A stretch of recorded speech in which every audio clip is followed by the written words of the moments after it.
hey, now it's just the core. You know what, though? That is just fine. We have a lot to talk about.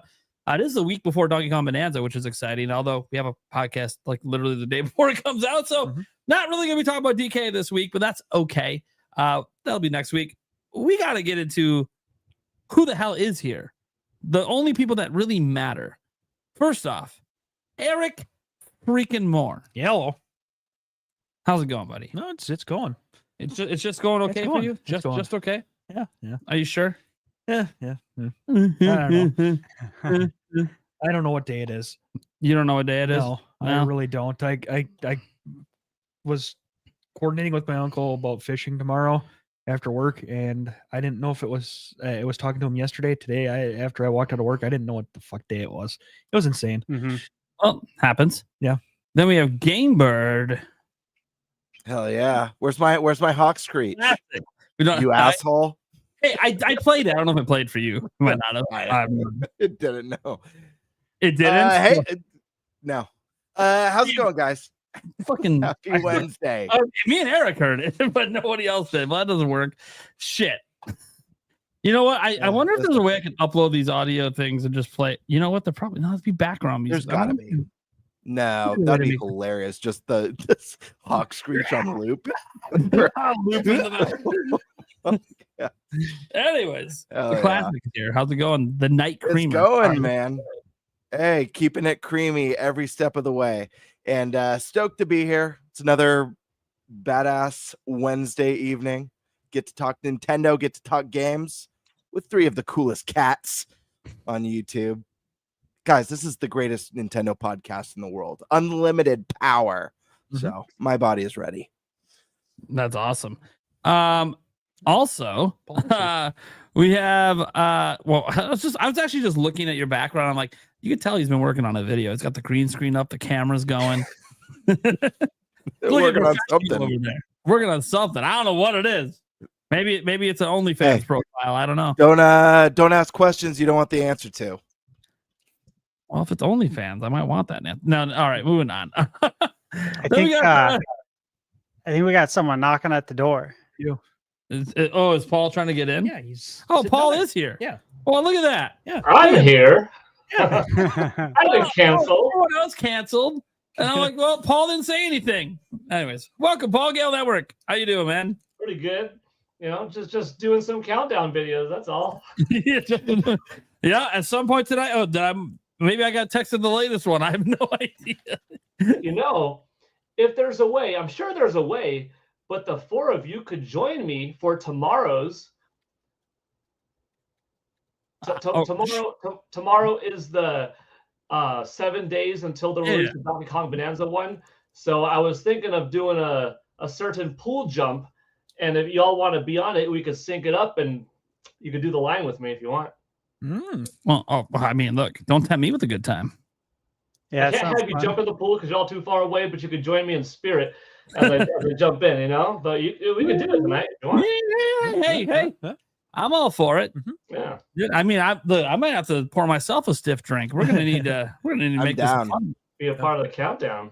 Yeah, no shit. I got my red Solo cups around here somewhere. Time to get this going. Anyways, now the things are a little slightly out of order. We got Thunderstash Gaming here. Yeah, what's up? Happy to be here. I always look forward to Wednesday. Like Eric said, it's been a busy week. Definitely getting mixed up with the days. I always know when it's Wednesday, but outside of that, yeah. The podcast is how I base all my week. Yeah. It's been a duck blur. It's a podcast episode. Yeah, I just been working on videos. Staying busy, guys. That's it. Happy to be here. I'm happy to have you here, man. As always. And you guys know I'm Nintendo Prime, and well, I didn't get any content out today. It is what it is. It's been a long day. Once I finish this Coke, there might be a different beverage in my hand. I'll just leave it at that. Let's go ahead and get into our topic. Our 4 topics ready to go. Who wants to go first today? Is there anyone in particular itching to go? Sees a topic and they're like, "That's mine." I'll take topic 2. Oh, you do the second topic. Okay, you want that one? Yeah, I'll We can talk do about that. We can do that first. All right. Topic 2 for the audience is some things we do know are happening instead of like speculation and rumors. NBA 2K26 Monolith Soft. We got some stuff there to talk about. That's gonna be a fun one. All right, Eric, why don't you pick another one?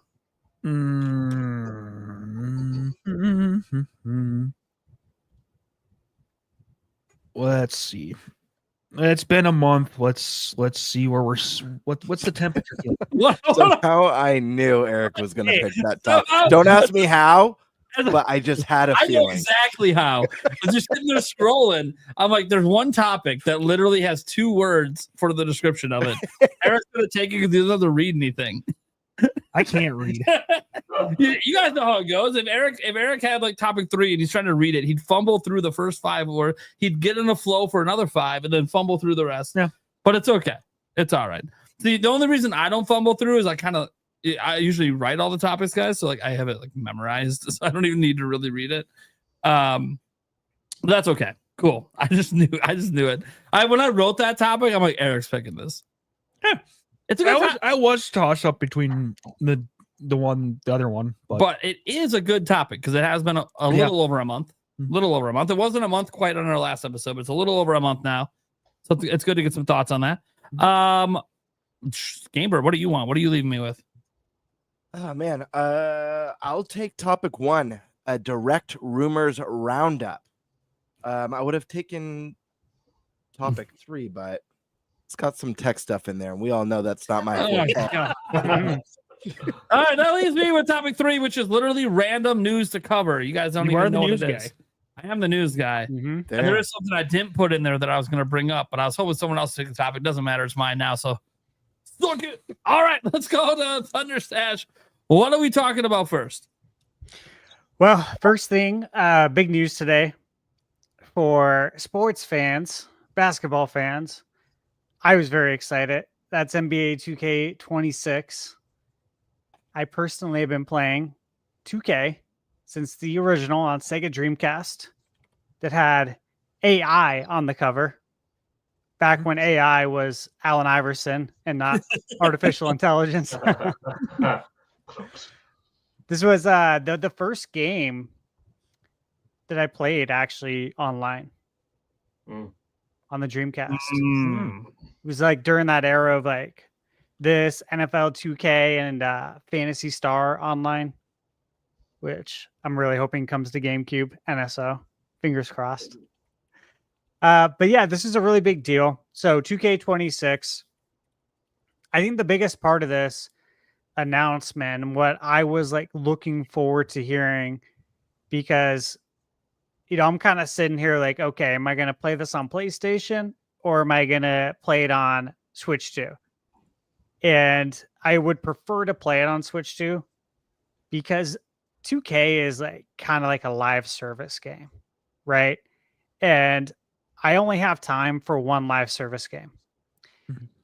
And I reserve that for 2K. I don't play anything else. So the way I look at it is, if I'm able to obviously play this on Switch 2 and it's within parity of PS5 and Xbox, that's what I want to do, right? Because then I can play it on the go. So I can actually get more game time in instead of having to be on the couch, sitting there looking directly at the TV. So the good news is it was confirmed later today, because originally the news, the communication was crap today. Did you guys see this?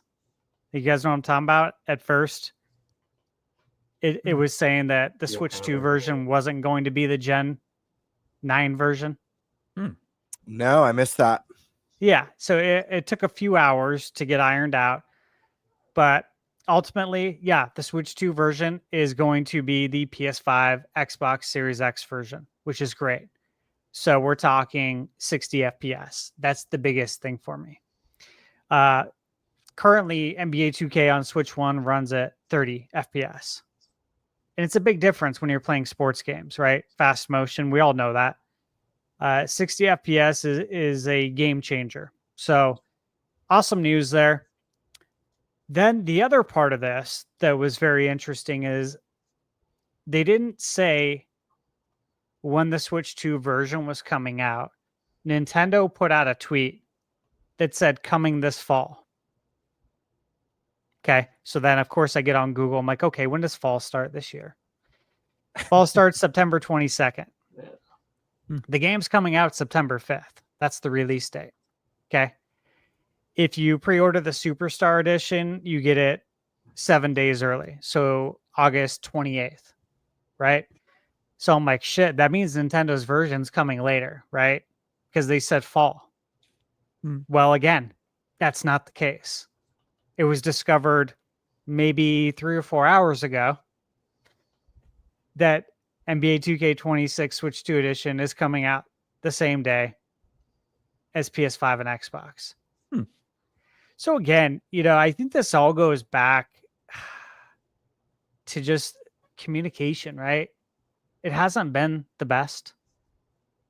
And there's another topic we have today, topic 3, that we're going to talk about as well when it comes to communication. I know I'm going to talk about that specifically, but it's just hard to get straight facts these days. Like, you really have to dig quite a bit. So before we, even good facts, Stash. Yeah, yeah, exactly, Not just, right? like exciting facts. Yeah, it's crazy. So let's kind of talk about this a little bit. I don't know if you guys play NBA 2K. As we all know, this is the only basketball game, right? Just like Madden's the only football game. Yeah. The days of NBA Live are gone. The days of NBA Jam, NFL Blitz, all those days are long 2K gone for a variety of reasons. NBA Street, Miss NBA Street. We all love that one. But yeah, what are you guys' thoughts? Are you planning on picking this up? So I haven't bought an NBA game on Switch in years. The 30 FPS was fine. Year 1, 2017. I bought it in 2017, 2018. And then I had a voucher. I can't remember. Some dev sent me a voucher the following year for PlayStation. No, it was for Xbox or whatever. And then I went back to playing it at 60 FPS, and I'm like, yeah, I can't. Like, there's just, it is what it is. It's 30 FPS. It's fine. I just, and then as the years went on, it started like just getting kind of worse and worse, and the gap started growing between the versions. So I am excited to pick this up. I do plan to get it day one for Switch 2. I'm a big NBA guy, so I haven't picked up and the thing is, I tend not to buy the NBA one every year. And I haven't bought it in 2 years now. So it's a great time to get back in, start playing. I'm hoping it's 60 FPS. Technically don't know that for sure. We know that it is a Gen 9 version. That's the news. Like, it's big deal. It is the same version as PS5 and Xbox. It's not cut back. That doesn't mean the frame rate's not cut back. I'm hoping that's not the case. But I'm looking forward to it. And I'm actually looking forward to, because one thing about the NBA game is they do kind of push those visuals pretty high in those games. I know some people might not notice it if you're just watching from afar on the TV, but all the close-ups they do and all the celebrations and the crowd interaction, it's wild in these games. So I'm actually really looking forward to it. I'm going to give it a shot again on Switch 2 and pray that it is 60 FPS and they prioritize that. If you need to make the crowd look a little less real, I'm cool with that. 60 FPS, please. That's what I've been saying too. I can deal with the crowd. Like, I understand the crowd closer to the court kind of adds to the experience, but I'm hoping that that's the case. I'm going to give it a shot. 2K is good. It's a good game. It's never been bad. Some of the modes in the game have maybe adding the microtransactions. Yeah, it's a single player mode they did it to that pisses me off. You literally can't be even above average NBA player in the game unless you spend a shitload of money, not just a little bit, a shitload of money for your guy to be above average. And I don't play that. I don't play career. It's stupid. They'll have this really cool epic story, and then finally when it lets loose and you're doing everything, you can't get your guy any better. You could average 50 a game and your guy is still a 72. It makes no sense. So anyways, it's all microtransactions. So they kind of ruined the single player, but franchise mode's where it's at for me in that game anyways, and some online here and there. So I'm really looking forward to it. Not looking forward to how bad the Bucks are going to probably be rated in the game, but your second best player, Kyle Kuzma. Look, Miles Turner should be rated higher than him. I hope he better be rated higher than Kuzma, but he's usually like a 80, around an 80, 82. Yeah, for Series 1. We're paying him $27 million. So yeah. To be our second best player, and he doesn't score. So whatever. When I saw the trailer for WWE and I saw it was running in 60 FPS, it gave me that's the thing that gives more confidence. Yeah, because it's the same, well, not the same studio, but the same company anyways. So I was like, if that's running at 60, this will probably be 60. And I hope it just stays that way at least until PlayStation 6 comes out. Yeah. But we'll see.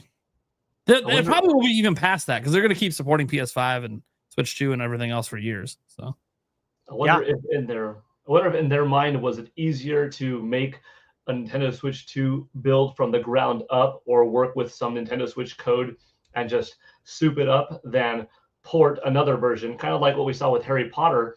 That version running on Nintendo Switch 2 is based off of the Nintendo Switch build that they souped up. It's not the Xbox One or PS4 build that was converted. And we saw that this is another one that's making me think, what about Mortal Kombat? Mortal Kombat on Nintendo Switch, that was its own build that they made directly for that system. I was speaking of MK1 specifically. If they port that one to Nintendo Switch 2, is it going to be a souped up version of it or re-scrap the whole x86 architecture from Xbox, PlayStation, and then port that over? So it's kind of an interesting thing.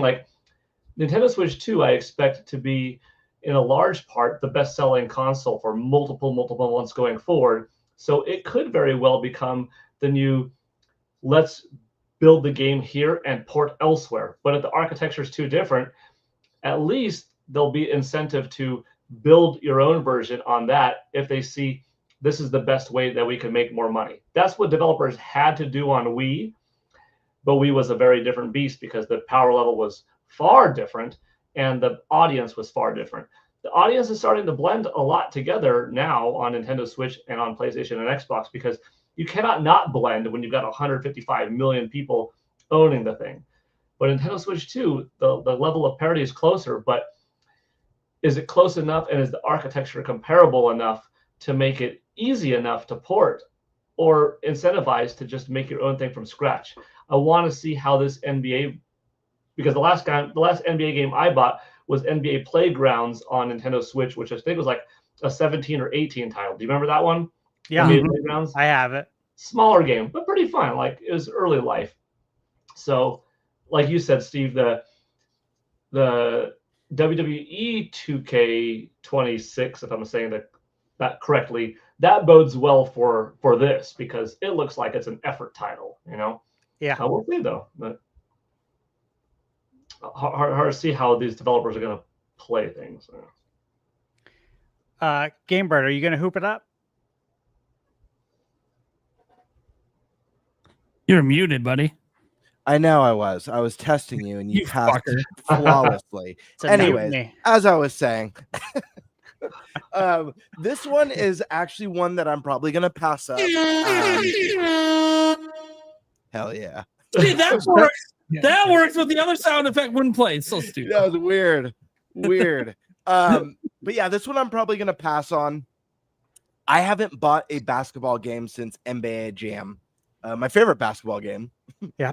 And when and if they bring NBA Jam back, I will be there day one for it. So I'm here to swear that. But I just, I don't even know what team I'd play if I picked this game up. I haven't watched basketball since Jordan, Pippen, and Rodman all played together in the 90s. Well, they are in the game. Golden days. They do have the classic teams. Okay. However, the full team's there. Listen, I don't know. Maybe we should do a basketball night. Help get me back into the sport because it's a rad sport. I haven't watched in a long. We're at PAX West. Just saying. What's that? We'll be able to play it at PAX West. It'll be out. Oh yeah, there you go. It comes out on the 29th at I think was it 9? Yeah, I think 9. Yeah. Y'all So I'm could gonna- recreate the Nintendo Switch commercial together. Play some Mario Kart Oh, in the yeah. back of a van. Then play NBA yeah. on the bench. Totally could. Throw down Dude, some we should Splatoon. do that. That's actually a great idea, Paul. The local park shooting some hoops and we stop to play 2K. Oh, that'd be Oh sick. man, you can do it.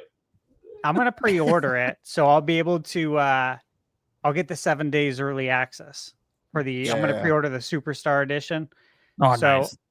I'll be able to pre-download it and pre-install it, which is key, especially when we're gonna be on like, who knows what On kind tour. of hotel internet. Yeah, dude, you Right. don't want to download 2K on hotel internet on a Nintendo Switch because the Switch already downloads stuff slow. You know what I mean? Uh, that It would sounds literally like, take 24 hours, probably. that sounds like marital issues, is what that sounds like. Yeah, I ain't messing Um, with that. But yeah, no, this one I'm probably gonna pass on. That being said, I think this is awesome. Like, this is awesome news. There's no denying that. The fact that we're getting a big AAA sports game that's a current gen version, not this cut up, botched version to cater to a different demographic, is a good sign for things to come. Mhm. And Yep. we're a month in to Switch 2, basically. You know, give or take. This is a good sign for things to come.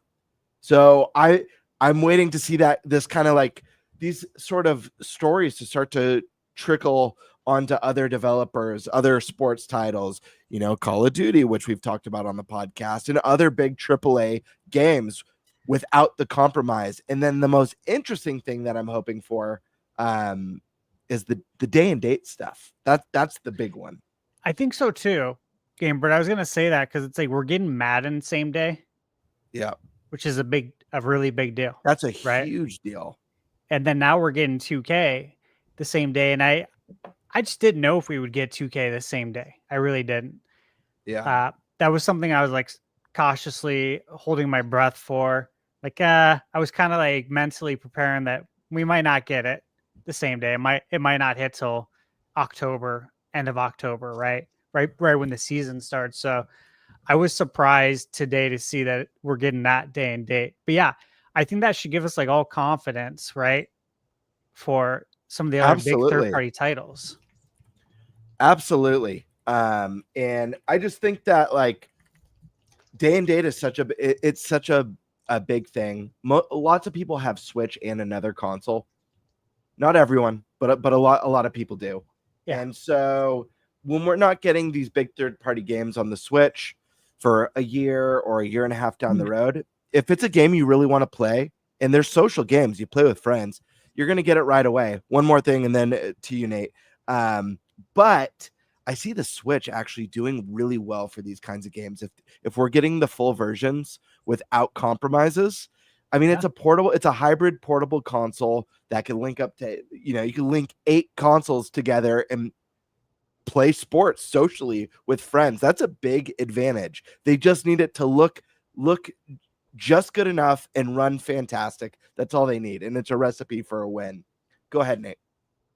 I was going to point out, I don't think the Superstar Edition's on Switch 2.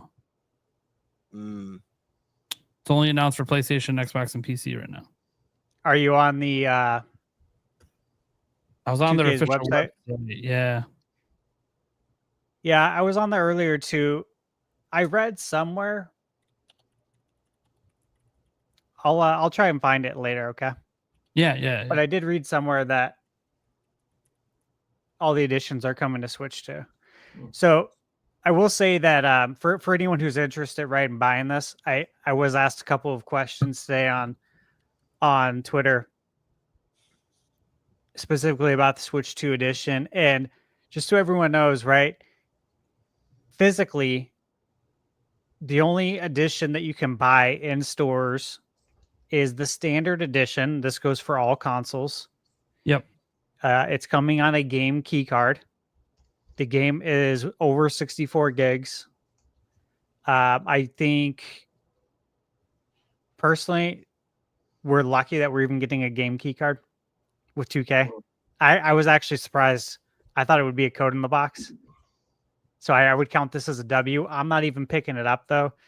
I'm not planning to pick it up physically because again, I'm planning to pre-order the Superstar Edition and get it a week early, which obviously if you buy it physically, you're not getting it a week early because it's coming out on release date. So you have to buy it digitally.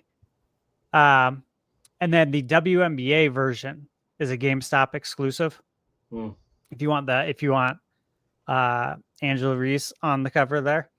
And the Superstar Edition and the other one, they have some weird name for it this year that I keep forgetting. Leave No Doubt Edition.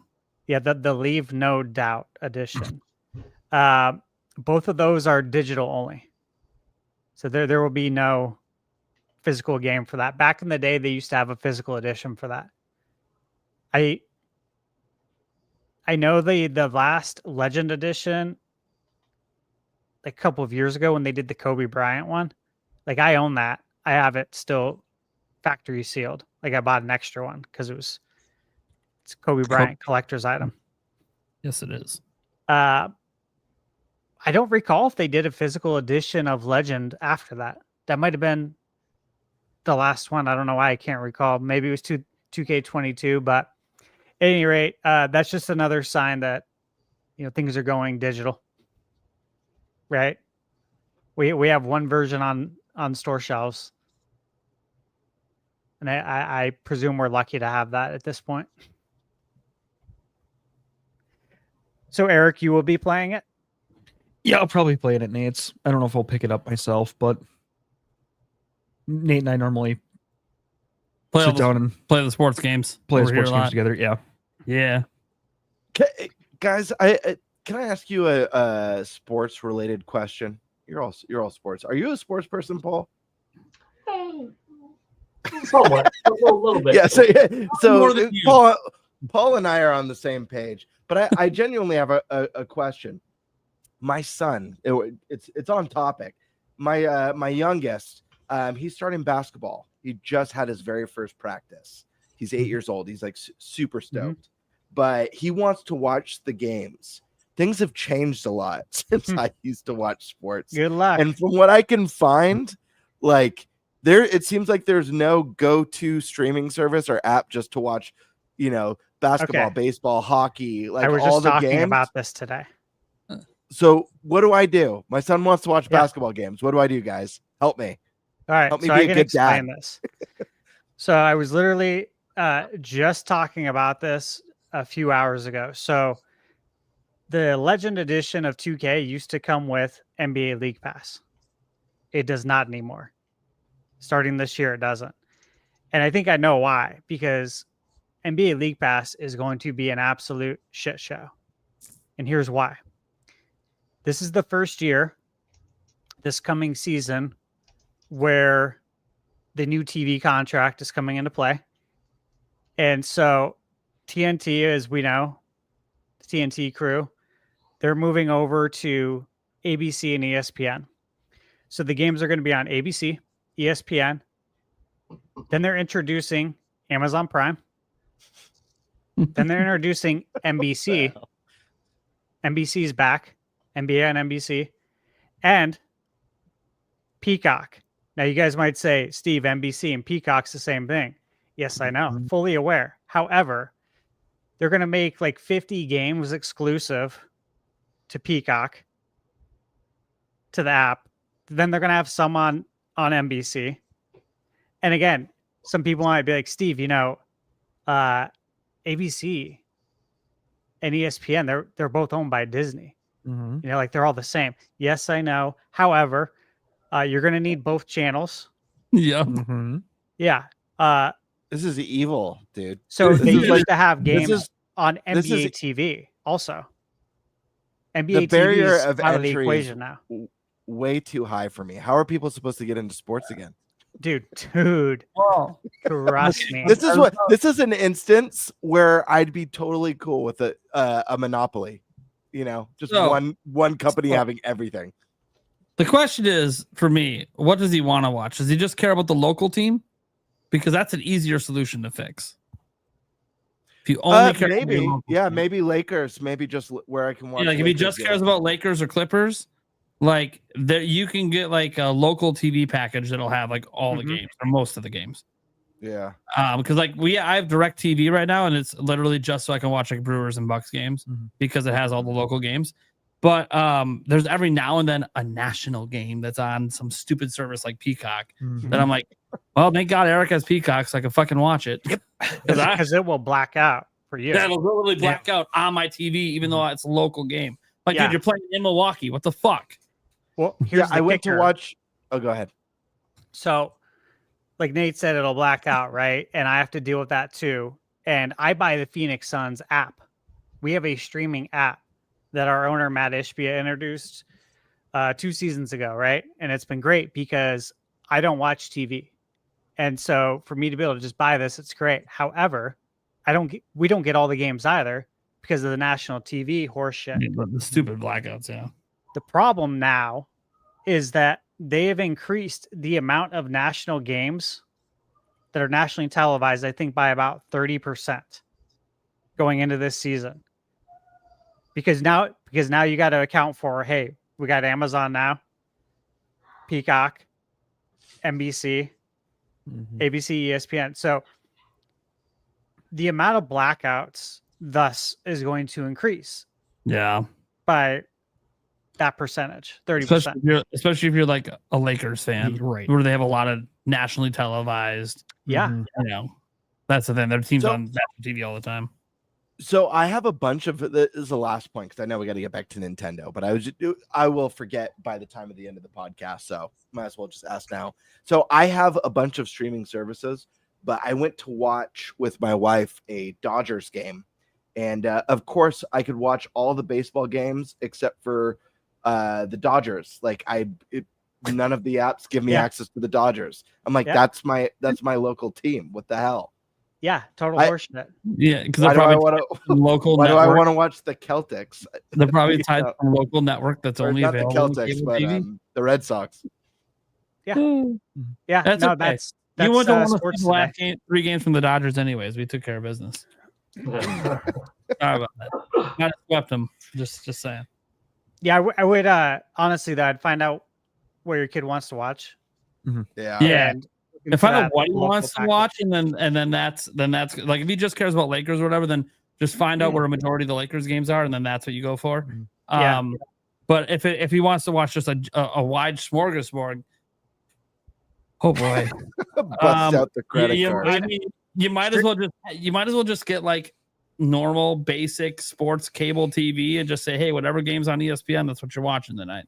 Well, right. Maybe You'll we be teach a fan them of what you can watch. Yeah. Maybe we teach them how to use Streams East. Yeah. Streams East, baby. I had a problem with it's that. not illegal. It's not illegal unless you're hosting the stream. Someone said in chat. I had a problem with that when I tried using it during the playoffs because like so many people were trying to use it because it's such fucking bullshit to get these games. But these are fucking playoff games. It shouldn't be that hard to fucking get them. Why am I blacked out for a playoff game? And then you go on there and then fucking there's so many people trying to use it. They're like, yeah, sorry, we can't give this to you. I've seen that happen too. But then you remember that website that Mike shared with us? Yeah. Dude, I still use it. It still works. I didn't talking about illegal cable. No, not even. Like it's really not. Okay. Look, I'm not sitting here telling you what you should be or should not be doing. I will not be hosting anything illegal in my house. Yeah, I mean, I will. If someone wants to send it to me.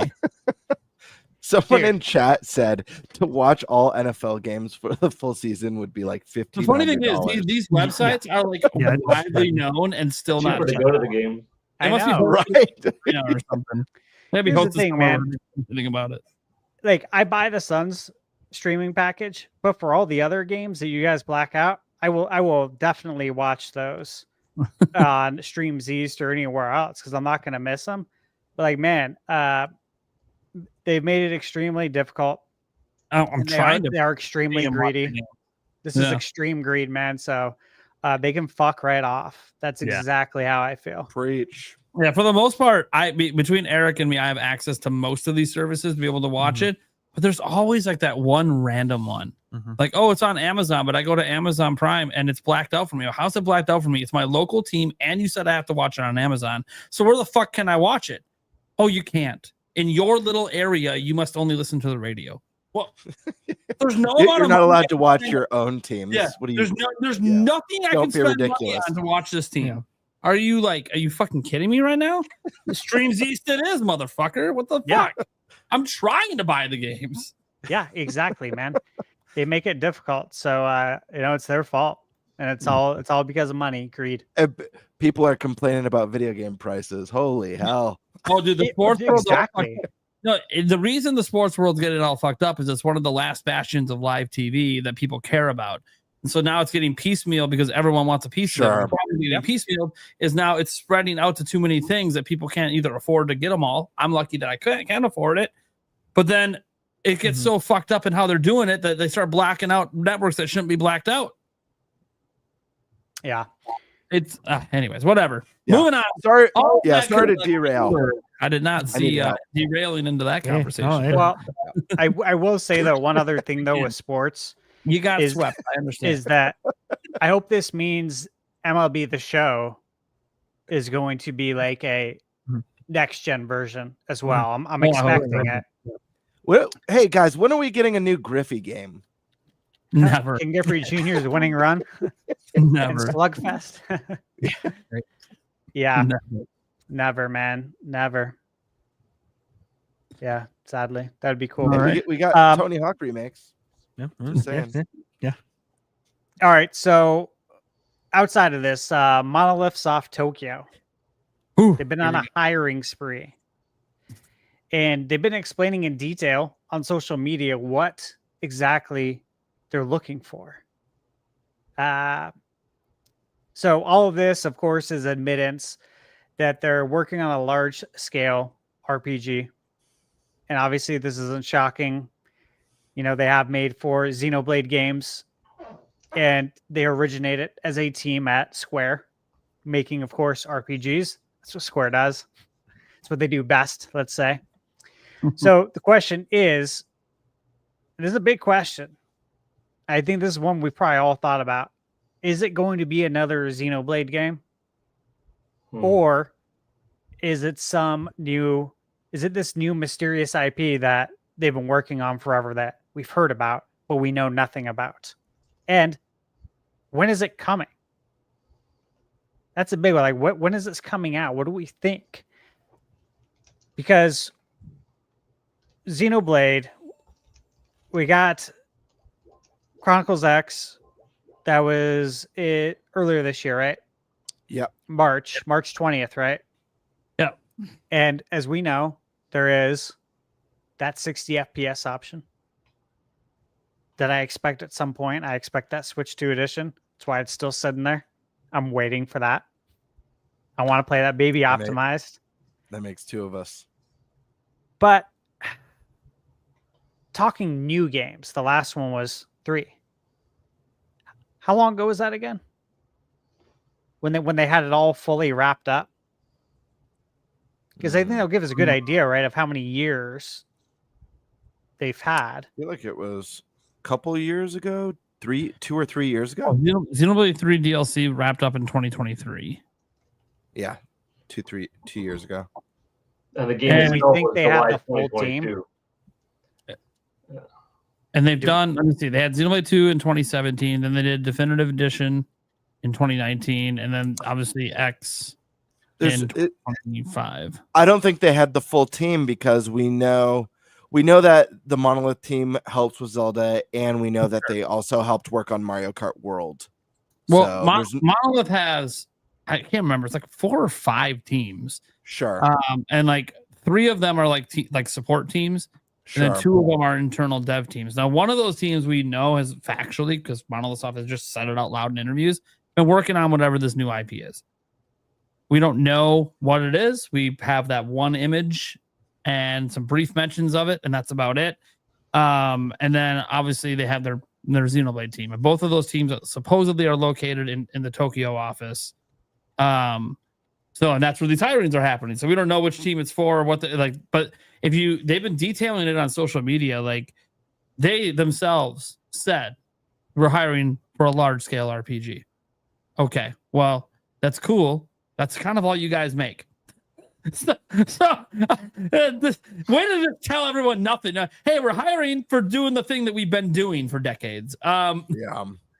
That said, I don't know what it's going to be. Obviously, an easy one to go to is Xenoblade. Like, just go to Xenoblade. That's their bread and butter. The way the series kind of wrapped up with 3 really doesn't feel like it'd be like a Xenoblade 4 situation. It had to be like a new arc, or they'd have to continue Xenoblade Chronicles X. Maybe that's why they came back.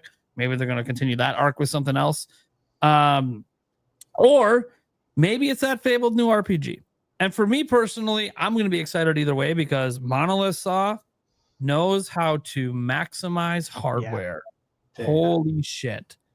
So imagining what they're going to, like, besides the Zelda team, this is the other team at Nintendo I'm excited to see, just from a visual perspective, what they do with this hardware. Gameplay wise, yeah, that's all going to be all cool. Personally, I'm kind of hoping it's the new IP. One, because it would be nice to see Monolith Soft cook on something that isn't just it's not really tied to what they did before Nintendo, but it kind of is, because still in the Xeno series of stuff, they kind of stayed in their lane with that a bit. I know it's actually way different than Xenosaga and stuff, but they were the ones doing that stuff, so they kind of stayed in that lane. I want to see what they do with a brand new IP. And also because what happens with the brand new IP is whatever mechanics or whatever stuff they use in their battle system and everything will be reintroduced. And I think it's easier to get people into a new IP when everyone's learning the mechanics at once, rather than the Xenoblade series where it seemingly got a little bit more complex with each new entry, and it kind of just expected you to play the prior ones to get it. And if you hadn't, if you just jumped right into Xenoblade 3, guys, and you never played 1 or 2, it's overwhelming, to say the least. Extremely overwhelming. They throw so much at you so fast because they just expect you to have already played the prior 2 games. So that's one thing that excites me about a new IP is I think that actually opens up new doors for them, especially if it's as visually pleasing as I think it might be. That's going to open up a huge audience to be like, hey, Nintendo's pushing visuals. We got to check this one out. This is the one. So do we think it would have anything to do with Xenoblade? Because you mentioned the arc's kind of, it would have to be a new arc. So do we think it's going to be within the world, or? I'll just jump in because my guess kind of pertains to what you're asking, Stash. Okay. I think the least likely scenario, and I could be way off with this. This is just my personal opinion. I think the least likely scenario is a Xenoblade Chronicles 4. I think their next game is a new IP. I think that means one of 2 things. I think that means a new Xeno game, not Xenoblade, a brand new Xeno world. We've gotten Xenogears. We've gotten Xenosaga. We've gotten Xenoblade. There could be a new Xeno world that's separate from the previous 3. Obviously, there's Easter eggs in Xenoblade. We've got Cosmos, as you can do the what do you call them? Gotcha mechanics with Cosmos and Xenoblade Chronicles 2. So there's Easter eggs, but they are separate entities. So I would count a new Xeno game as a new IP. Whether it's a brand new creation without any Xeno in the name, I have no idea, but I'm leaning towards one of those 2. I don't think it's Xenoblade 4.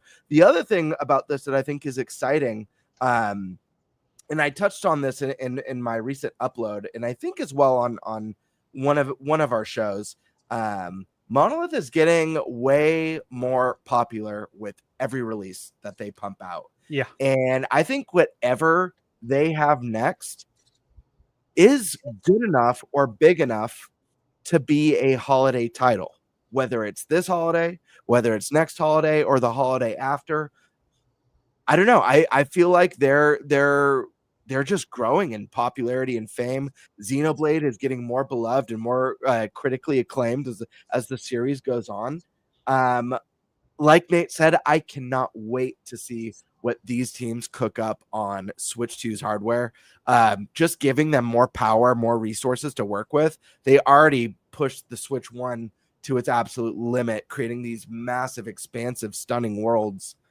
despite some, visual ugliness in handheld mode. But that's not a monolith issue. That was just limitations of the hardware. Whatever it is, I think it's going to be huge, and I think it's going to be Monolith's most popular and probably best-selling game to date. Is my opinion. That sounds right. I think all the things you're looking forward to is what I'm looking forward to. That goes for both what you guys said. Is when it comes to the graphics, right? I can't wait to see what they cook up. Eric, what are your thoughts there? I mean, I don't play Xeno games at all. Never played one. They look fantastic, but RPGs are not really my style. But I always like new games, new ideas. So that's kind of what I'm kind of leaning towards, is hopefully, something new that comes out that sets a bar for something, and, kind of brings up the RPG genre and expands on it, and makes it different. That's kind of what I'm hoping for. Maybe it'd be something that I'll even pick up. Right? Yeah, But- no, that'd be nice. Mhm. Paul, what are your thoughts? Yeah, this is a team that I'm really excited to see what they do next, because aside from being a really good acquisition of like $50 million, which is chump change for Nintendo, and especially when you compare it to some of these other studios that cost in the billions, Nintendo definitely got a lot of quality talent from this team. And they've always done really well with the hardware that they've had. And this is by far the most powerful, and the most powerful in comparison, because it's always going to be more powerful as time goes on, even if it's a tiny jump, but it's the most powerful in comparison to what is modern also available. So we're going to see something that's really special, I think, from them, building on everything that they've done before. All of the clever gameplay mechanics are going to be there. Their ability to tell compelling stories and come up with awesome characters, it's all going to be there. But now the performance is going to be, unhinged. Now we're going to probably get like something very smooth, even more grand in visuals. Xenoblade Chronicles 3, I thought, was a very good looking game. Even if this game is just a little bit better looking, a little bit tighter, a little bit better textures, and a solid 60 and at 4K, that's going to be pretty solid for a lot of folks, especially if the game is high quality. But I think it's going to be even past that. But I go back and forth. Like, I don't think it's going to be, if it's called Xenoblade Chronicles, I think it's kind of like how Xenoblade Chronicles X was, of the same name, but nothing to really do with 1, 2, and 3. You know what I mean? Where if they feel like, you know what, we have something in the name of Xenoblade Chronicles that if we continue it in time, it will be and have the notoriety of Final Fantasy, of Super Mario, of The Legend of Zelda, of Fire Emblem, which even Fire Emblem took a long time. Or do they want to have something new, which is now considered a different IP? So in the future, we have Xenoblade that we could continue, but we also have the adventure of blank, or like so-and-so Exodus, like, whatever kind of clever, cool name the heroine is. If it is that, female protagonist seemingly that looked like that knight, with the dragon in the background. We're all talking about that same image, right? That's been around for like 8 years. Yeah. That's a cool looking piece of art that I would like to see that. Whether that's the main heroine of this new Xenoblade Chronicles game, or I kind of wouldn't mind them seeing them do like an alternative to Zelda that is more RPG than action adventure. So call it adventure RPG or something like that. That's very story driven, which Zelda has story, but more story driven, like more Xenoblade in terms of story and big old cutscenes and all this back end stuff. But gameplay mechanics, whether it's turn based or pseudo gameplay, turn-based action, kind of like a Final Fantasy VII remake-ish, whatever. I don't care. Something just new to take off. But I don't know. And I'm like, here, Nintendo's, you're gambling a little bit with Metroid Prime 4, because you'll always have some people that say, but is it coming in too late because I didn't play 1, 2, and 3? And some people that say, dude, this looks incredible. I don't care. You always have that where some people will look at Xenoblade Chronicles 4. Oh man, looks awesome, but am I going to be lost on 1, 2, and 3? Right. Or are there enough people out there, like by the time Final Fantasy VII came out, no, dude, that thing was the hottest thing of 1997, right next to GoldenEye 007 and Star Fox 64. Yeah. Nobody cared that like they didn't play 1, 2, 3 or 1, 2, 3 again or 4, 5, 6. Like, nope, that was it. Yeah. So is Xenoblade strong enough that they could just do 4, call it 4, but be so different that it's just it just called Xenoblade for the heck of it, but it has nothing to do with that stuff. I don't know. It's you continue to build the brand, or you start a new brand and you have the old brand come back later. I'm tossed on a few different possibilities of what it may be. I don't know what's the best for them, but I am so in, regardless of whether it's a big 5-person team RPG kind of game or something more actiony, like an alternative to Zelda for the more Every RPG time. crowd. Is that In and Out? Yeah, it is In and Out, huh? Every damn time Stash shows up with candy and sodas and burgers. Nice 3x3. Dude. Are you fucking Very kidding nice. me right now? You Right? hate- Bro, it's burger time. Come on, man. Oh, yeah, okay. I didn't even put 2 and 2 together. That's okay. That's it. I'm ordering a Yeah. burger. God damn it. Yeah, I'm excited though. I think it's going to be epic. I think it's going to be big. And I think I forgot which one of you said it. Maybe it was Gamebird and Thunder said. Maybe you both said it. But I think it's high enough of a quality game, regardless of what it freaking is, that it could stand as that November 20th, 2026 title. Yeah, Absolutely. I agree. Just pick the right name. Honestly, I think the game's going to wow people over, regardless of what it's called. I got a question for you guys. The art that you're talking about, is it the one where people found like the little Triforce like in the stone? There's like it looks like there's a Triforce etched in the stone. It's like a female kind of like paladin looking character. Is that the art that you're talking about?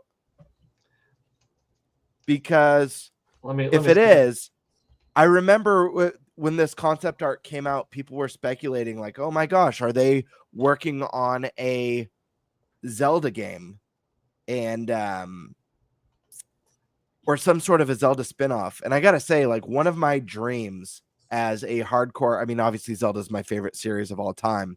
One of my dreams for a new Zelda game or some sort of a Zelda spin-off is to get a full-on like turn-based Zelda RPG that extremely narrative driven, like you would expect from most traditional turn-based RPGs, and have it be a spin-off. It's really cool what they've done with Warriors, but man, just imagine just like an epic, a full-blown 70, 80-hour turn-based epic with an overworld, and you have your party mates that have like the job systems, and there's the Goron areas and the Zora areas and the Gerudo areas, and just this gorgeous, expansive, story-driven RPG. Would you guys be into that? Do you even think that's something that's possible in the future? Can you look in the private chat? Yes, let me look. See if that's the image, because that's a thing that, like, I think this is the one. There's another piece of it that shows like a temple, like a stone temple. Yeah, it's like wider, and it looks like there's like a Triforce carved into one of the stones that someone found when zoomed in. But I'm just curious your guys' thoughts on that, because that's something that like I've dreamed of since a little kid. Oh, yeah.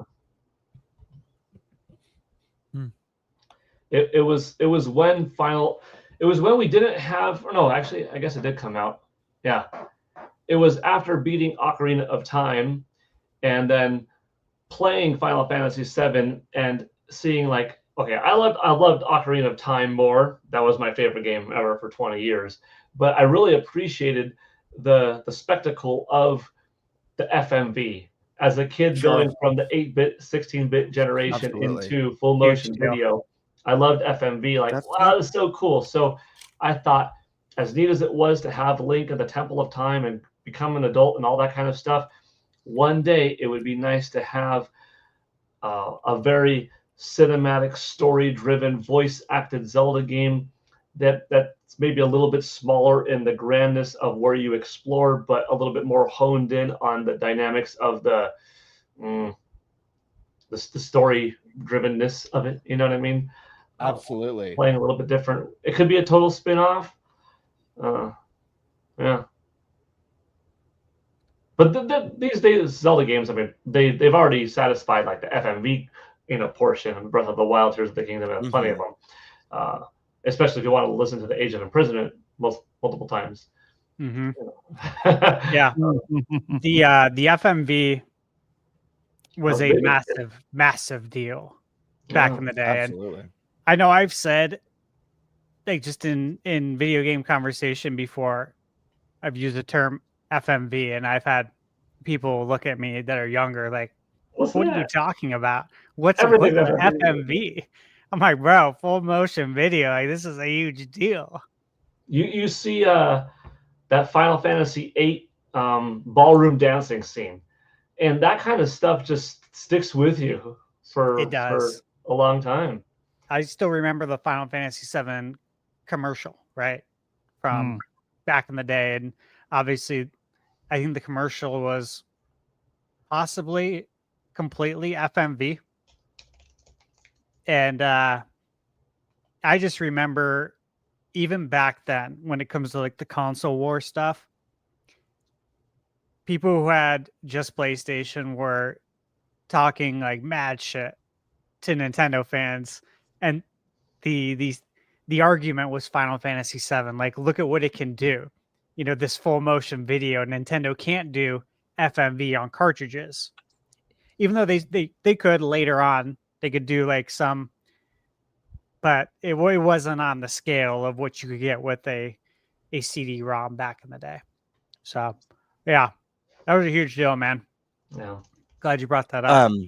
I posted the image in the chat. This is the one I was thinking of. It's from the same hiring run with the concept art. Oh yeah. I might be remembering incorrectly, but I do feel like, I don't know if it was like Game Explain or someone finding like a Triforce carved into one of the bricks. And like speculating like, oh my gosh, this Monolith, obviously, come to find out I see what you mean. I see it too. It looks like the goddess statue too in that concept art. But yeah, Stash, when you stepped away, I was talking about like imagine the likelihood of Monolith's new IP being a Zelda spinoff, but them putting together a very narrative-driven turn-based RPG in the Zelda universe. And like for me, that's been a dream since I was a kid. You get different party members that join the quest and a job system with skill trees and just very story heavy. It's called Xenolink. Xenolink. It's called Xenolink. That'd be so cool. I mean, when Nintendo dropped, Super Mario RPG in 96, like, that was a huge deal. Absolutely. Right? Because you took a platformer and now it's a turn-based. We have a turn-based RPG. And I feel like if they ever did that with The Legend of Zelda, it would be as impactful as that. It'd be massive. I mean, especially with Zelda, I think it lends more to it. Absolutely. And I don't think it's impossible. I mean, when you think about it, I mean, I would have way more expected something like that over a Zelda Dynasty Warriors game or a Zelda rhythm game, a Zelda rhythm indie game for that matter. You know what I mean? So who knows? But I mean, like Xenoblade would put Hyrule. Yeah, Cadence of Hyrule. Monolith would be the team to do it, I suppose. Yeah, if it ever happened.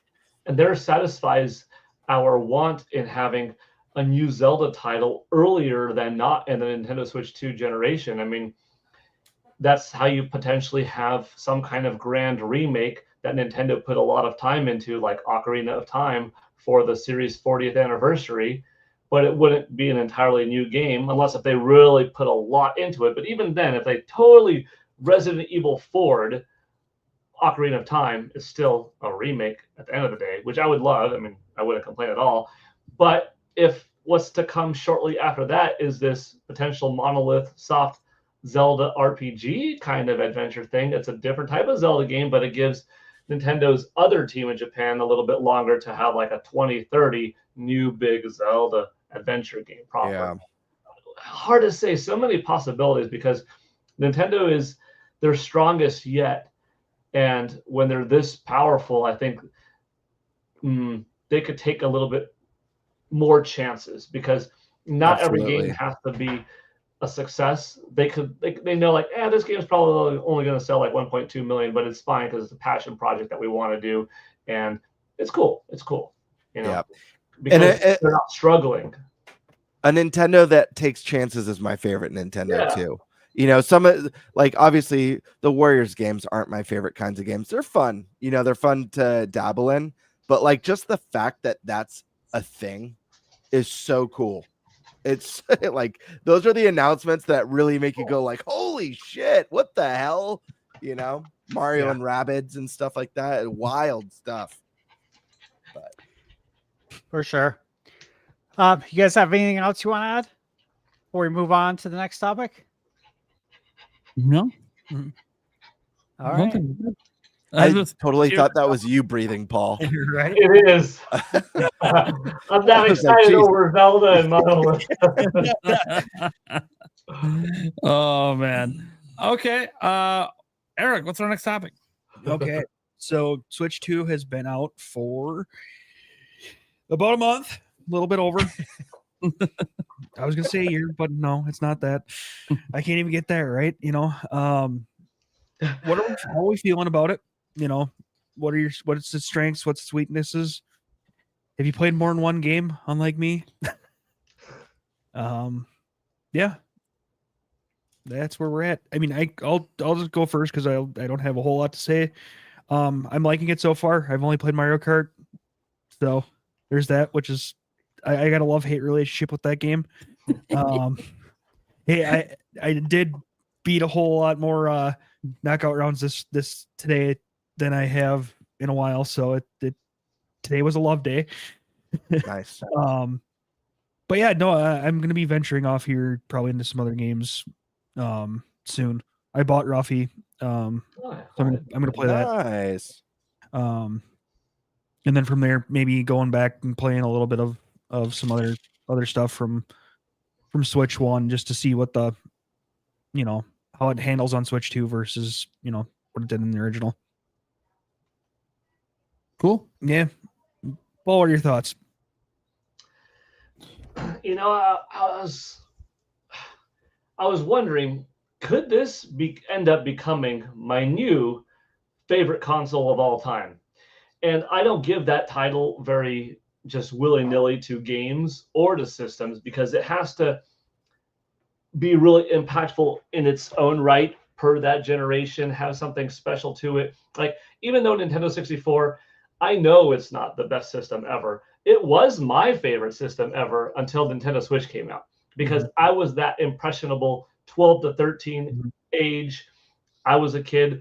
I went from D-pad to analog, from sprites to polygons, from very limited voice acting to more voice acting, from no rumble to rumble, from 2 players to 4 players, from all these games that I was playing for 11 years at that point in 2D to 3D. The jump per franchise was tremendous, from Mario to 3D, from Star Fox to 3D, from Zelda to 3D, from Donkey Kong to 3D.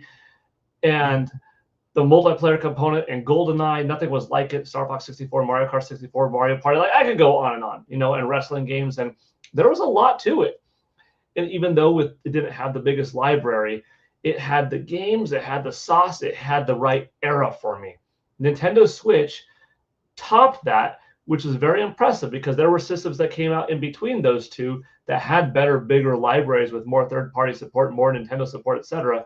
But Nintendo Switch had that secret sauce where here I am in my 30s and it captured the magic all over again. New games ended up becoming the best entries in those franchises ever, in terms of like Breath of the Wild and Super Smash Bros. Ultimate and Animal Crossing. And I think Super Mario Odyssey also topped it for me.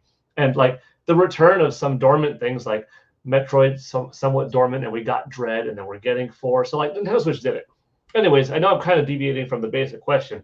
What do I think of Nintendo Switch 2? But like right away, it would be too easy to say, yeah, Nintendo Switch 2 is probably going to be my favorite because it's backwards compatible and it already has access to 5,000 games. I can't just give it the backwards compatibility because new tech will always have the ability to, if the developer puts that in it. Doesn't mean that an SNES can play NES games, but you know what I mean? Like for quite a while, developers have been able to do this kind of stuff.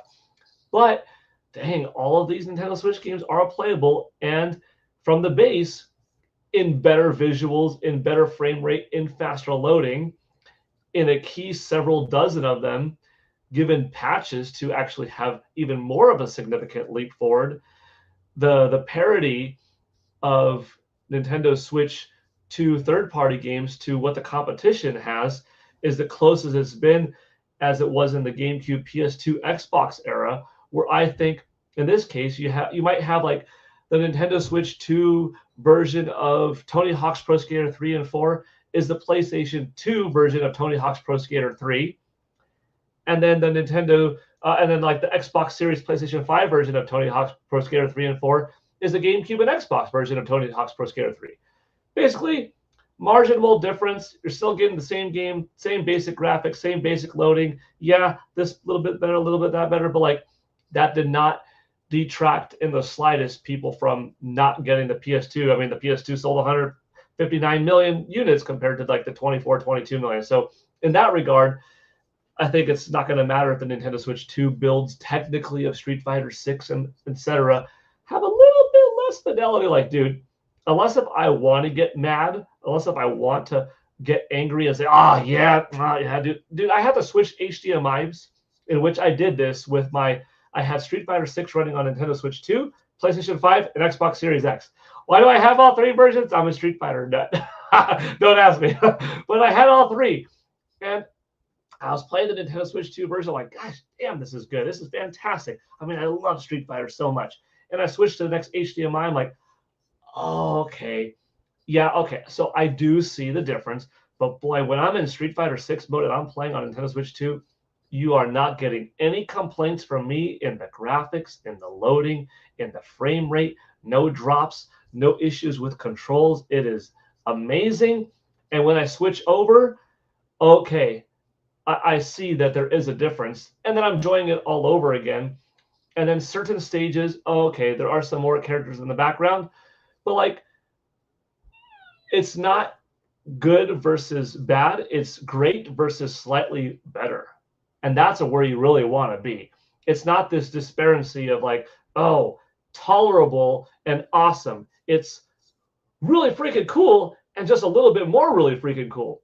And that's where Nintendo Switch 2 has been in my third-party experience. And kind of like Nate, I don't know about you guys if you played Split Fiction previously, but Nate, we did not. That game came out only 3 months earlier on PlayStation 5 and Xbox Series, so I don't even have a point of reference of, and I have friends that worked on Split Fiction, which is really cool. So I knew about that game for a while in advance. And so I'm really happy that I got to play it now.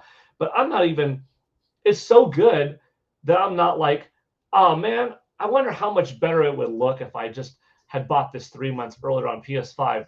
It hasn't even crossed my mind. The game is so good. It looks good. It runs well. It's smooth. It's loading fine. The game is absolutely brilliant, and that's a modern day, like AAA quality game. Split Fiction is totally one of my Game of the Year contenders. Like, I love it, regardless of where you play it. I just happen to say, I'm going to wait 3 months or so because I know this one's going to come on Nintendo Switch 2. And sure enough, then it officially was announced. But like, it's so good that, I mean, probably if I picked it up on PS5 or Xbox Series X or a demo, and then I did that whole HDMI thing, I imagine that I could see a little bit of a difference, but like, it's so minimal probably that I'm not even complaining. I'm here enjoying it. The screen size in portable mode is just fine for me. That 8-inch screen, dude, I'm not complaining about it at all. You know, I picked up my Nintendo 3DS XL a couple of days ago, and I was like, you know what? Dang, this was the biggest that it got. Oh, there's Metroid. Let me see that. Yeah, there it is. Yeah. That woke me up a little. This was the biggest that we got for quite a while, And by the time we got to that big of a screen, it was already all right. You know, PS Vita, fine, it was all right. I'm not complaining about the screen. I'm not seeing any ghosting effects. Not to diminish anyone that is, but I'm not. Even at the Nintendo Switch 2 experience, I brought my OLED model to see Mario Kart 8 versus Mario Kart World. And I'm like, dude, this is freaking fine. The new LCD screen, just fine. I have noticed that, okay, in portable mode, the battery life isn't as great, but that's the least of my concerns because you've got outlets everywhere next to you to charge. As Steve broke down, you've got battery banks. You know what you can't change? You can't change a system's CPU or GPU, how many teraflops it has, how many gigs of RAM it has. That you can't change. You can always change the storage capacity via micro SD cards or external hard drive or SSD drives, whatever. You can always change battery banks. So I don't really care. I still get 4.5 hours of, okay, I'm playing a little Fast Fusion, a little bit of Split Fiction, a little bit of Street Fighter. Okay, I'm going to bust out a Tetris 99. Okay, so Mario Kart World. Oh, 4.5 hours. Dang, I'm finally at that like 1%. That was pretty damn good in my opinion. Although, to be fair, I am a more a TV/docked mode does win over for me as a greater percentage of my overall playtime than portable. But no complaints in the build. I'm loving the snap. I'm loving the Joy-Cons clicking in. I feel like Ruffy 2 or Ruffy might as well have also been a launch title, kind of, you know, even though it was available for everything at once. I have good faith in the longevity of this platform. I see Nintendo firing on all cylinders yet again. And this is what's kind of making me think maybe it could again become my next new best system ever. Because if they honestly knock out 8 years worth of gems where they give a brand new Zelda that's amazing, a new Mario that's amazing, Donkey Kong I know is going to be a Metroid Prime 4, maybe a Metroid Prime 5 like 4 years from now, or another 2D Metroid. You give a surprise like a Star Fox, another dormant one. You're probably going to have Fire Emblem come back. You're already getting Kirby Air Riders. You're getting Age of Imprisonment, you know, several months from now. Like, it's looking really positive. You've got the third parties that, like I told, you know, Nate made a video of it a few years ago. Certain developers that I spoke to at E3 2017 who had not yet committed to the Nintendo Switch at that E3 said, we are going to be early in Nintendo Switch 2 because of the faith in them. I guess my only real gripe is not that game key cards exist, but that they are not an alternative. They are a replacement, because that storage capacity is something that is one of the things that made Nintendo Switch special, was that for the most part, you had your games on the cartridge. The last disc-based system where you could just pop in a disc and play was Wii U. When PS3 and Xbox One came around, you had to play refrigerator or buy external storage if you wanted to constantly have access to all your games. Wii U was the last pure disc-based system where, boom, you stick it in and you get to play. Nintendo Switch was a modern platform that was the only modern platform of that generation that could play games off the cartridge, unless a developer skimped out. But the system was capable enough. Nintendo Switch 2 is capable enough. I would just like to see developers, publishers rather, be honest with your audiences. Poll them internally, privately, and say, hey, look, we're just gonna tell it to y'all the way it is. We're not gonna beat around the bush. Cartridges cost more. We're losing a lot. We don't want to be greedy.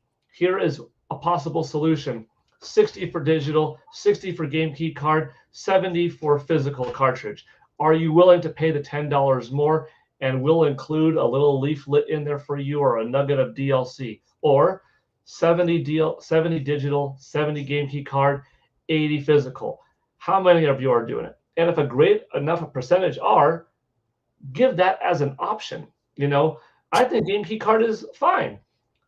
Between game key card and digital, honestly, I'm probably going to buy digital because I don't have the thought of, yeah, I'll eventually want to sell this game. If it takes up all my storage space, whether it's 70 gigs of digital or 70 gigs of digital with the game key card, I'd rather not have the game key card and have the convenience factor of, dude, I always have the games. I don't have to get off my couch, walk over to my system 17 feet away, stick the thing in, come back to my couch and sit down. I can just boop, swap over from the couch, right? Call it lazy, call it modern era, being a dad and having a house and having all this other junk that's in the way. Like, I just want to sit from the couch. But I would choose cartridge if I had the choice, because would I rather have different cartridges or eventually have different micro SD XC cards or express cards that I have to take out or play refrigerator? Part of it is first world problems. Oh, woe's me. I don't have access to 70 games at once, in which I'm not going to play 70 games at once. I'm only going to be cycling through several. But if I want to cycle through 15, then it gets problematic. And that's where I'm saying only little gripe is the lack of physical cartridges. I have yet to own one Nintendo Switch 2 game cartridge. And that's really weird for me. Even Tony Hawk's Pro Skater 3 and 4, I don't even get that one on cartridge. Finally, next week, I'm going to get Donkey Kong Bananza on cart. And like, damn, dude, really?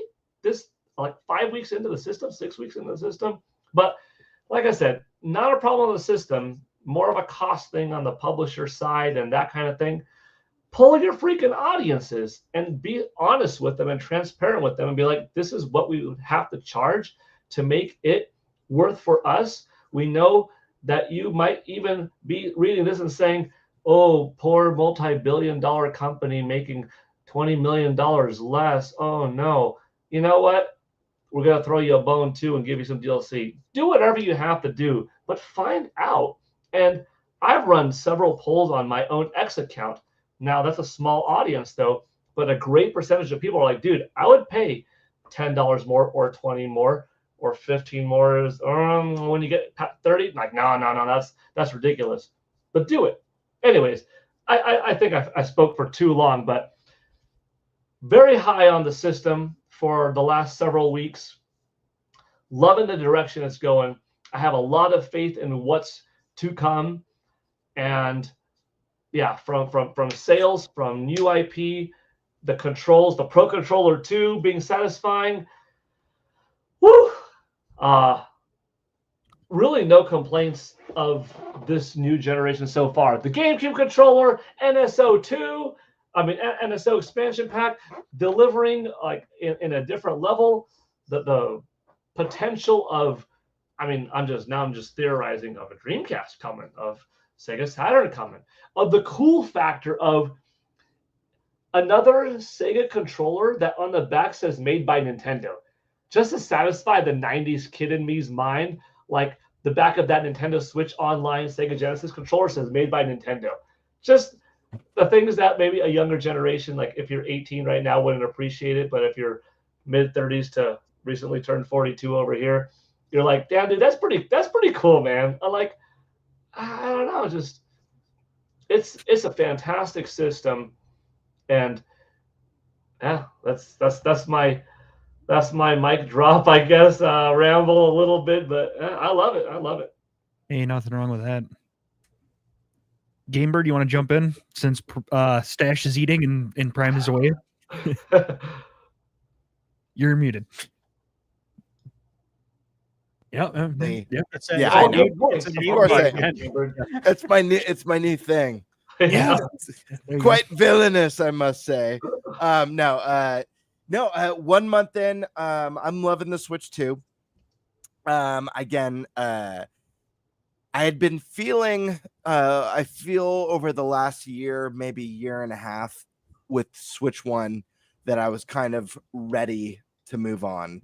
And while I was still using it, I found myself using it way less than normal and kind of leaning more into my PS5 or maybe Game Pass. So having the new console is kind of a breath of fresh air. And everything about, the more premium quality, the better performance, the better visuals, reinvigorated that Nintendo passion that's in me. And I've been almost exclusively playing my Switch 2. I don't think I've touched Xbox once since Switch 2 came out. And I think I've only used my PlayStation once for Netflix. I don't think I've played a game on my PlayStation since Switch 2 came out. That being said, my body is ready for a big single player game. And thank God we're getting one this month, DK Bananza, which is one of my most anticipated games of the year right now. Unbelievably excited. Obviously, Stash got to go hands-on and gave the game glowing praise from his experience. That hyped me up. And then we got one of the best single game focused directs ever around this game, which amped me up even more. So I'm ready for this one. I love Mario Kart World. I've had a blast playing it solo. I've had a blast playing it with my friend. I've had a blast jumping into online lobbies here and there, playing with my wife and my kids, family race night and stuff like that. But at my core, I am a single player gamer. You know, Smash and Diablo and Mario Kart are exceptions to that. I've really been waiting for the next big single player game because that's really what's gonna, take up my time and let me get fully immersed and engrossed in it. So DK is going to be that game for me. It can't come soon enough, but I'm so glad it's coming so soon after the launch of the console. I've mostly been playing Switch 1 stuff. I am on a gnarly pixel art RPG kick, going down that rabbit hole. I had almost finished Sea of Stars on the Xbox series on Game Pass, but the Xbox has been in my kids' room for the last, 5 months now. So I purchased a physical copy for my Switch 2, and I started a new game. I think I'm about halfway, maybe 2/3 of the way through. I almost beat it the first time, and then the kids hijacked the Xbox. So I'm looking forward to finishing that and jumping into Throws of the Watchmaker. And then I picked up Undertale because we got the next chapter in Deltarune on Switch 2. I've never played Undertale before. Really looking forward to trying that one out. Everyone tells me that I'll love it. If you guys in chat have any pixel RPG recommendations, I am here for it. I've played the big ones. So I've played, Chrono Trigger and Final Fantasy VI and Secret of Mana and a lot of those iconic classic games. So if you have anything a little bit outside of the box, like an Undertale or like a Sea of Stars type game, send it my way. But yeah, I've been using those games to tide me over. And I don't know. I'll say this. We won't know how Switch 2 is going to play out until time goes on. What I really want to see from the console is for Nintendo, like we talked about earlier, to take some risks, bring back some dormant IPs, try some weird things like a turn-based Zelda game, bring Star Fox to the modern audience by making it more like a Ratchet and Clank or a Star Fox Adventure 2 type game. Reinvent the wheel like we've seen Nintendo do with Zelda now, like we've seen Nintendo do with Donkey Kong now, like we've seen Nintendo do with Mario Kart now. They are starting a pattern. I want to see this bleed out into other IP, especially dormant ones that maybe they feel have maybe a smaller audience or don't have quite the appeal. Reinvent it, make it exciting again, make it feel new. So that's what I really want to see, as well as strong third-party support. I have a good feeling about this gen. I do feel like we're going to get all that. We just won't know until time goes on. Hey, man, if we get Ocarina of Time remake on this console, if we get Majora's Mask remake on this console and a new mainline Zelda and a new 3D Mario that's, again, reinventing the wheel, it's not Mario Odyssey. It's not DK Bananza. It's doing something bigger and better. It's doing something innovative, something we didn't see coming. They're going to do something wild. Make it in a, I don't know. I want to take Mario to Atlantis or something. I have no idea. But or like interdimensional. But yeah, it's my time's been good. Really looking forward to the big single player stuff. Really anxious to see what they have in store for the holiday this year. And so far so good. I'll keep you posted if that changes. No stick drift. I don't know if it's the stick fix I popped before the show tonight or what it is, but no stick drift. So that's a plus. Hell yeah. Okay. Who's next? Stash, you done eating? Well, I still have a couple bites, but No. That's prepared- fine. I'm prepared to We go. can finish. Nate, you want to go ahead and then? Sure. I'll go. Yeah. So look, it's been a month. I got my Switch 2 right here. I've played a wide variety of games on it from obviously Mario Kart World is the one that I put the most time in. But I played some Hogwarts Legacy, some Split Fiction, some Fortnite on here. I did boot up Splatoon 3 for a little bit. Cyberpunk for a little bit as well. I gotta be completely honest. The only thing about the system that I have any complaint about, because there's really two things. One, the bezels. It'd be nice if the bezels just were smaller, like a modern device today. It's a little weird. I know they'll probably fix it on an OLED model in 4 years, but it's like weird that I have to wait 4 years to have small bezels. It's a minor gripe. Doesn't really matter in the grand scheme, but it would be nice. It is noticeable in some of my games at times. And also, I had this happen, and I'm not even sure how it did, but you guys probably can't see it, but on my SR button here, some of the paint is chipping off. And I don't know why. No one has touched this but me. It stays connected to my system 90% of the time, except when I use mouse mode. And yet some shape is literally, I can see the metal, the bare metal. It's like chipping off. It's weird. It didn't happen to my second pair of Joy-Cons, which my kids have used. So those have been abused more than these, and that hasn't happened. So I don't know if I've just been unlucky or something, but either way, I honestly have loved every moment with the system. There hasn't really been too much for me to complain about. Even like the battery life, I knew going in 2 hours is what I expected, is what Nintendo said. I haven't had any game that drains it in 2 hours, but I've definitely seen 2 hours and 40 minutes with certain games, and to me that's plenty of time.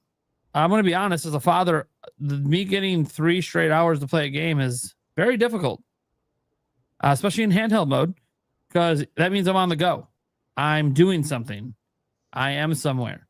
I'm not going to get to play it for just 3 hours. In docked mode, sure. Yeah. Sometimes you can get a long session in, but then I'm in docked mode, so I don't care. So the battery life hasn't really bothered me. Like the biggest thing is obviously, hey, when I am done in handheld mode, remember to charge the damn thing. Like that's something you always got to remind yourself, because if you do forget to charge it, you might regret it the next day when you go to play it. But honestly, everything about the system has been exactly what I expected it to be. I thought it was going to be a bigger, better Switch. That's exactly what it is. I thought it was going to get AAA game support. That's why I think the 2K announcement was so important, because that's the first AAA game to get announced since the Switch 2 Direct. Believe it or not, if you go through everything, there hasn't been a single AAA game announced for it that wasn't part of that Direct until 2K26. Now, we kind of figured 2K was coming. Of course, it's been a big supporter of Switch the whole time, every year. But it still was like, yeah, but that's the first one that didn't wait for a Direct. Like we keep thinking all these other companies wait for. They didn't wait. They said, no, we're going to include it with our normal marketing for the game. Yes, please. Everyone else take notes. This is what you should be doing. If 2K can do it, you can do it too. Include Switch 2 with your marketing. It's not difficult. Treat it like it's a normal platform. Thank you. So, all that to say, the only thing that feels a little weird is we're a little bit over a month out. Nothing new is released. And that feels weird. Literally nothing. Every game that we're going to be talking about in this show is either an indie game that's a Switch 1 game that just happens to play on Switch 2 like Ruffy, or it's the launch games. It's been a month. Nothing has come out. Now, Donkey Kong Bananza is coming up, and that's exciting. But it is a little weird that we're a month in and literally nothing's launched since day one. For most people, that's not gonna be a big deal. Not everyone can get it day one. People are still trying to get it. It's sold out in many areas, but it is just a little weird to me that, like, yeah, nothing else new has come out. I hope that this is just a launch anomaly, and we're really just need that direct, and we really just need third parties to start treating it normal. You know, like I'd like to be excited for Borderlands 4 coming up, but still don't know when it's coming to Switch 2, right? We obviously know when NBA is coming out, so that's cool. We know when Madden's coming out. That's going to be coming out next month, but that's next month. Like, we had Donkey Kong. Like, I was thinking about this for a bit. Like, we had Donkey Kong Bananza coming out next week. Cool. When's the next game come out after that? Dragon Drive? Like, third-party games. This is supposed to be the platform of third-party games for Nintendo. Where are they? They're not here. A lot of this is just probably the early blues. A lot of companies don't have dev kits. Maybe a lot of companies are waiting for that direct. Maybe they got marketing plans with the direct. Could be shadow drops coming. Could be a lot of things. But that's like the only thing that feels weird is I'm a month out. Like, when people talk about, well, you have all this stuff to play. I'm like, okay, sure. And 90% of what you're talking about I had to play is what I could have played on Switch 1. So forgive me for wanting things actually to come out for the system. So that those are the complaints. Like, just for some reason the library just isn't growing very fast, which sucks. And obviously I had for some reason the paint chipping on one of my Joy-Cons. I don't really know why, and the bezels. Now, that's a lot of complaints for a Nintendo YouTuber who actually thinks that this system has the capability to become my favorite system of all time.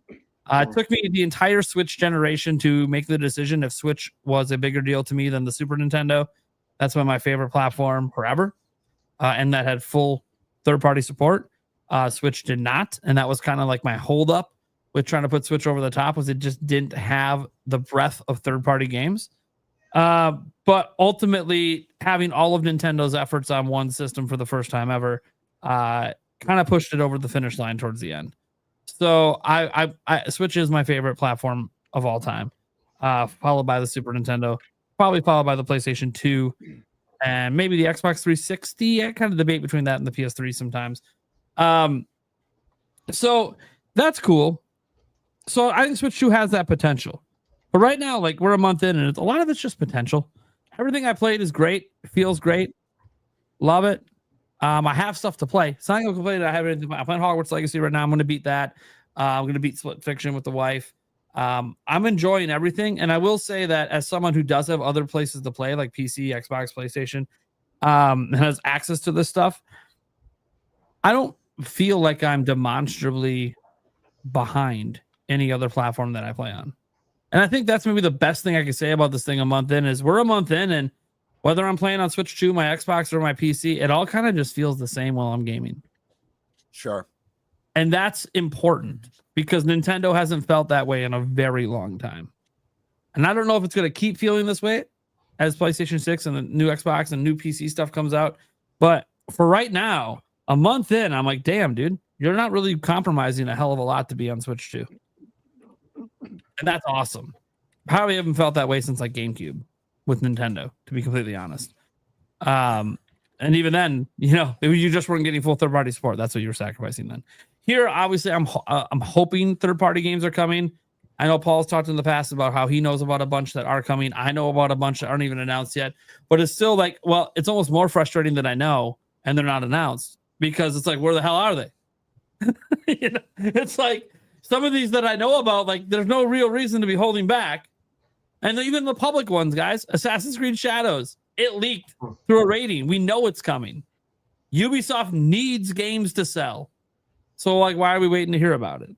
You know, like this period here where we had this giant lull, you could have dropped Shadows in that period. People would have picked it up because there hasn't been anything that's released. Like, forget about trying to compete with Nintendo games. Nothing else has come out that's specifically for Switch 2. So, yeah, I honestly am really impressed with the system. I love the way the games play. I love the way the games feel. I'm excited about games that are coming. I'm really excited for Donkey Kong Bananza. It looks utterly fantastic, but that can't be part of my 1 month look back. I look back at 1 month and I'm like, incredible launch. cricket sense, but damn, it still feels just as brand new as it did the day I got it. And that's what's really cool is every time I pick it up, I still can't believe this is what I'm playing on, because I'll go up into my room and I'll pull out my Zelda Switch OLED that's hidden in a drawer for my kids, and I pull it out and I'm like, okay, this takes me back with the Zelda, but then I turn it on and I'm like, what the fuck was I doing gaming on this thing the last 10 years? Like, this thing feels so dated. This ancient. I instantly, the moment I booted up my Switch 2, I felt like I never want to touch my original Switch or OLED for that matter again. And I agree with you, Nate. I do feel like it's felt like a drought, and I feel like the reason is that it launched with Mario Kart. And I know you're like me, Nate, where you much prefer that immersive single player experience. And so Mario Kart's fun to jump in, do like after you get through that launch day, those couple launch days of like hype and excitement, then it's like you kind of want to play something else, but when you can play with friends or family, you jump into Mario Kart. And I think that's what has been kind of missing. I feel like if it had launched with Bonanza or a 3D Mario or obviously a Zelda or a Monolith game for that matter, we wouldn't be feeling that, like, what should we be playing, you know, or we wouldn't be designating the console to playing better experiences of Switch 1 games. Yeah. And I'm going to throw this super chat real quick because it's specific to what I was talking about with Jorge here. He says, what's the difference between your current perception on game releases on Switch 2 compared to the early months of Switch 1? We had a month between Breath of the Wild and Mario Kart 8 Deluxe back then, so what changed? Well, for starters, Mario Kart 8 Deluxe was nothing I was ever even looking forward to back then because I already played the hell out of it on Wii U. That said, we had new games releasing 6 days after the system came out. That's the difference. We had Master Blaster Zero. We had Voez. Human Resource Machine on the 16th. Little Inferno, World of Goo. Obviously, those are some old games coming back then. And then the Binding of Isaac Afterbirth Plus on March 17th. March 23rd, we had, not March 23rd. Yeah, no, New Frontiers, Founding Pioneers, Othello, Has Been Heroes, Snake Pass, Romance of the Three Kingdoms. April 4th, here we are a month later. Lego City Undercover coming over to Switch, right? Has Been Heroes, Room of the Night, Graceful Expansion. Like, games were coming out every week on Switch 1 at the beginning of the generation. That's the difference. That's not happening on Switch 2. If you go to the eShop, you see all these new releases. They're Switch 1 games. Right. But even if they had it on the Switch 1, the launch game was 100+ hour adventure. Well, sure. You know, that you could easily, the single player experience obviously is something that could tide you over longer, I think, than a multiplayer one, unless you're just addicted to rankings online. Sure. And even then, you know, Mario Kart to me is not something I'm going to sit down and play for 10 hours straight. That's just not how it's going to go. And so, yeah, you could argue if they launched with Bonanza, maybe I'd feel different, but I still would have felt the drought because, like, I don't have anything right now besides, like, if I'm being honest with myself, I'm looking forward to Bonanza.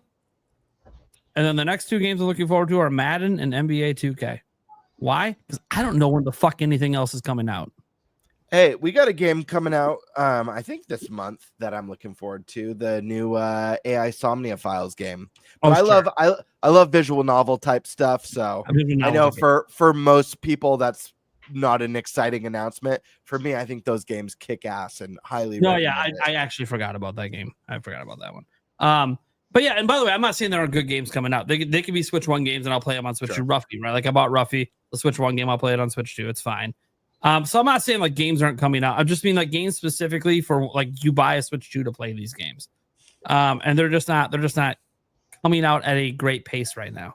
That said, I think the pace is going to pick up pretty quick. By the time we get to the end of summer, I think games are going to start coming out pretty hard and fast. But that's still, you know, me just waiting until that happens. So whereas like Switch kind of just felt like games were coming out all the time, whether it was indie, whether it was not. Because remember, the big thing with Switch, this is what people forget, it wasn't backwards compatible. So any game that dropped on the eShop was a new game for that system. That's not the case now. This is backwards compatible. So all these new games that come out, they're not necessarily there because of Switch 2. So That's the difference. If you were just wondering, and how I view it. By the way, I know it's like an inherently negative take. It's more so just I'm not really even being critical here. I think it's just strange. It's a weird feeling that I didn't feel with Switch. That said, I'm super stoked about the potential, and a month in, nothing about the system feels rushed or like not well thought out. Everything's feeling great for the most part. So yeah, I'm just gonna leave it at that because I could go on and on about gripes or go on and on about positives, because if you guys want just one more positive take, it's a generational leap, baby. Play your Switch 1. Go play Hogwarts Legacy on Switch 1. Hop on over to Switch 2. Get the fuck out of here. This is the kind of leap we used to experience. That I haven't felt this in a while. I haven't felt it since I went from PS3 to PS4. It's been a while. Been a while since I felt a leap like this. And yeah, Nintendo's behind, and it's 5-year-old tech and whatever other bullshit you want to utter. I don't give a fuck. When I'm playing Hogwarts Legacy on my Switch 2, I don't care that it's actually better on PS5. I went on the PS5 version, hopped back to my Switch 2. Didn't really feel like I was missing a whole lot. That's just from a gameplay and visual perspective. It's fine. It's exactly what I said it needed to be. Good enough. So I'm there. I'm good. I think we throw it over to the stash man now. Mr. Eating burgers on stream. Hey. And drinking Dude, that RC burger was so Cola. good. Son of a bitch. Bastard. Man, it was so good. I don't know what to say, man. I'm sure it was.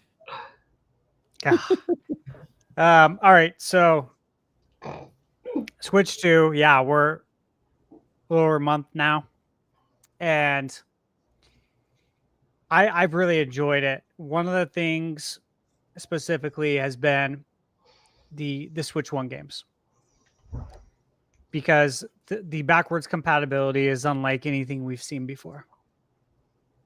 There's no other console where we've seen this, where you can literally put in any of your Switch 1 cartridges, your digital games, and there's a good chance it's going to perform better.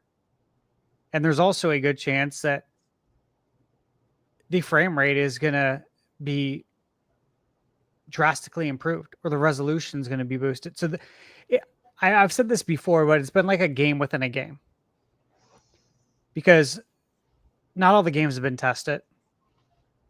I like to think that I have a lot of deep cuts in my library that are not on everyone else's radar. And these are games that I still need to test out on Switch 2 to see how they perform.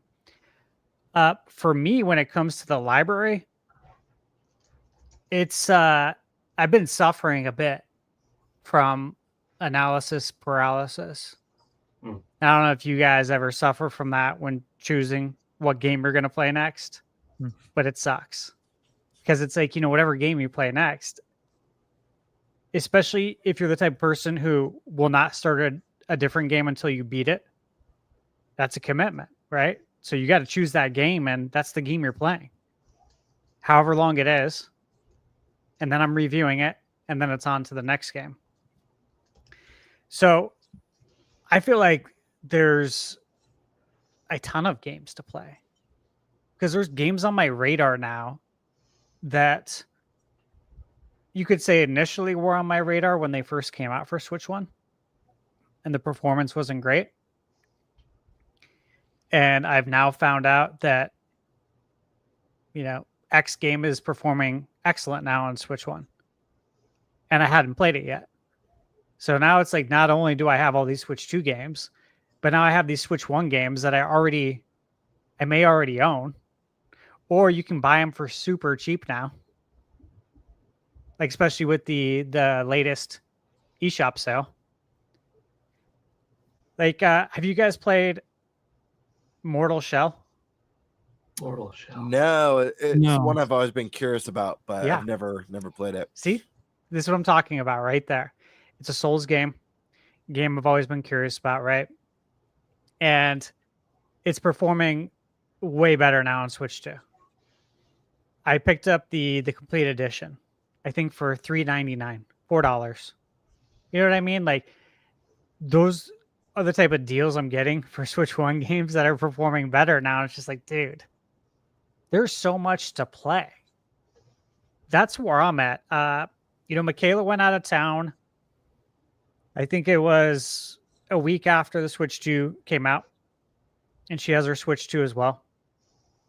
And I said, hey, babe, take the camera with you and let's test this out, right? Let's do the game chat. She was going to Oregon, and we did. I played against Michaela and her dad in Mario Kart. We did the game chat. Dude, it was so much fun. Such a good time. Her dad was talking shit the whole time. Well, not the whole time, but he was definitely talking some shit. And I'm just sitting there smiling, laughing. But it was really fun to test out the game chat and like still be able to, I guess, to see her and hang out and play some video games together. So my experience so far with game chat has been very positive.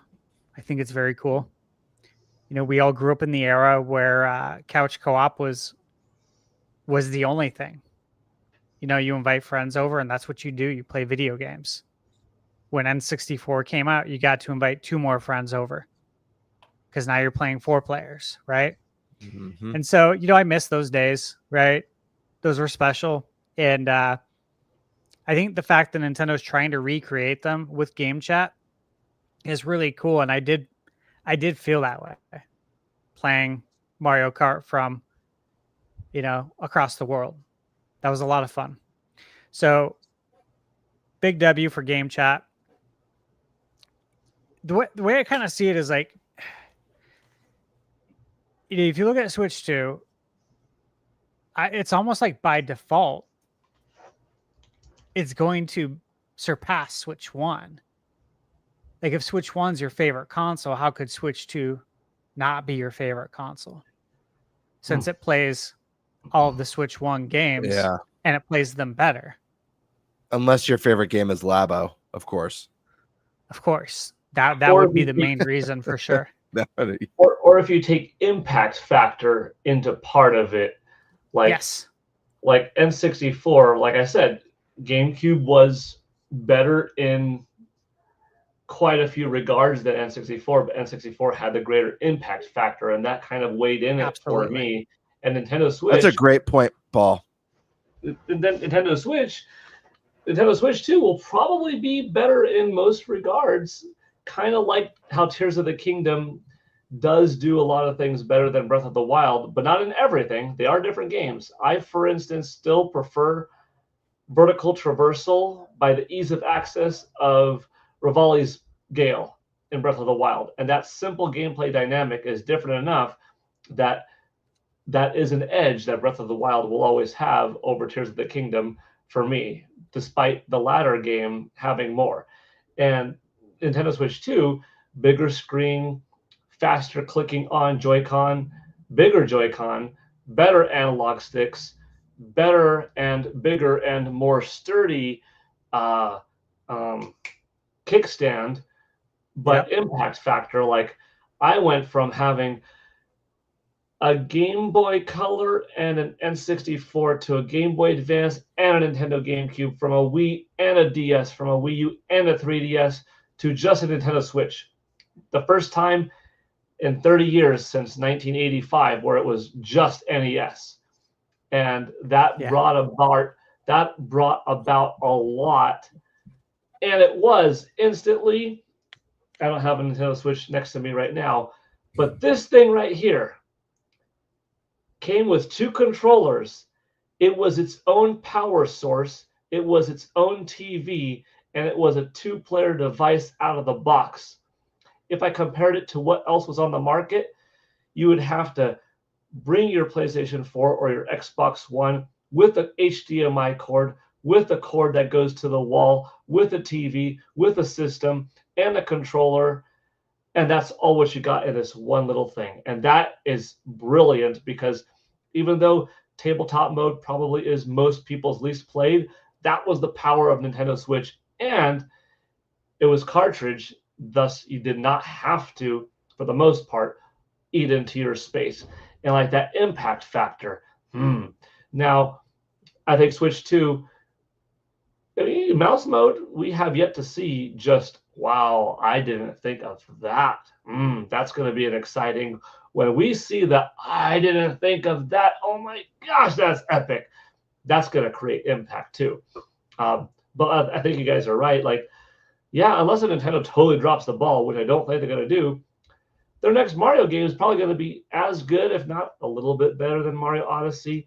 Maybe a little less good, but still pretty freaking damn good. And obviously look better. Their next big Zelda game, let's say it's not as big or as impactful as Breath of the Wild. It's probably going to be really freaking amazing, 9.7 out of 10 kind of Metacritic kind of scoring game. That, yeah, like if they last for 8 years, and then they uncover some past gems like a new Wave Race or new whatever, a new IP here and there. What's to make it not the next best system ever? Except for maybe a factor. I don't know. We'll see. It's, even if it doesn't win in every category, like, you're gonna love it. I think if you're a Nintendo fan, you're gonna be eating good for another several years. Yeah, that's why I see it too. And like you said, we could factor in things like impact, nostalgia, of course, as well. With N64, like you said, the impact was massive, and you had to be there to experience it. Yeah, it was extremely special, and it's a core memory for me. That's something that will stick with me forever. Never forget what it was like. So, yeah, there's all those things to factor in. I think if I remove impact, right, with just strictly speaking about the Switch, and just look at it from that perspective, it's like, okay, so all the games that I loved on Switch are running better on Switch too. And some of the games I really loved, like Breath of the Wild, right? Tears of the Kingdom, Mario Odyssey, Link's Awakening, Echoes of Wisdom, 3D World, Pokemon, all the big ones, right? They all got free updates, and they run better than ever. So that's kind of how I look at it. Is like, I don't see how the Switch 2 can't, for me, and that's just for me, I don't see how it can't surpass the Switch 1, or I don't see how it really hasn't already, because I get to play all the games I love, but better. And now I'm getting new games too. And obviously we're going to have years and years of getting new games. So yeah, I'm very happy with it, guys. I feel like there's not enough time in the day to spend with it. Like when I go to bed every night, I'm like, can I squeeze out any more hours, or should I put myself to sleep so I can be productive I've been asking tomorrow? myself that every night this week. Yeah, no dude. joke. Every night, I swear to you, since Switch 2's come out, I feel like there's not. Before, I felt like there wasn't enough hours in the day, because that's a natural feeling, but still super productive to get everything done and then some. But since it's come out, it's felt different. Like, okay, Yeah. I really feel like there's not enough time now.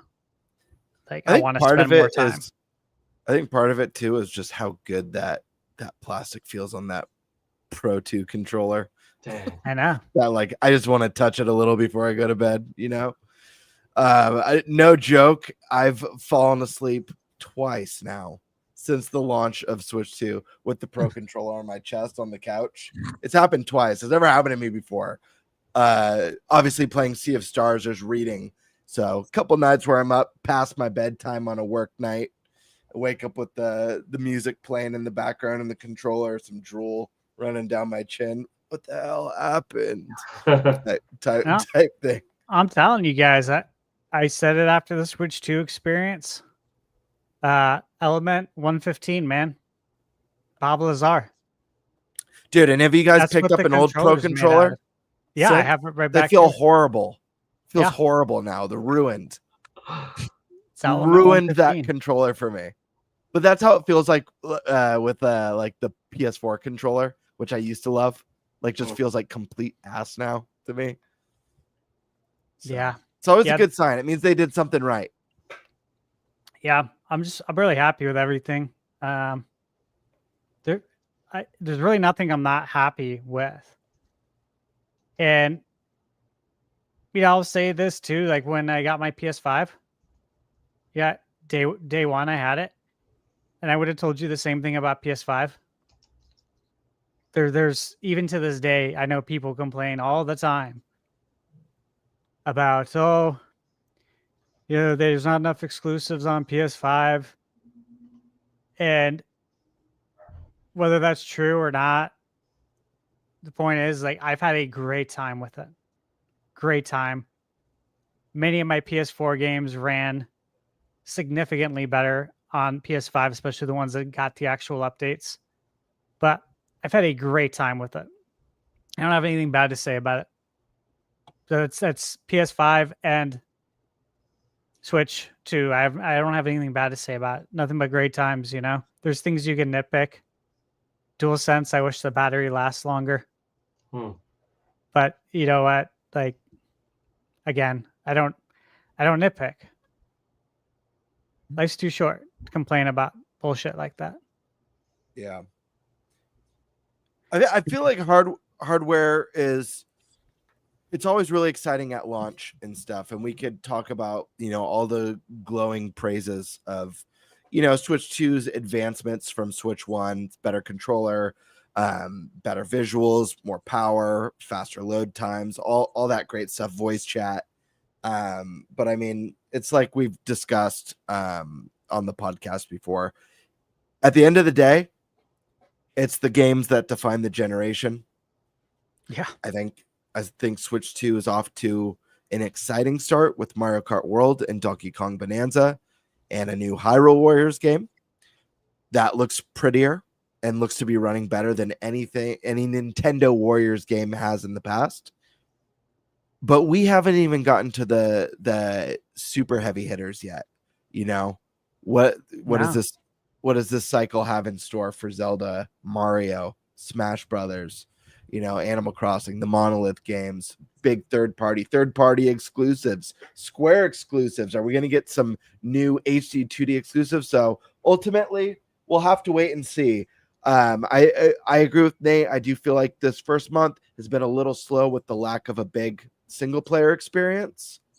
Obviously, that's excluding games like Hogwarts, third party stuff like Hogwarts and Cyberpunk. Talking about like a new single player exclusive, that creates a little bit of a slow burn. But I mean, to have that big game 1 month after launch, essentially, that's a quick turnaround, and I'm really excited. It is. This is an exciting time because, like Nate, like you mentioned in Game Bird's collab bid that we did, everything's on the table. And for me, like, this is the most exciting time, the quiet before the storm. And I know for a lot of people, they're like super antsy and every day they're upset that there's no direct. And it's like, bro, this is a fun time, man. Like, we got to enjoy this because soon they're going to start announcing everything and we're going to know everything. And then all you're going to do is impatiently wait for more information about what they've announced. This is fun right now. The element of the unknown. And you know what's also right now? Right now, by not having games to buy, you don't have anything to complain about the games costing too much. So there you go. Yeah, right. If you want to complain about $10 being more, here's no games for you. Try complaining about that. Now you don't have anything to complain about. There. I know, man. Problem solved. Oh, I can't spend $10 more on a game. Fine, no game for you. Oh, yeah, you save your money. I think Paul Gale's found his outlet like for him to bitch about the haters on the internet. I'm loving it. I'm loving it. Oh, it's great. Anytime I try to provide logic to someone, like, I know. How often do you get a coffee? Well, every day. And do you like your coffee? Yeah. How much do you spend? I don't know, $7, $8. Do you get it 7 days a week, 5 days a week? About 5 days a week. So you spend $40 a week on coffee. I could spend $10 on a 2-pound tub of coffee to last me 3 months. How much did you spend on your coffee in 3 months? $40, $160, $480. So you mean to tell me that you can't sacrifice a little bit of your coffee quota to compensate for your video game complaint being up 12.5% for one game, in which you only buy one game every 3 months anyways. Yet you're complaining also about there not being enough games, that you would just complain about the cost being up more. Now, let me just say, Paul. Paul's ready to judo chop Paul, people online right now. You know, this is the same logic. You and I like use this. We have the same logic that we apply. I've been saying the same shit too, and I get the same kind of responses you're getting, and I see some of them because you're in my feed, and I'll read it. I'll just shake my head, like, well, what is this world coming to, man? Like, how do you not understand this? But yeah, Paul's exactly right, guys. Again, look at your finances. Look at where your money is going. That was one thing I talked about a lot with Switch 2 Welcome Tour, with it being $10, and suddenly that like struck a chord with so many people, to where they're like, "Oh, I'll never do that." It's like, bro, you spend more than $10 daily at the drive-through window, so get the fuck out of here with that. I think look at your finances. Go to the grocery store. I buy coffee the same way Paul does. I don't go spend $5-10 on this Starbucks bullshit. That's honestly, look, I'm sorry. It's stupid. Okay. You have to look at your money better. Okay. Like there's better ways to go about life. That is not the way. But I like Starbucks. You may not like my delivery on it, but it's the truth. And if you practice this, what Paul just said too, the things I've been saying about when it comes to money and how you look at it, and the prices of games and how you break out the entertainment cost, for real, like it's not that hard. Okay. It's simply not that hard. I think there's a balancing act that has to happen. Think about budgeting, think about your finances. At the same time, it's good to treat yourself every once in a while. If you love Starbucks, if you love what's a Starbucks drink? Salted caramel coffee. You love your iced salted caramel or whatever, frappuccinos or whatever. Treat yourself every once in a while, but don't make it a 7 days a week, 5 days a week thing. Don't make it a way of life. You want to go out and have that nice steak dinner, you should do that. It's good for you to treat yourself every once in a while. Video games is a way of treating yourself. That being said, obviously it's never fun when prices go up. I don't think we need to celebrate it, but yes, I think there's a little bit of a balance. It goes a little bit every ways, but budgeting and financing is very important, and it's a skill that most people don't have, sadly. Oh my gosh. I'm just gonna say, spend your money over the fuck you want. I don't give a shit. You want to buy that coffee at Starbucks every day? Go for it. You want to? What was the analogy Paul was using? That people blow their money out. Was it the coffee one? I don't know. It was the coffee one. Yeah, I don't give a fuck. Spend it on what you want. It's just one of those. Keep in perspective that the things that you spend money on, you're bitching about other things that you can't afford. I'm sorry. There's someone with a nickel in their account who's going to go overdraft tomorrow morning because you told them to just spend it. So be careful. I could clean myself in the shower in 5 minutes. Maybe you don't want to spend. I need to spend 20 minutes in the shower every day. You could shave off those 15 minutes of the shower and multiply that many gallons times this many, boom, and there goes your money. There's ways to cut everything. There's ways to manage everything. But the biggest thing is like the people that will condemn those, are like, how dare you shill for a company that this, like, dude, you probably have better internet than you need. You probably buy more shoes more often than you need. You probably have more chips than you need. You probably use more shampoo than you need. You probably don't squeeze out the very last little bit of the toothpaste. You probably don't let the razor get too scratchy. You probably toss it out too early. You probably This is so gonna get clipped. You probably don't look at the video. Weekly. You're like, they're telling us to cut open and squeeze out toothpaste so we could play dog. Bro, every week. And people will say, I shouldn't have to. Well, that's life. Life is about making everything work in as many regards as possible. Like if your thing is comic books and you have a huge comic book obsession and you want to feed that comic book obsession, you might have to say, what's my secondary thing?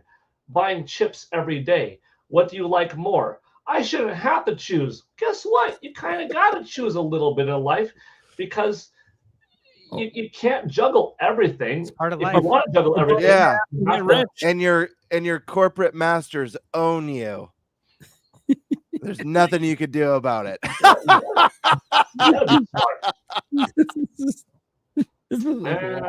I love it, dude. You can Too tell there's a lot of this pent up, gotta get this out because of a lot of people trash talk on the internet, and then you like check out their profiles and they're buying all this dumbass shit all the fucking time. You're like, oh, look, you're bitching what I spend my money on. What the fuck are you talking about, man?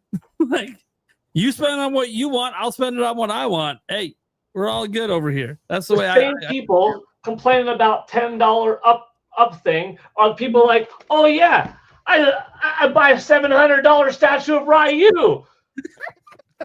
Oh no, I don't want to spend $10 more. Oh, I got $500 statue of Samus. Oh no, Mario Kart World is $10 more. Flexing. Don't buy your statue. Let me see your shoes right now. How new are they? Mm-hmm. Everyone lift your feet. Everyone lift your feet. I'm gonna go grab my new Giannis NBA kicks quick. Where I is know your I need to air change conditioner shoes set to before I in the embarrass summertime? myself. Are you chilling at 71 degrees or are you chilling at like 79 degrees in your house? How 60. is your DWP bill looking like? Yep. Mine's looking terrible, but I keep mine locked at 78. I won't sleep otherwise. Sorry, guys. I'm willing to pay a little extra to sleep 66 over comfortably. here. I keep it down, baby. See, these are the choice I make, but I'm also not out there bitching about $10 more for video games. I will say I don't want prices to go up, but yeah, if I want to buy it, I'm gonna buy it. It is what it is. I'm fortunate in life that I can do that. You guys already know. I've already said this before. Coming from the finance, Paul, I know you know finance, but coming from working in mortgage and seeing everyone's credit reports. Now, look, I know it's probably a thing people don't like to talk about, but let me just say, I see how everyone spends their money. I know the average debt to income ratio, and dude, it's very bad. It's very bad here in the United States. Let me just say that. Can I go off one last time? Tino Ame made a comment, and I resonate with this one. You see this? Now, if you've watched, I've gotten some weird comments, particularly when Nate drops the short. I'm not going to mention any names. I don't even know the name, but get a haircut. What's with the guy's haircut? I've seen one person multiple times over when Nate would drop the shorts of my Nintendo Switch 2 Countdown, their direct. One dude was keep on talking about the haircut. I don't know. It's not the best haircut. But you know what? I have given myself this haircut every 2 months since September 2016. My wife bought me a $17 hair clipper set, and I have given myself this haircut every 2 months. Somebody did the math, or somebody was like, dude, sensei, because I think it was like my students that I was talking to. That's like $40 a haircut. Hold on. That's like 8 years of haircuts or something like that. 9 years of haircuts every 2 months. You save thousands of dollars. Yeah, that's where I made my cut. I've gotten 2 haircuts by someone else in the last 9 years. Once for a friend's wedding because one of the groomsmen cut hair, and once with my son. The two of us went to a barber, and I was like, I'll join you for this one. And I spent $65 for the two of us or something like that. Otherwise, this haircut, I've done my own, and sometimes I mess up a little bit, but that's where I've saved. And you add it up, and you're like, dang, that's how much it is. No, man, I said last thing. You get me going. I'm going to go a little bit too long. I said one last thing. Find where you can cut. And don't think of it as, why should I have to? No, that's life. Life is making it work. That's how you get ahead. That's how you get ahead in life. Oh, man. Okay. I just, I I did not. anybody signed up for the podcast for. Like, don't Anyone want to give a final message before we move on? Sure. Haircut analogy. Anyone? Comments are great. It's your topic next, anyways. I don't have a final message. I just want to make sure. Nah. Oh, yeah. No, we're Any good. Yeah, it's a good way. It's final good to closing leave it there. I statements? think it's good to leave it. Yeah. So Cool. 1 month of Switch. 2. Cut your own hair. Stop buying coffee. Yeah, there you go. Yeah. You can become a millionaire Deal with overnight. Deal with it. Don't shower anymore. Cut your own hair. Make your own coffee. Recycle your shower water. There you go. Don't Make eat coffee out of the one shower meal water. a day. Make All right. coffee out of the shower water. It's like that Seinfeld episode where Kramer washed his vegetables in the shower. Yeah, he Yeah. has the garbage disposal installed in the drain. So good. Oh man. Oh, All man. righty, Okay, folks. sorry. My topic is Direct Rumors Roundup. Hmm. There was some speculation this week that a Direct may be dropping. That doesn't seem to be the case. However, some people still speculate that this might be landing by the end of the month. We have Nash Weedle, 3 sources for this week, 2 sources for the last week of the month, and 2 that don't know. Included in these rumors are rumors of themes coming to Switch 2. But they will be down to line possibly even a couple years out, which would be a bummer if true. Also says the next wave of Switch 2 editions is coming, including Pikmin 4. So the big questions for the panel today is, do we believe Nash Weedle at all? Why or why not? What do we think is happening with Directs and these other various things that he's been talking about? Let's start with Thundersash. I feel like Thundersash never kicks it off. So let's start with the Thunder. Okay. I'll go first. All right. So the first part of Nash Weedle was about what the Nintendo Direct. So 3 sources for this week. Yeah, 2 for last week. Look, 2 for the last of the month. I follow Nash Weedle, and I do truly believe Nash Weedle has inside info. I always have. And at the same time, I truly believe that we need to have a Direct, and we've said this over and over again. All of us have here on this channel. There's a lot of third-party games that need to be announced. If you look at the release calendar, it's very empty.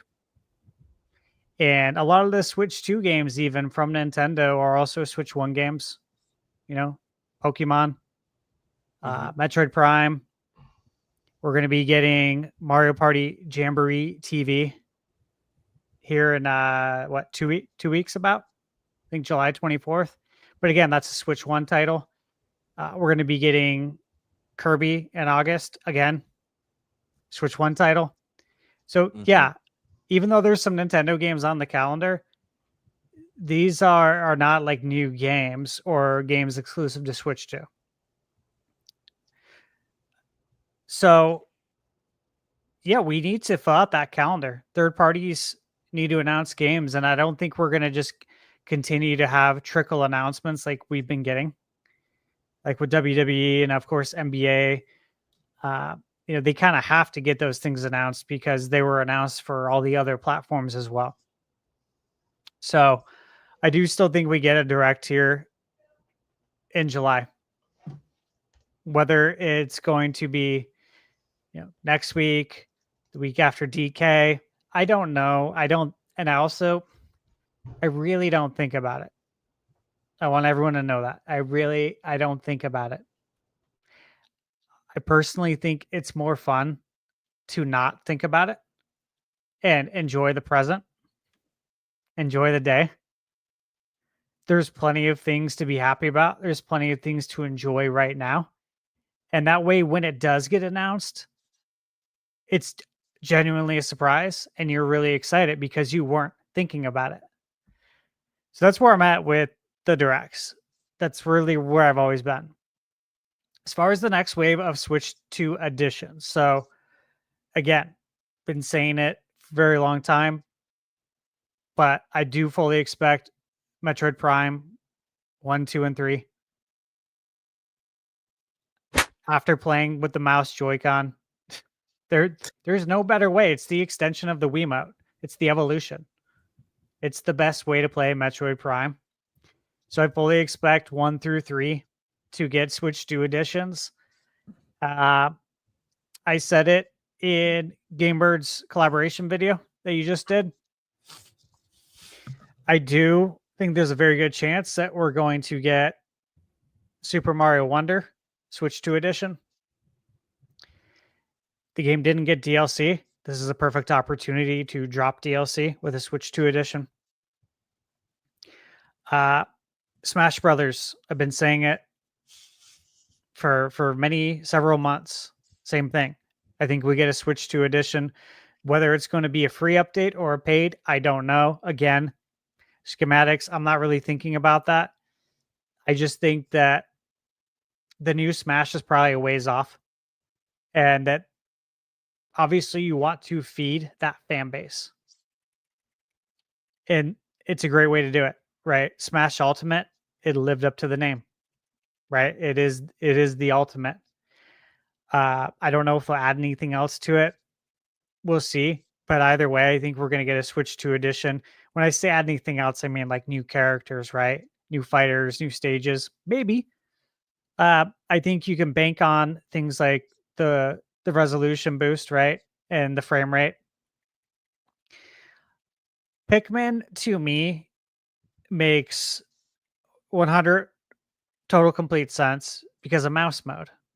That's going to be the best way to play Pikmin. So naturally, yeah, it should get a Switch 2 edition. And again, I think Pikmin 1 through 3 will get a Switch 2 edition. I think this is going to be ways that Nintendo fills out the calendar. Just like with Metroid, that's the best way to play it. And I think with Pikmin, it's going to be no different. So yeah, I think we're going to get tons of Switch 2 editions. Again, this is a great way to fill out the calendar throughout the year and going into next year, and probably going into the following year. I think this is going to be something Nintendo does for a while. Xenoblade Chronicles X. We already know there's a 60 FPS mode. Thousand Year Door. We know there's 4K in the code. These are all things that I expect to happen. And I don't think they just do Xenoblade Chronicles X. I think we get 1 through 3 as well. Why would you just do one of them? There's no reason why you do that. It's just like Prime 4. Why would Prime 4 be the only Metroid Prime that has the mouse Joy-Con controls? It would be just like Pikmin 4. Why would you only give mouse Joy-Con controls to Pikmin 4? If you can give the previous 3 games a resolution boost, frame rate boost, and add mouse Joy-Con mode and resell them. Easy money. Easy money, guys. So yeah, all of this stuff is stuff that, one, I have talked about, 2, we have talked about. And so everything Nash Weedle is saying is something that we've all already been saying. So why would I not believe it? I believe it. I don't just spew bullshit. Anything I say on here, I truly think is very logical and is I'd like to believe it's well thought out. I don't just throw things at the wall. I think about them in detail. And so, yeah, to me, all of this makes a ton of sense, guys. That's where I'm at. Hell yeah, man. A lot of good points in there. I guess I'll get my opinions at the end. So let's jump on over to Eric. Yeah. I'm kind of starting to feel about this direct like I was about the Nintendo Switch 2. I need it. I want to see new games. I want to see what the future has in store for us. I mean, I like what we have right now, but I want to see what's coming. I mean, I got a couple games I got to play here, but I like watching directs too. That's always fun, just to see reactions and stuff like that of people. Man, this direct sucked. This direct was awesome. It's probably just because the reason why it sucked is because it just showed no games that you want to play. That doesn't mean the games aren't going to be good. It's not your cup of tea for the type of games that we're showing. It happens. That doesn't mean the direct was shit. Shit for you, but whatever. I just want it. That's where I'm at with this thing. This thing needs to just come because I want it and I want it now. Exactly. There you go. My Switch and I need it now. Wait a second. Primal. What are your thoughts? All right. There's a lot to unpack here. Obviously, there's no direct this week. Yep. So whatever those three sources are wrong. They can fuck off. Mm-hmm. Obviously, I have no idea who his sources are. I have no idea if Nashville has real sources. People like to point out all the stuff that he was wrong about years ago, and that's cool. He definitely was wrong about a lot of stuff, and lately this year he's been right about a lot of stuff. So I don't know. I never really know where to classify Nashville in the world of insiders. He's definitely not like a Nate the Hate level insider, but I don't really put him quite yet at like the Samus Hunter where it's just all made up bullshit insider. So that's like, yeah, Samus Hunter. Where's my button? Here she comes to wreck the day. So I think that the jury's still out for Nashville for me. He's had enough right lately that I'm kind of paying attention, and obviously I put his stuff out there, but it is just rumors. The big thing for me for this month when it comes to a direct is nothing to do with Nashville. It has to do with beat 'em ups. He's the one that said it's this month. He's the one that never says that. He never puts himself out there like that. He's never done it before. And he's a really big YouTuber. So he doesn't need clout chasing. He doesn't need more views. He said it on the Nintendo podcast, which is already like the #1 Nintendo podcast in the world. So there's no reason so far. There's no reason So to not want to drive, to try to get more attention is what I'm trying to say. He's super successful. He owns his house. He's got it made. He gets to do what he loves for a living and live a really good life. Money's not really the biggest object for him, like it is for others. So I think he's in a situation where he can do whatever he wants because he wants to, and because of that, I don't think that he has a reason to lie. So that doesn't mean that his sources are correct. Of course, he even said, "Hey, this doesn't mean it's happening, but just like it's a guarantee that when I run out of Airheads, Stash is going to start eating Airheads again." Is what it is. Literally, we were eating them for weeks. Mm-hmm. Stash had none, and now we're out, and Stash is pounding it down. Mm-hmm. See, there's just some things in life I can't predict. That said, I think a direct can still happen this month. I think a direct. The reason that it feels, setting aside any rumors, like it feels like we need a direct. There's so many games that we don't have release dates for that are announced, third party and first party. That's really like the biggest sign that we need a direct. Yeah, Nintendo can keep doing things like Dragon Drive release date dropped on Nintendo today. That's fine. If they want to keep trickling out one game at a time every month, like, when we get to next month and we're getting close to Dragon Drive coming out, they drop a release date for something in September. Sure, that's their prerogative. They can keep doing that. But the bottom line is that gamers like to have roadmaps. Sure. Because most, I don't know about on this show, but most gamers are not going to buy every game Nintendo releases. They're not interested in all of them. And there's people that watch my channel right now have zero interest in Donkey Kong Bananza. Cool. They just want to know when the next 3D Mario is. Cool. Well, we don't know. And that's okay that we don't. But they want to know dates for other things. Like, I'm not excited for this, but I am excited for Metro Prime 4. When are we going to know? I don't know. When are we going to know? Like, we're in July. It's going to be August. There's going to be 4 months left in the year. Like, why don't we have release dates for all these months? So like, that's one thing that makes you feel like, okay, Nintendo's games, there's so many we need release dates for. Heck, even seeing something like more of Kirby Air Riders. That's a 2025 game. We still haven't actually seen the game itself. We just saw a little cutscene thing. So when are we going to see the game? So a lot of that stuff is like, yeah, okay, Nintendo can keep doing individual game directs. They can keep doing it through Nintendo Today, but it's not nearly as exciting as an event where you get a bunch of stuff at once. Then third parties. Obviously NBA 2K gave us a date. Madden, that was announced at the direct, they give us a date for their stuff.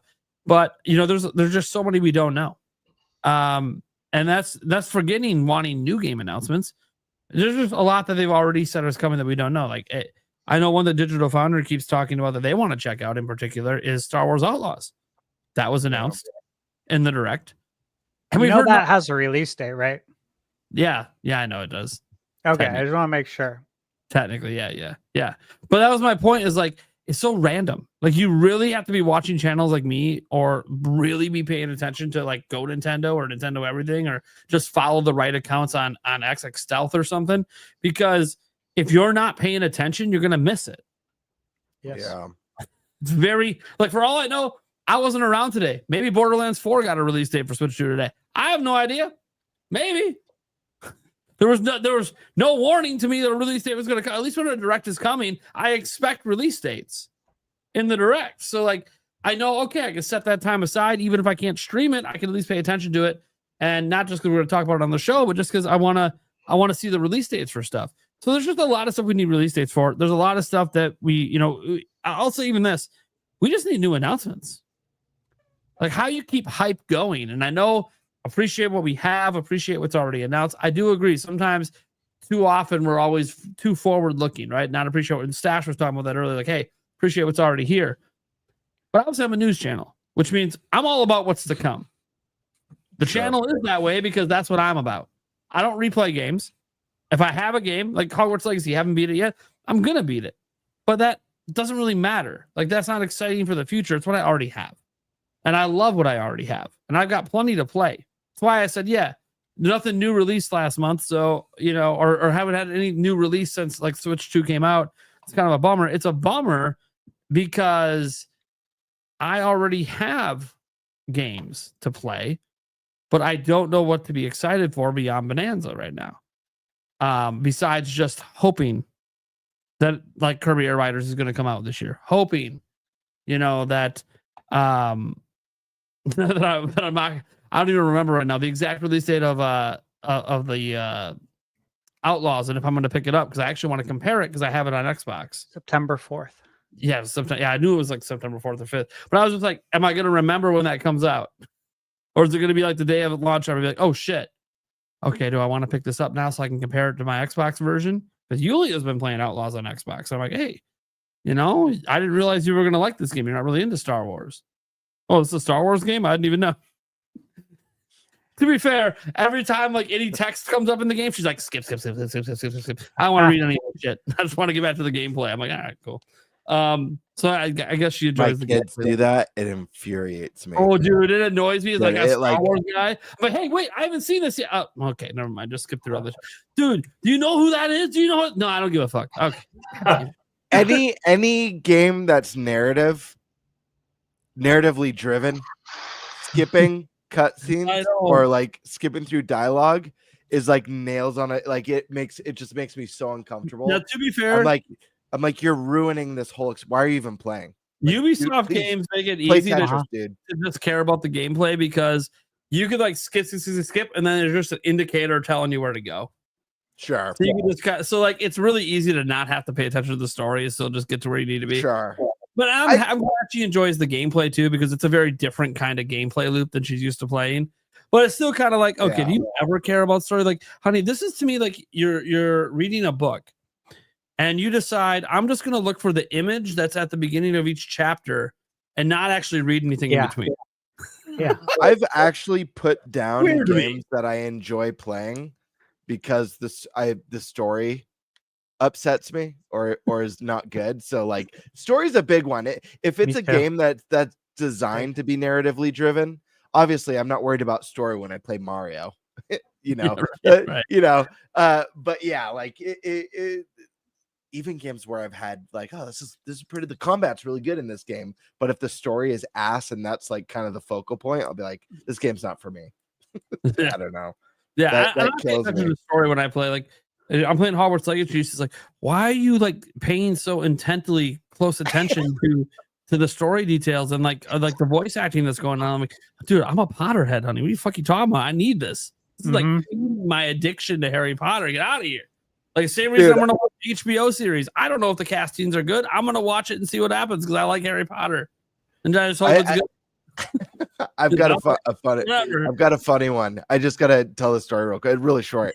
Way back when one of my favorite series growing up used to be the Metal Gear Solid series.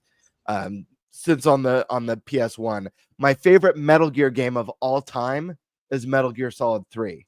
I think it's the best one in the series. Personally, I love the story, the dynamic between Big Boss and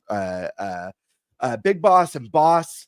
Anyways, if you guys have played those games, you know the cutscenes are frequent and long. You know, sometimes they're like 20-minute cutscenes, and you cannot in the original Snake Eater, you could not pause the cutscenes. It wasn't possible on PS2. And I remember I had to go to the bathroom so bad that I was panicking. And I don't think my game had been saved for a long time that I made the choice. Obviously, I love the story so much to just turn off the console and be like, I'm starting the game over. Oh, I thought you were going to say you made the choice to crap your pants. That's what I was hoping for. I was going to give you props for that.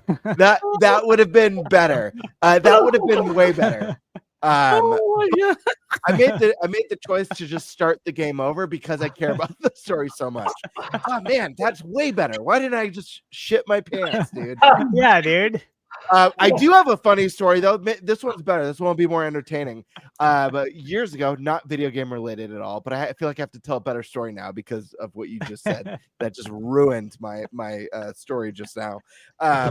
Way back when I was like 22, I had a group of friends ask me to meet with them at a bar. And so I show up. I was the last one there. I sat down at the bar next to my buddy, and he looked at me and said, "Your kind isn't welcome here." And so I got up, went to my car, and drove home. 40 minutes later, I get a text saying, "Did you actually leave?" And I said, "Yes." And they said, "You know, we were joking, right?" And I said, "Yes, I just thought it would be funny if I actually left." And I never went back. I stayed in and played video games. I thought it was hilarious. They didn't find it that funny, but I thought it was hilarious. I thought you left because you shit your pants. I was No. where you going right now. Like, hey, I have to leave too if that happened. Damn, I probably wouldn't come back either, just in case someone noticed. Anyways, getting back to what I was saying about the rumors. Yeah, so I hope there's a direct this month. We'll see what happens. You know, do I trust Nash Riedel? I mean, I don't, not as much as some other content creators do, but I do think that he's had enough correct that I pay attention. But I don't know. You know, I've been covering rumors and stuff for so long on the channel for so many years. I've seen so many like people come and go in the space because they end up that they were just making it up or stealing it from more credible people or whatever. At least Nash Riedel, I'll give him this much: he's not hiding. He puts his face on the internet. Yeah.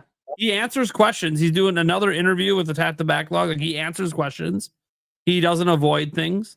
So I got to give him credit. That's more than like pretty much anyone else does, which then makes you feel like he's willing to put his own reputation, like as a person, on the line.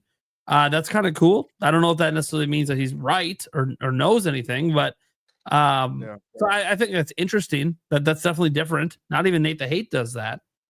He still keeps his identity completely hidden. He just has his voice out there. So you only know who he is if you actually know him in real life. That said, and that's assuming he's not using a voice changer. I have no idea. That said, I do wonder about some of the other stuff here. Like when you say themes are coming, but are potentially years away, it's like, okay, why? Why? There's already a theme menu. You could add colors anytime you want. It doesn't take long. So you can literally just add themes tomorrow. And then if you want to do image ones, well, how come people hack their switches and have a new theme made in 3 seconds? Like, I don't understand why it would be years away. No, go ahead. Yeah, that's kind of my thing. Like, and by the way, I don't give a shit about themes. Contrary to what the slide says. Yeah, right. Yeah, and if you don't believe them, go back a few episodes. Yeah. I don't actually give a shit about themes, but I know a lot of people do, and I can recognize that. Like, not everything has to be catered to me. I already have what I want right now. If themes come out, probably wouldn't make any difference to me. Would I use them? Maybe. I don't know. It would have to be a theme that speaks to me, and then I realize, God, I'm only on the home menu for like fucking 2 seconds. Who cares? Kind of like my phone. Like, I got a new phone today because we changed companies I'm with. And guess what? It looks exactly the same as my old phone with the exact same images because that's all I did. I just transferred it. I ain't gonna change this. Dude, I got my fucking hot ass wife on the front of my phone. I ain't changing that image till she gives me another hot ass photo to put on the front of my phone. That's just the way it is. I'm a simple man. I don't need a lot. So themes can fuck off. I'm cool. Dark gets me where I want to be. So I just feel like, you know, themes being years away to me is almost like a red flag when someone says that. It's like, yeah, you're just giving yourself, you're saying something people really want, and then you're giving yourself years for it to come true. And then if it doesn't, you can come up with some excuse about, oh, they decided at some point in those years to not do it. And it's like, really? They had themes on 3DS. They had themes on Wii U. If they wanted themes, they'd be there. So like the theme one is actually a red flag to me, despite the fact that people clicked on this podcast to watch that, and 50,000 people clicked on a video because it had themes in the title and a theme in the thumbnail. I get it. That's the rumor. It's almost a red flag to me, rumor. This is the kind of rumor that makes me think of Zippo. Because Zippo would come out and say something that is like years away from happening. You know, like people were trying to give him credit for Mario and Luigi because he said it like 4 years ago. I'm like, wow, what the fuck are we talking about? Like, you can't get credit for a rumor that you said 4 years ago. You said it was coming within the next 12 months, and then it arrives 4 years later. You clearly didn't know what the fuck you were talking about. Because a new one eventually came out. That's like me saying, yeah, guys, guess what? Nintendo's making a new fucking 3D Zelda game. It'll be out sometime in the next decade. I'm now an insider, baby. Because I'm probably going to be right. And then if I'm wrong and it doesn't come out in the next decade, it'll probably be a couple of years after that, and I'll still get credit. So this is what that rumor sounds like to me. I want it to be true for the people that want it, but I don't know why we'd have to wait years for it to happen. That just doesn't make sense to me. They already have point systems in place to spend platinum points and all this stuff. Right now, they took away gold points, and the main reason we wanted those fucking things on Switch too. Maybe, I guess, they could relaunch it with gold points and make it something you buy with gold points, I guess. But then you took that away before the system came out, so why you need extra years to kind of figure that out? I don't get that. Doesn't make sense. You already let us buy themes in a way. You let us buy icons and stuff. Why can't themes just be like that, where you can buy them like that if you want, or if you want it to be a microtransaction thing and we pay real money? Fine, do that. Or if you want to give them for free, do that. I just don't know what would be the big holdup for years to wait for themes. Especially when we've had 8 years of no themes on Switch, it just doesn't make sense to me. You've had plenty of time to sort this out if you wanted it. So, all this to say, it's actually a red flag to me that that's actually a rumor that came out of his mouth. Anything that's years away just sounds like bullshit. And by the way, someone's going to point out, well, the Ocarina of Time stuff. Yeah, you're right. The more I think about it, the more it might be bullshit. Now, an Ocarina of Time is something I think is happening because of Aonuma. Aonuma is the reason why I think something's happening with Ocarina of Time, because he's been teasing it. What if Nashville's just piggybacking off the Aonuma teases? You know what I mean? And that's what could be happening. So I'm starting to get like really skeptical. Like, yeah, he got some stuff right. But like I think like one of the recent things that people gave him a lot of credit for was in that direct that they would be featuring Donkey Kong but no Mario. It's like, okay, well, there was other people saying that on Family Boards before he said it, so I'm confused why he gets credit for it.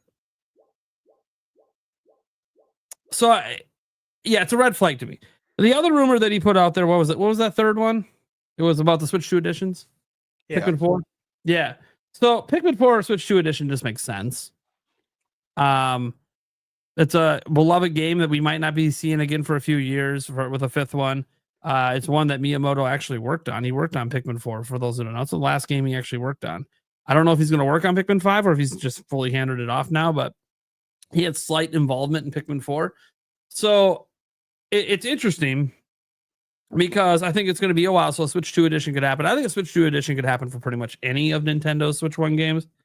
It'll be curious if they ever do one that got a free update and then they decide to give a Switch 2 edition anyways. That'd be wild. That'd be absolutely wild. But could it happen? Sure. So I kind of feel like the Switch 2 editions to me have replaced Wii U ports. Switch 2 editions are the new Wii U port. They give you a reason to rebuy something from the past. That's what Wii U ports were. That's what Switch 2 editions kind of are. Obviously with the ability to buy the if you already own it, just buy the new part of it. So I do definitely think there's going to be a bunch of new ones. There was that thing today where Nintendo re-upped a bunch of trademarks in a whole bunch of different countries or something. A lot of those could relate to Switch 1 games and be Switch 2 editions. Or there could be nothing because Nintendo re-ups trademarks all the time. But the reason people paid attention is because, well, they added Dragon Drive and all these other ones to it. I'm like, yeah, I guess. I mean, I don't know. The legal team is what handles all that stuff. So I don't know if there's any real correlation. I've paid a lot of attention to that stuff in the past and reported on it. And then like nothing has happened so many times that I'm like, okay, well, did it really actually mean anything? Maybe internally at Nintendo it meant something, but I don't know. Externally, nothing really happened. So yeah, I'm gonna kind of I think leave it at that. I'm starting to have severe doubts about Nash Weedle. I've kind of had them there the whole time. I was kind of being cautious. That said, a direct this month, I point to beat 'em ups, and I have faith that he knows what he's talking about. When it's gonna happen, I don't know. Some people say they can't do it the same week of Donkey Kong.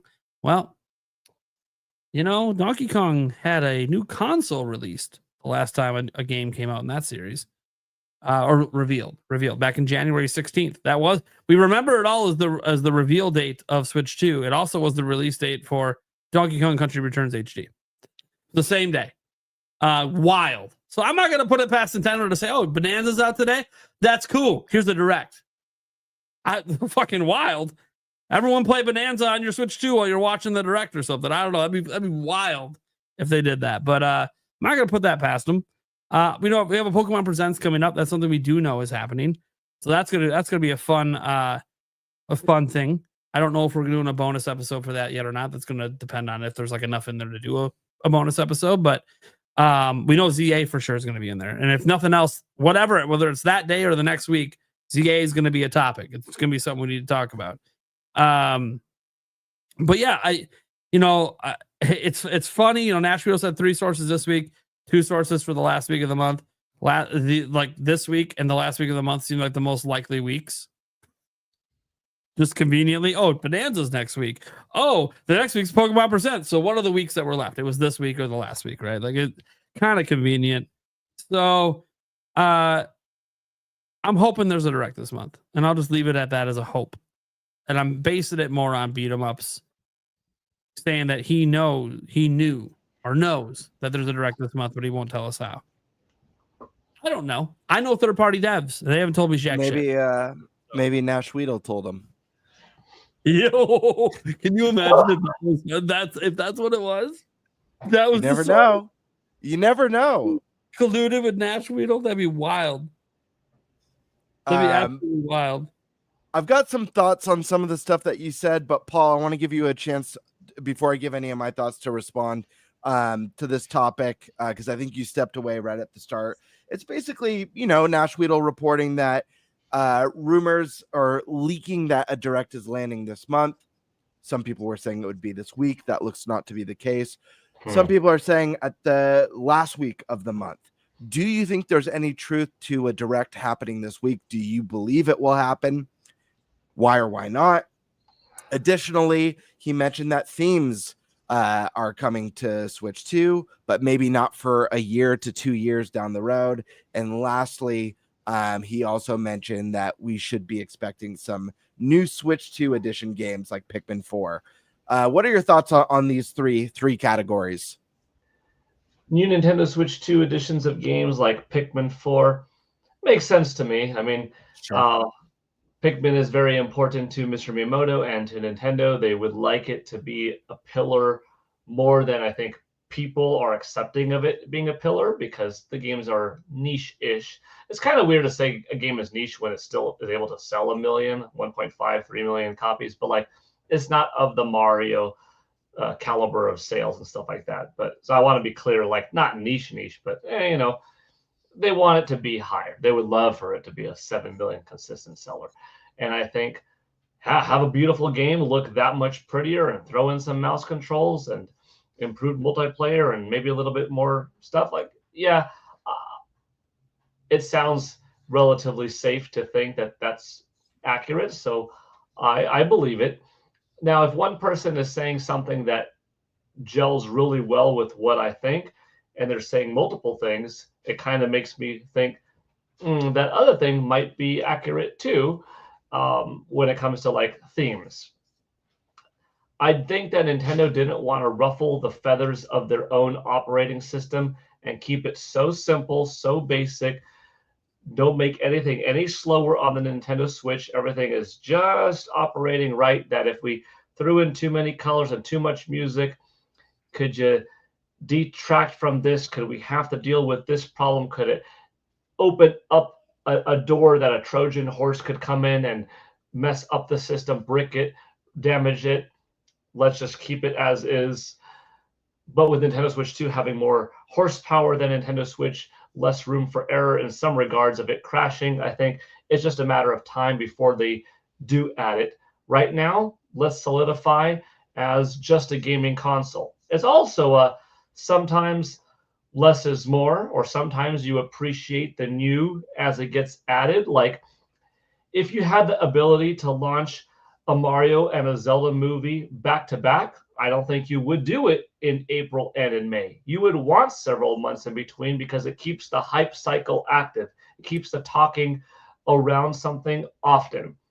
Yes, they could have the Nintendo Switch 2 launch with the ability to have more backgrounds, but by making it something new, it's something new for people to talk about. It is something new for that social media post that day. It is something new for YouTubers, for folks across the industry to make a post on.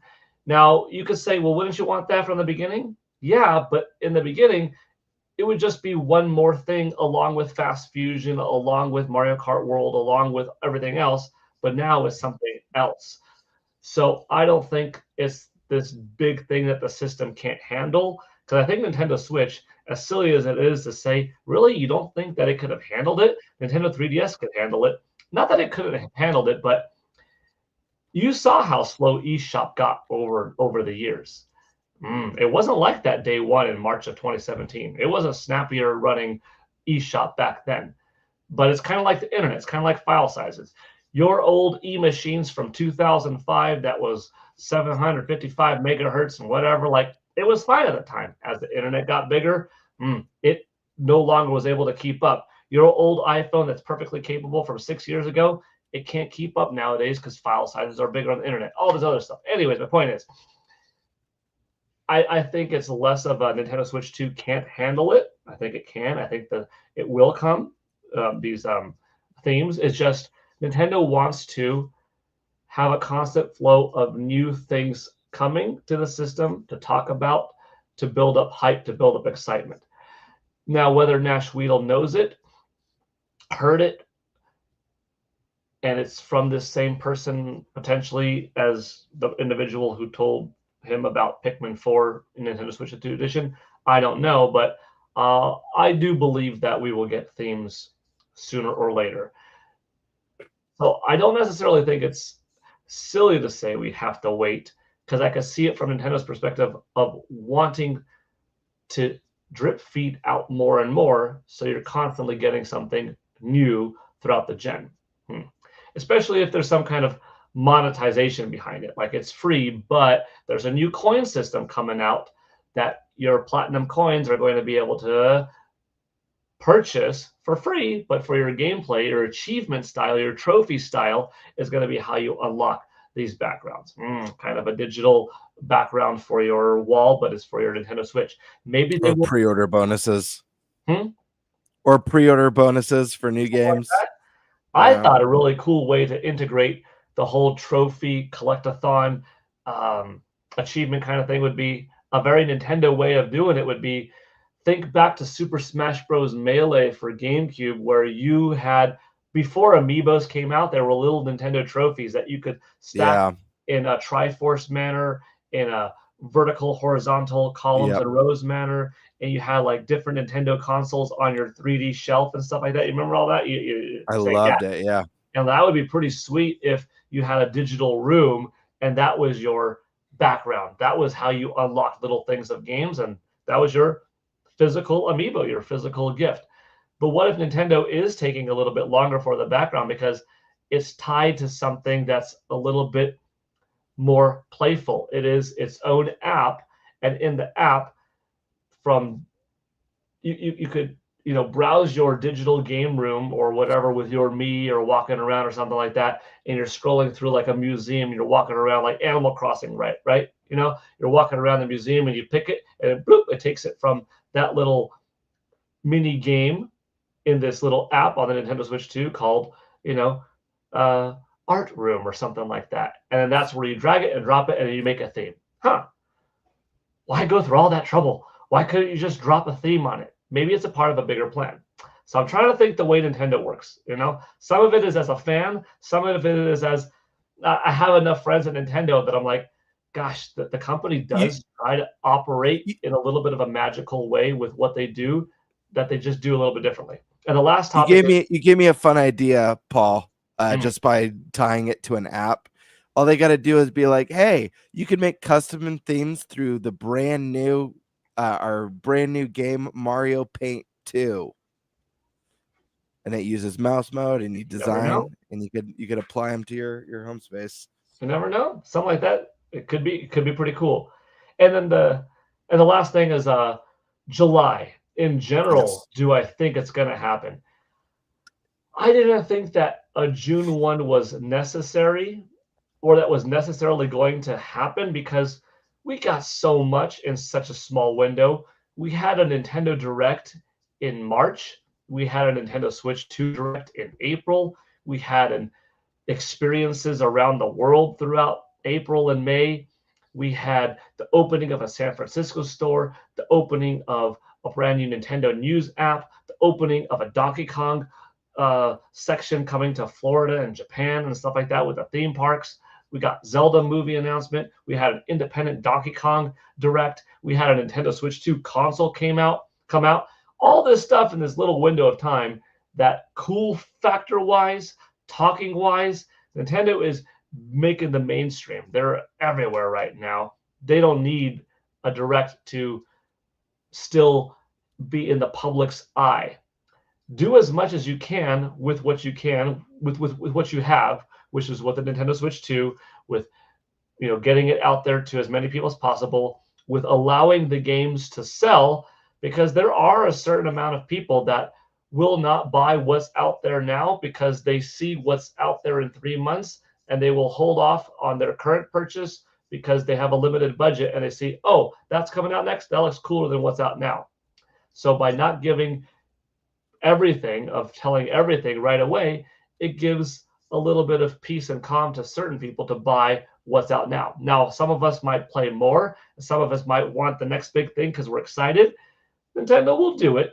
However, I didn't think that meant they would necessarily wait until September, because that did seem a little long, just because Metroid Prime 4 Beyond does deserve a couple of months, in my opinion, of a release date countdown. Not just my own countdown, but just a countdown in general for people to rally behind the game, especially if they're going to do a Metroid Prime 2 or 3. You got to find a little bit of a window in it. That's, assuming that's going to happen, you know what I mean? But Kirby Air Riders and Hyrule Warriors Age of Imprisonment, these are some of the titles that still need release dates. It would be nice to have a look at Mario. Give me a Super Mario Galaxy 2 remastered / Super Mario 3D Land HD 2-in-1 bundle, and call it Super Mario 3D All-Stars 2, release this September or something like that, and then a little tease of the next big Mario game to come out within the calendar year of the 40th anniversary before September 2026, which lines up nicely following the Mario movie sequel by a few months next year also. You know what I mean? But they don't need it yet. They could wait until July. And I think that now that we're in the month, I'm looking at July 22nd is Pokemon Presents. I don't think it's going to happen that week. July 17th is Donkey Kong Bonanza. I don't know if Nintendo would want to distract from the release of their own game with, here's what's coming out in a couple of months. Because then you look into that whole, do I buy DK or do I wait for this Zelda game that looks cooler? You don't have to worry about that too much but there is a percentage of people that will operate that way in their thought process. So you got to be very careful with when you launch something. So then you have the last month, the last week, and you're looking at, I don't know, the 29th or 30th. Then again, this is a different Nintendo. Nintendo's always been a different Nintendo, though, you know? Like, they've always been different. They're just operating at a little bit more of a level of difference than we're used to, which is making them even more difficult to predict than normal. Like, so if anybody says there's no way, it's impossible, Nintendo can't drop a direct on the same week as Donkey Kong Bonanza, just because it hasn't happened a whole bunch of times where they release a direct alongside a brand new big game doesn't mean they have never or that they can't. So I'm still on the fence of, I think a July will happen just because you still have a few important games that we don't know the dates of that probably deserve it. And it would be nice to see a little glimpse into the future beyond, gosh, what's the latest thing that we know about going into 2026? Well, Pokemon, that's 2025. Do we have a 2026 Nintendo Switch 2 game? No. Oh, Well, I mean, technically, Splatoon Raiders, possibly, right? I guess. we have no Switch 2 exclusive release dates after Donkey Kong or games for that Dust Bloods. matter. There we go. Yeah, With release dates. Dust Bloods is 2026. That was the one that I was Yes. thinking of that has a calendar of next year, and Splatoon Raiders, no year associated with it yet. But like you said, like after Bonanza, that's it when it comes to dates. So I think that hopefully answered all of it. I think that we'll still get one in July, or Nintendo sees that, hey, we're doing just fine. We're just gonna do a shadow drop on X of, here's a brand new trailer for Metroid Prime 2 and 3. Let's go. And by the way, release date of 4. Boom. And they just do it on Twitter, on X, on their Nintendo app, on YouTube, and that's it. It's a little bit less fun. It's more exciting, I think, rallying behind the 42-minute Nintendo Direct, waking up that morning, planning a stream, going live, having the reactions. But if I'm Nintendo and I'm wanting to monopolize everybody's mind space in the video game industry so that everyone is always talking about me, I'm pacing myself like boom, a drop, boom, a drop, boom, a drop, boom, a drop, boom. So everyone is always talking. You go too front loaded, then people are like, when's the next thing? Well, this is the next thing. We're giving it a couple of months in between. So yeah, I'm probably gonna roll soon, by the way. But I'm glad that I was here for that part. I don't think I'm gonna be able to hang on much more. No worries. I'm getting gungry anyways, so I mean hungry. I need a cheeseburger. But you know? God. yeah. So what's interesting is for this one, I feel like Stash and I have been on the same page a lot lately because I've been of the belief. What? Well, you're just becoming best friends with everyone. That's all. AVS, now Stash. I know. It just comes easy to me. I gotta stop. I was about to go somewhere that I couldn't come back from, so I'm gonna stop. Sheesh. No, but I feel like him and I have been seeing eye to eye a lot, and coming from the same perspective. I'm definitely of the belief that I'll wait. What? I wasn't interrupting you. No, but I can't. Here, will this help you? There we go. That's much better. Yes, thank you. No distraction. No, I've been of the belief that there's going to be a July Direct. I think it's both important and necessary to happen. I don't think Nintendo can wait till September. That being said, I don't think we should be all fiending over it and freaking out. But it wouldn't make sense to skip out on this. We have Donkey Kong Bananza dropping this month. Then we have no release dates for any other Switch 2 exclusives this year or beyond. We have announcements, we've got Splatoon Raiders, which was announced, Hyrule Warriors, the new one that was announced, and Dustbloods. That game's 2026.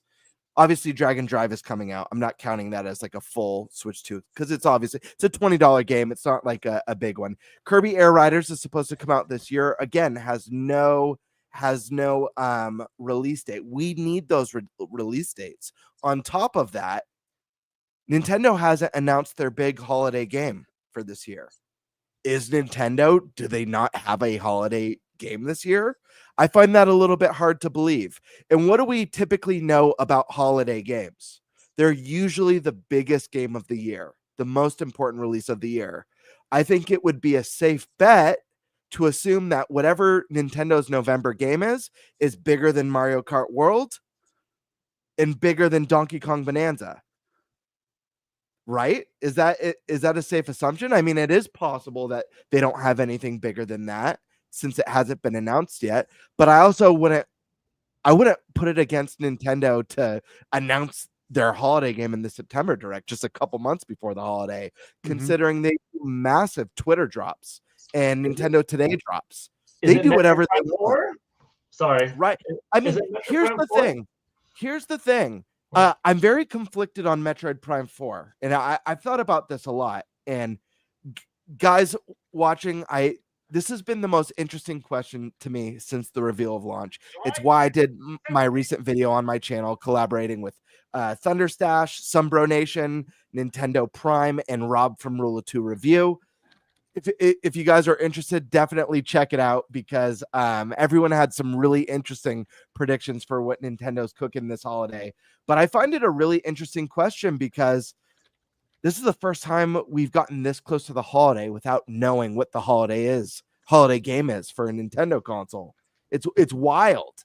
And so when I think about Metroid Prime 4, well, the game typically isn't a system seller. You know, it's not a game that hits 10 million copies sold. It's never happened for the series. But what if they do a bundle? What if it's a themed bundle and you're getting Switch 2 edition for $50 like you got Mario Kart World for, and you're getting a cool Samus or Metroid themed console?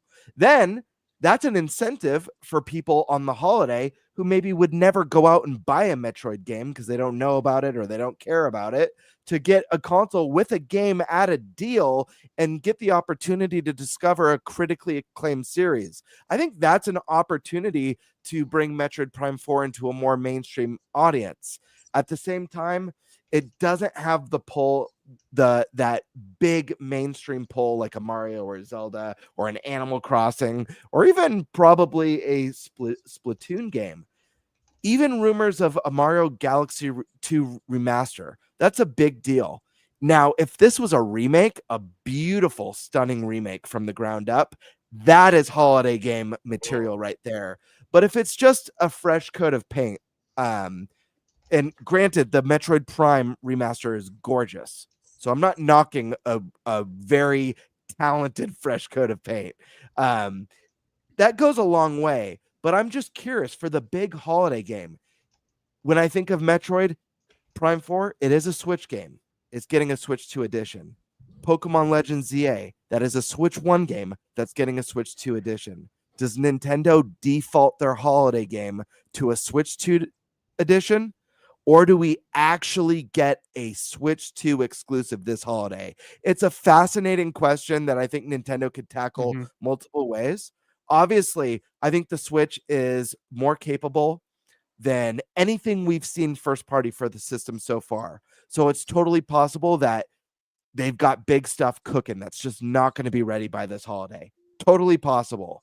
But it's just an interesting thing to speculate about. And we already know we have tons of games that need release dates. And we need new third-party announcements. I don't think they could pack all of that into September. I think a July Direct is inevitable. I've believed this for a long time. I know Stash, you're on the same page.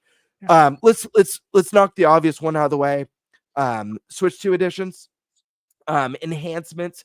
Pikmin 4 makes a lot of sense. This one isn't really a surprise, rumor, leak, whatever from Nash. I think this is something that a lot of us have expected. I mean, Stash Man, multiple times speaking about Mario Wonder, speaking about Smash Ultimate.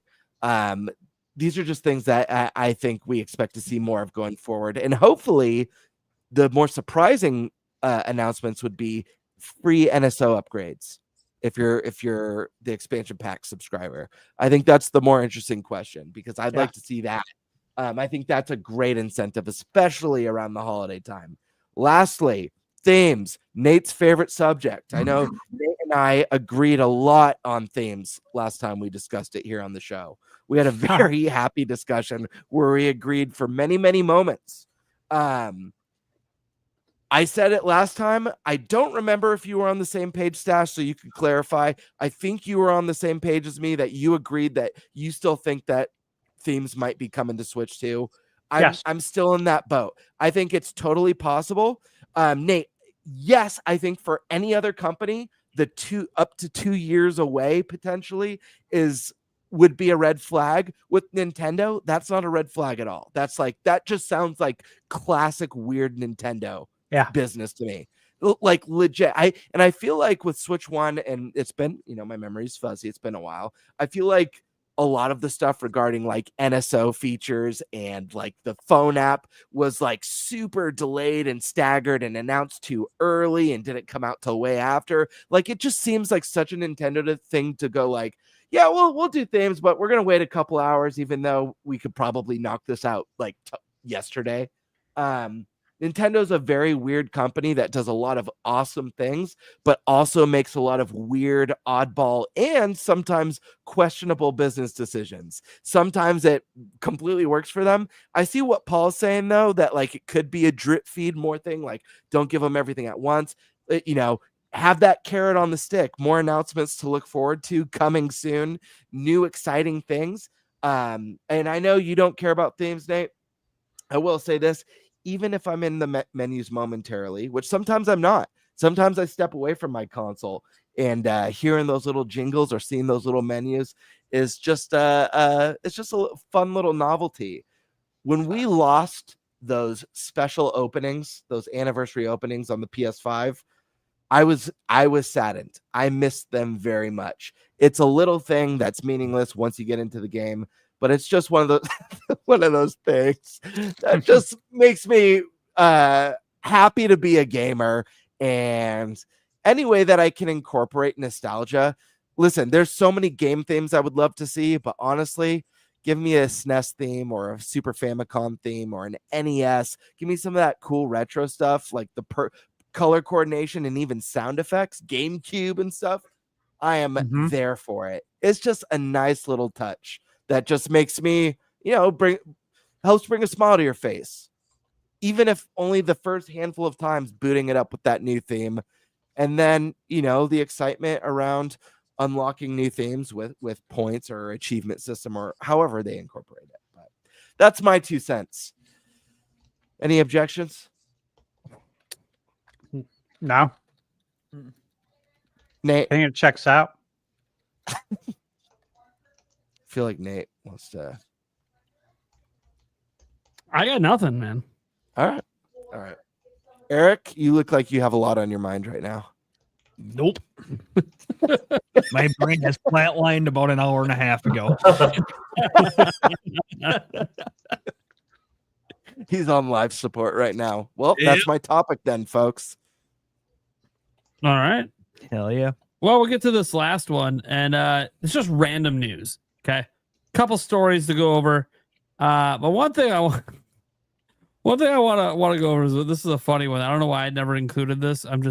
Sometimes I just don't think about it. We got Staplegate. GameStop is selling the stapler that wrecked all the Switch 2s. They're auctioning it off on eBay right now. This isn't even the current up to date. Let's refresh. Okay, yeah, no, it's $107,595. And to be clear, they are giving the money to charity, so it's like a charity fundraiser.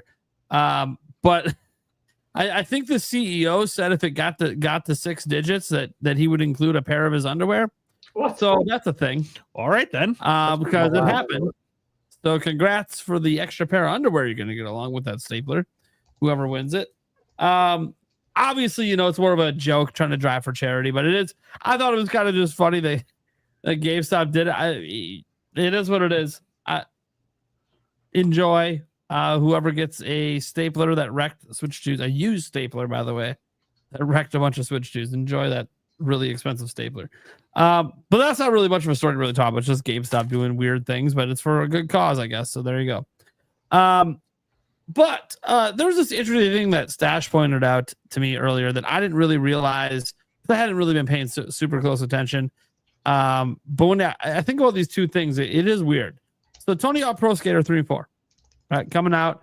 It's got a free upgrade for the Switch 2 version. And then Hogwarts Legacy, obviously, I've covered this stuff in the news. Like Hogwarts Legacy had a $10 upgrade to buy the Switch 2 version. Now I'm saying version, not edition, because it is a whole different version of the game. For $10. Now these are obviously really awesome things, like free upgrades or free or really cheap new versions if you own the worst version on Switch 1. That is cool.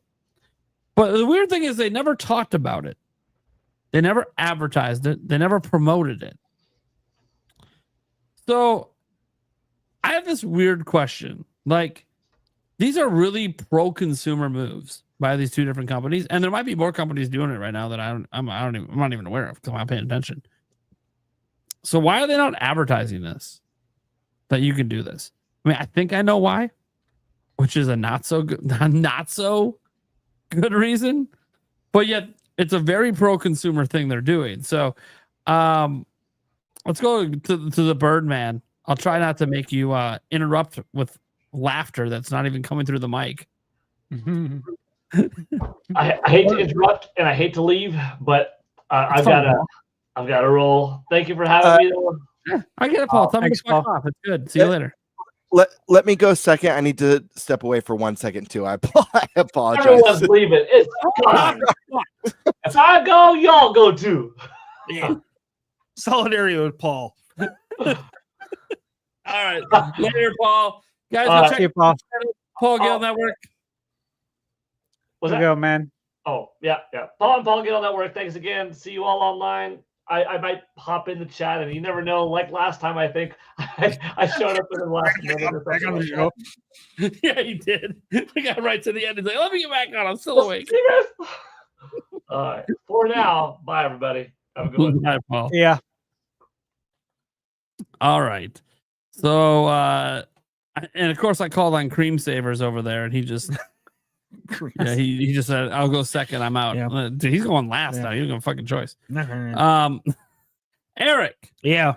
What are your thoughts on this weird shenanigans going on? Man, I have no clue why they wouldn't be advertising it, but hey, I mean, it is pro-consumer, so I got to give them that one. So, I mean, it's probably, if you pick up the game and go, all of a sudden it's a pleasant surprise. Hey, cool, it updated. I like it. I don't know why they wouldn't be advertising it, but I like it. All right, short and sweet. Stash. All right. So here's my problem with this. Okay. Hogwarts Legacy. We'll start with that. That was the first one. They still haven't told anybody about this. And you have to go on the eShop. And you have to find the free Switch 2 edition. It doesn't tell you. It doesn't automatically download it for you. You literally have to go on the eShop and look. And why would you look if you don't know about it? Like, if you already own the game, why would anyone look? It's mind-boggling. And then with Tony Hawk, same thing. So the Tony Hawk's is interesting because when we all heard about the Switch 2 edition being a code in a box, right? Everyone was like, well, shit, that sucks. It's not even a game key card. It's a code in the box. Like, I wish I could just buy it physically for Switch 1 and upgrade, but, they're not doing that. So those are my choices, right? And then found out, I think it was, what was it, earlier today, that there's an option to upgrade to the Switch 2 edition for free. But again, they stumbled upon it in the eShop when they were looking at the game because they already own the game. And they had no idea. And it's like, what is going on here? What? Like, the developer is not talking about it. The publisher's not, and Nintendo's not. Literally, nobody is talking about it. And it's only being learned by accident. And the information is only being shared through the gaming community circles, like small circles within the gaming community. I've seen videos today. I've seen reviews of Tony Hawk today complaining that, it's unfortunate that they don't have an upgrade. Literally, the person reviewing the game doesn't know. And they're docking them points for saying, like, it's shitty that they're doing this and that it's a code in the box. And it's just like, this is weird. Why are we doing this? And how long will this continue? And like you look at Sega, Sonic X Shadow Generations, right? A lot of people are like, really? No free upgrade?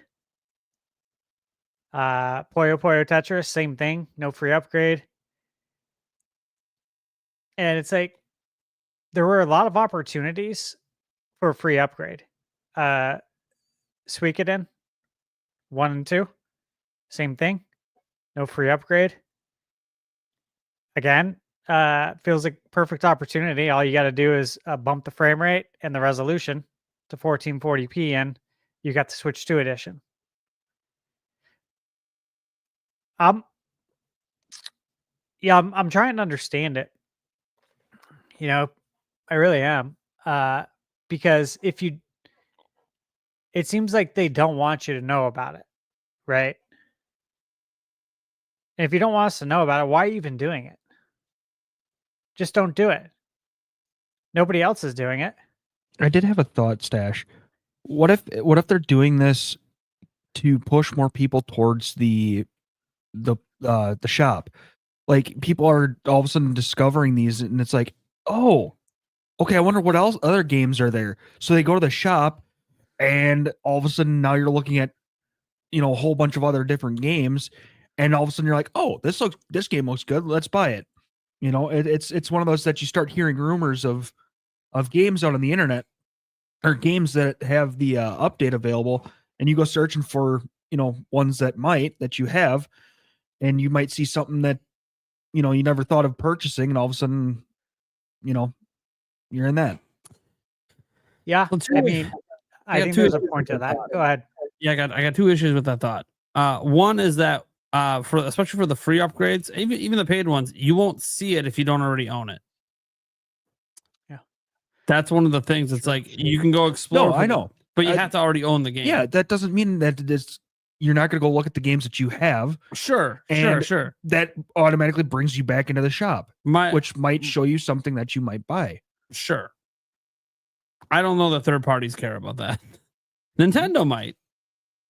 I think it's very obvious why they're not saying anything about it. Why would they say something that makes them less money? They'd rather you just buy the full version of the Switch 2 one. Yeah, but then why even do it? Because again, nobody else is doing it. I think it's someone at the company wants to do it and got the okay, but then the company doesn't really want you. It's like a begrudgingly we're offering it. Warner Brothers? Yeah. Bro, they're one of the worst. Like, they're right up there with EA. Like, why would they do that? Honestly, begrudging. Yeah. I think it's bad messaging. I think it's just really bad messaging. And I think that's been a theme. The theme, yeah. Yep. It's literally been the theme since the Switch. They're just taking Nintendo's cue, right? That's all. Yeah. Yeah. It's been the running theme. Plain nothing to offer things. I think especially with like the code in the box, it would be nice if Nintendo updated its UI to kind of work like PS5, when you go to download a game that has a PS4 or PS5 edition, it asks you which one you would like to download to your console.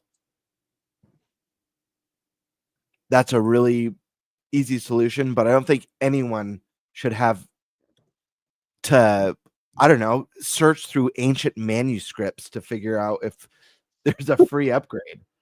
You know what I mean? What happens if this stuff is temporary too? Yeah. You know, That's a good, definitely a good point. Because if it is, they probably don't want to advertise it. media with access. Why are you not emailing and asking the companies? I think that's a Great question. scarier and more realistic possibility, Nate, than just begrudgingly doing it. I think the fact that, like, what if it's temporary? That's a more legitimate question for sure. Only the savvy people will take advantage, and then we take it away, and it doesn't matter anymore. See, I just look. It's funny because this is an interesting story that I don't think. I mean, this is so interesting. I might even talk about this on my show tomorrow because I don't think a lot of people are paying attention. Like we talk about, it's a very pro-consumer move. Like when we found out about the Hogwarts Legacy one, it's like, oh, that's actually really cool because Hogwarts Legacy on Switch 2, they had to completely report that thing from like an Xbox Series S. Like it it's like they did it all over again. So like this is really cool that you can just get it for $10. And we're talking about, hey man, you can get it on sale for 17 on Switch 1, and then you get the Switch 2 version. You spent 27 instead of having to spend 70. Like this is a really great deal. And that gets all the attention because we're savvy and we're more up to date on things. And it's a positive. It is pro-consumer.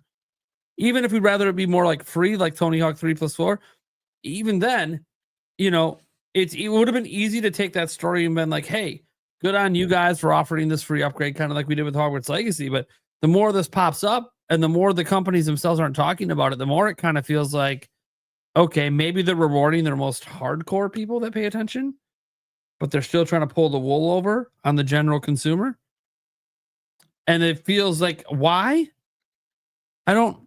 I guess just to say when you take it away that, hey, we did offer this. Yeah, but you didn't fucking tell anyone. So like you're trying to get a good guy moment, but you weren't being good while you did it. I mean, it's like, I'm not saying that. Look, I'd rather companies do this than not do it at all. I want to be very clear about that. I'd rather they do it than not do it.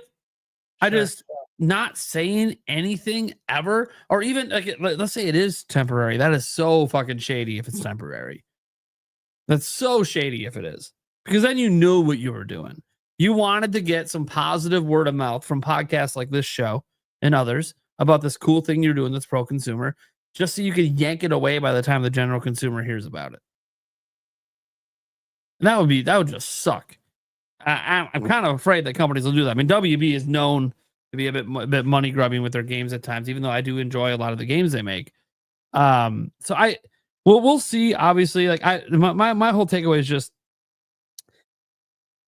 think there's something fishy going on that doesn't smell right, even though technically these are two pro-consumer moves, and we might see more of them, but they're from two completely different companies. And I'm going to start to get curious if we start to see this be a theme moving forward. Like imagine this. What if NBA 2K, if you buy the Switch 1 version, has a free upgrade to Switch 2, and everyone could save $10? Yeah, I was wondering about that. But we just don't know about it because you got to buy the Switch 1 version first to even find out about it on the eShop. Yeah. Like, like it's starting to make me second guess every purchase I'm going to make coming up. Like, hey, maybe I should buy the Switch 1 version because it's, I don't know. It's like Dragon Quest 3 or Dragon Quest 1+2 HD that's coming out October 30th. The Switch 2 version is a key card. Switch 1 version is the complete game on cart. And so if I had the information, but we don't, I would be able to make a more informed decision right now because I want to play it. I'll pre-order it, but I don't know which one to get. So I'm just sitting here waiting to see if they'll say something like, hey, if you buy the Switch 1 version, there will be a free upgrade to Switch 2. I wonder. So Michael Gutmann brings up a point, and I don't know if they thought about this, but especially with the games that have physical copies on Switch One, the upgrade to get the new version, you could share that cartridge with multiple people, and then they could just get the upgrade. And then they get the new version of the game without ever having owned the first version. Just one person owned it and just shared it with all their friends. I'm not so sure the companies are thinking that much or that much about it. But I mean, I guess that would be one reason why we want to offer this, but we don't want to really advertise it because then people are just going to share their physical copies and everyone's going to get the game for $10 when they didn't buy it, the first one. Or then they had to put a limitation in that you could only do it if you bought it digitally, which then would just piss off any physical copy owner. Because Hogwarts, for sure, you could put the physical copy in and buy the Switch 2 version. You have to don't put think the physical anyone's- copy in to play it, though? No. Once you After buy the the Switch fact? 2, no, once you buy the Switch 2 version, it's a completely separate version of the game from Switch 1. So you just own a digital copy on Switch 2. So that would be a reason why, hey, we want to offer this, but also we realize it can be easily abused. But even then, all of this is just for an excuse to offer something, but then not say anything. Yeah. It's weird. It's a good point, though, that Michael brought up. Yeah. That's an angle I wasn't thinking of, because that would be them being hey, we want to offer this, but if we advertise it, the more people that know, the more abused it's going to get. Whereas most people that find out about it now probably already own it. We could do the same thing, too, on PlayStation. Yeah. For the Yeah, with those PS4 to PS5 upgrades. No Yep. different. Yep. Especially if they don't require the disc, because it's a whole new version of the game. They don't. Yeah. So That's those wild. were all advertised, though. Yeah, I know. Well, to be They're- fair, they're though, great. third parties sell a lot more copies on PlayStation too. So they may not care about, we maybe lost a sale here. They didn't really care because they already sell a lot of their games there. Whereas that's a point too on Switch 2, that hey, it's early in the life cycle. Third parties were okay on Switch 1, but they weren't selling gangbusters. Maybe we don't want to do anything that could risk sales on Switch 2 in terms of advertising something that we're offering, which is what we would offer on PlayStation. But PlayStation, we didn't care because there was enough people buying the new one that we didn't care about it. But maybe on Switch 2, they're worried they're not going to sell enough copies of the Switch 2 version of Hogwarts Legacy on its own. So they're hey, we are offering the same thing we would do for PlayStation, but we don't really want to. It's kind of hush hush. Which again is a greedy thing about wanting all the money in the world. Yeah. Because if they would have, the thing is, if they would have advertised this heading into launch, guess how many more copies of the Switch 1 version of Hogwarts Legacy you probably would have sold. Yeah, it was on sale for $17, but you might have sold an extra mil for people that just wanted to get the Switch 2 upgrade for when they eventually own Switch 2. So you could have helped your sales there as well. Yeah, So it's weird. Very weird. Okay, we'll move on from that because obviously another story I want to get into. This one was with Switch port developer Virtuous. They have dev kits. They've openly talked about how they have dev kits for Switch 2. They're one of the biggest port studios in the world. They don't just port to Switch, they port to other platforms as well. But obviously they're also porting games for Switch 2, and they can't talk about what they're working on for Switch 2 or anything. They're under NDAs, but they were asked specific questions about the Switch 2 dev kits and working with them. And they talked about how the GPU is slightly below a Series S in terms of its overall output, especially in handheld. However, their opinion based on stuff they've worked on is that DLSS basically eliminates any gap there is between the GPU stuff, even in handheld. And then it said the CPU is actually, in terms of just raw performance, is closer to a PlayStation 4, but is more powerful than the PlayStation 4's CPU. And that's kind of a big deal because they did not upgrade the CPU in the PlayStation 4 Pro. So it also means that the CPU is more powerful than the one in that system, but it's not a big leap forward. It's not, oh my gosh, it's as powerful as a Series S CPU. No, but it is better than what was in that other generation, even if only slightly. And then the GPU is way ahead of anything that was going on PS4. That being said, they also talked about how, in their opinion, any game that runs at 60 FPS on Xbox Series S can easily be ported to Switch 2. Like, it's not even a concern. They don't have to worry about it. If it runs at 60 FPS on Series S, there's no reason you shouldn't put it on Switch 2. It's easy. They don't even have to try that hard. Now, that doesn't mean it's going to be there at 60 FPS on Switch 2. That I don't know. But it's just easy to bring it over. Like, there should be no concerns. Any game that runs at 30 FPS but is more GPU reliant than CPU reliant should also be no problem. They did note that some games that are 30 FPS that are more CPU reliant, they didn't say those games couldn't come to Switch 2, but they did say they would require a lot more work and optimization. And that's them saying, like, hey, these are the kind of experiences that you come to us for, is what it kind of sounded like when you read the interview. Like, anyone can make these other ports. It's easy. But, like, these are, like, there's going to be tougher ports out there that require more work. And that's kind of what we do. So that was interesting. It kind of settles the debate on what the Switch 2 is capable of, sort of thing, because they gave direct comparisons and really framed it in what it can do. Obviously, you know, for most gamers, we just care what the games look like and how they play. That being said, what I found interesting was Digital Foundry put up a video today comparing the Switch 2 to Steam Deck with Cyberpunk. And I found a lot of things in that video very fascinating. Eric was listening to it in the background while I was trying to figure out topics today, and there's a lot of interesting takeaways they had. One is that, like, in docked mode, just period, Switch 2 is better than Steam Deck with this particular game. It just is. There's no ifs, ands, or buts. It's higher resolution, better. DLSS is better than FSR3. Higher frame rates. Everything's just better in docked mode. No surprise, because when you run, that's pretty much common sense. Yeah, like, it's ridiculous to say otherwise. Yeah, and all these PCs, there's no extra advantage when you dock them. They don't get more powerful when you dock them. They're running at their max power all the time. Another thing they noted was in handheld. They were using the internal capture ability of Switch 2, the 30-second clips you can take, which cap out at 1080p and 30 FPS, which is fine because that's the mode they were running on the game, so they were keeping it at 30 FPS anyways. They just wanted to do some frame counts, and they basically said that,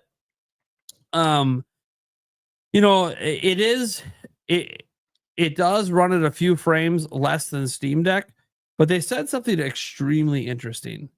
Steam Deck is taking like 24.5 watts to run at what it's running in handheld, and Switch 2 is doing almost just as well as they are at 8.9 watts is what it was running in Cyberpunk.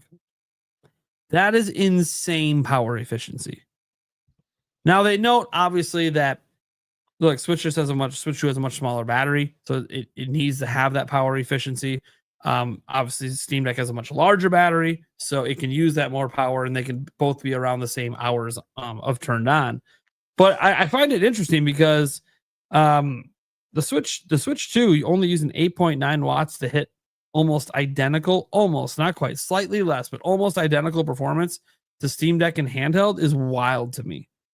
At like a third of the power draw, it really shows how, like, power efficient the chip is, despite it being 8 nanometer and everybody panicking how that wasn't going to be power efficient enough. Very power efficient. And for funsies, they messed with the Steam Deck and got it to get its watt output at anywhere near Switch 2. They couldn't quite match it. They got it to 9.1. And they were like, what did they say? It was something like watching a slideshow. Like how bad the Steam Deck ran. Like, just showing that how power inefficient it is in comparison to Switch 2. They said, obviously, in the grand scheme, it doesn't really matter because it uses a bigger battery and it gets about the same battery life. So you do get technically better performance in handheld on a Steam Deck. But they were just pointing out that, like, hey, people should really be paying attention to how power efficient this is, because this means that, like, down the line, when this node gets shrunk more, it's going to end up being even more power efficient than that, which could really end up doubling or tripling the battery life on, like, a Switch 2 Lite or a Switch 2 OLED. So that's something to pay attention to for future revisions, where we might see, we saw it with Switch 1 even. Look at the average battery life on the Switch 1, the original is like 2.5 to 6.5 hours. So only a half hour better than the Switch 2. But then go look at the Switch OLED. It's like 4 to 9 hours. Huge leap. Why? Because they shrunk it down. So how efficient it was, it just got even more power efficient. So that's what's going to end up probably happening with Switch 2 as well. So that was just kind of an interesting note there. And then obviously that in this particular game, they also note, hey, Switch 2 has advantages, such as they actually make the game for the system. They don't make the game for Steam Deck. So like, there's always those advantages, but they also point out it's kind of the advantage of being a console versus handheld PCs. Like, you're a console. People are going to customize their game for your system. They're not going to do that for all these handheld PCs. So it is interesting. It is very interesting. Obviously, they tried to dial in the PC settings down to, roughly what they could determine. They couldn't get it exact because it is fully custom on Switch 2, but they tried to dial it in as close as they could based on a few key areas they talk about. But it's interesting. I mean, the general takeaway is, buy whichever one you want to play Cyberpunk. Who cares? But that the Switch 2 is doing things at wattages that would have seemed impossible 5 years ago. It seemed impossible to them coming into this. They said things last year like there's no way Cyberpunk runs on a 10 watt system. Oh, it's 8.9 and it's matching a 24.5 watt system. That's pretty crazy. So obviously kudos to NVIDIA and Nintendo for the work done on this to take an 8 nanometer node that everyone thought was going to be, just can't do it. The power draw is too high. Now it turns out they're efficient as hell. And that's really cool. Obviously it also always makes people wonder, man, what would happen if Nintendo made a super powerful system with this power efficiency? I'm like, yeah, I get it. We all can have our dreams. That said, what do you guys think about all this stuff with the power between Virtuous, between this new stuff by Digital Foundry? Obviously our own hands-on experience, a lot of the stuff I'm hearing here just kind of matches my gameplay experience of this thing's really near what I'm getting on other systems. Like, it's close enough that I'm not really giving a shit anymore. So let's start with Stash, because I know you actively are playing on like everything. Yeah. So what are you Yeah, thinking yeah. Well, one, this is really good to hear from them. They did Oblivion Remastered that just came out, and they're working on Metal Gear Solid, Delta, Snake Eater. Yep. I do feel like the way they said if it runs on Series S, we can easily get on Switch 2. Reading between the lines a little bit, I feel like these were two games that I've already talked about a million times, right? Yeah. Coming to Switch 2.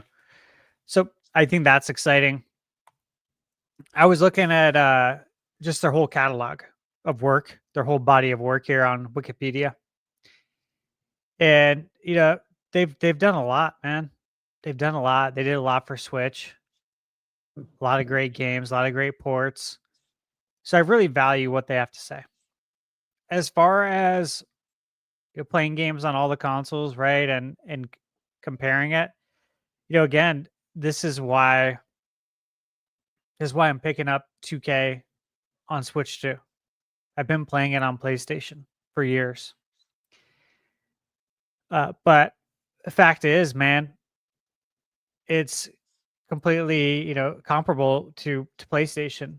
And we haven't even seen it on Switch 2, but the fact that it's going to be the Gen 9 version tells everybody that it's obviously it's the next gen version. So it's going to be at 60 FPS.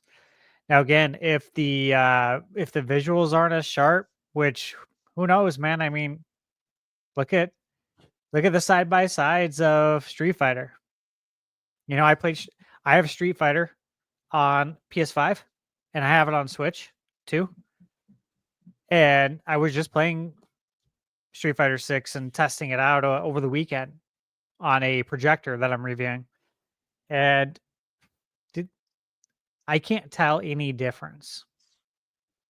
I cannot tell any difference whatsoever.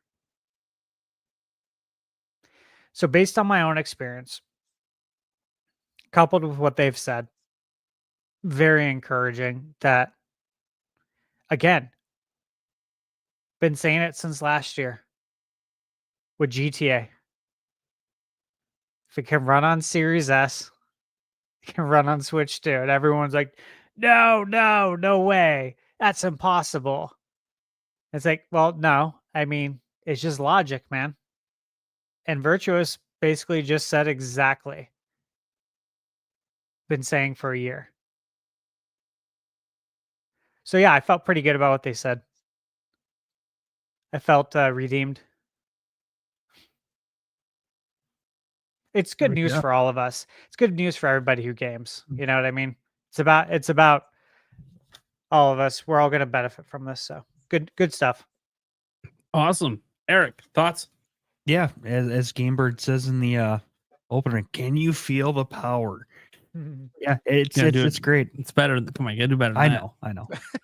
I'm Try it with the sock puppet. Power. Come on. I told you. My brain flatlined an hour and a half ago. So buy smelling salts for the podcast. Yeah, Got right. it. Yes. I don't know what the hell it was today. All of a sudden, I had walked out of work and I was just, it's like I hit a brick wall. That's every day. Yeah, but no, it was more today than it has been in a while. But that's neither here nor there. No, it's good. I've only, like I said, I've only really played one game on it, so I don't really know if there's a big power difference because, I mean, I don't know if Switch 1 could run Mario Kart World as well as it runs on Switch 2. Probably not. But yeah, that's about the only game I played, so I can't really say how much on the differences between Just wait till that 3D. the first one and revealed, the second one. baby. No, I know. I'm going back. I'm going back. I did update my Zeldas. I'm going to go back to it a little bit. Just to say see you're how on my it works. NSO now. Get it. Oh, I know. Dude, No, it's no, so I'm- good. They are. Yeah. Yeah. Feels like the way they should have been played the whole time. Yeah, I'm going to go back to it here. Cool. Classic Birdman.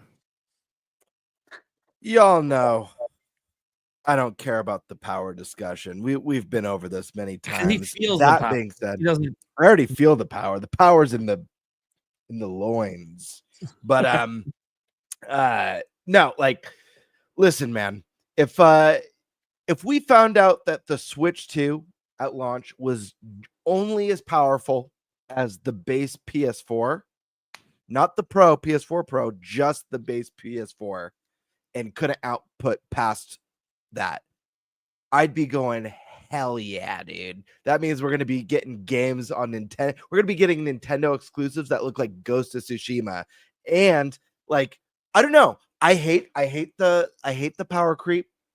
I think companies are pushing the boundaries too far, too fast. And I think it's causing a lot of problems. Games are stunning today. A lot of them don't run that well, to be honest. Not only that, the development cycles are twice as long as they used to be. The cost to develop the games are 5 times what they used to be. Game studios are shutting down if they're not meeting insane targets. So I never wanted Switch 2 to be as powerful as the PS5 as a hybrid console, because you to do that, you're creating an insanely expensive device. Over $1,000 for a hybrid PS5. Come on. I just don't care about power. Make it good enough. And what's exciting about this, as someone who doesn't know about the CPUs and the chips and all that bullshit that I find to be the most boring part of any console reveal, the nugget of information here that's cool is all I wanted from the power of Switch 2 was a game system that's capable of running current third-party games like Cyberpunk without having major compromises, without having that Vaseline look smeared on the screen, or running at 15 frames per second, without that package topology. If we can have something that's going to run games as good as a Series S, or about as good as a Series S, that is a major win. Look at the PS5. I've said this before. Ghost of Tsushima looks as good as any year one PlayStation 5 game. God of War Ragnarok, that's a PS4 game. Spider-Man, Miles Morales, PS4 game. Yeah, they have PS5 editions. The difference is marginal. There's a difference. It's marginal. Look at the difference between the PS5 and the PS5 Pro. There's a difference, but you got to look for it. It took me a second. I've got a pretty good eye for that stuff, even as someone who doesn't care about power and tech. It takes you a minute. I had to like refocus my eyes and be like, okay, I do see. Oh yeah, the texture is a little bit better on this one.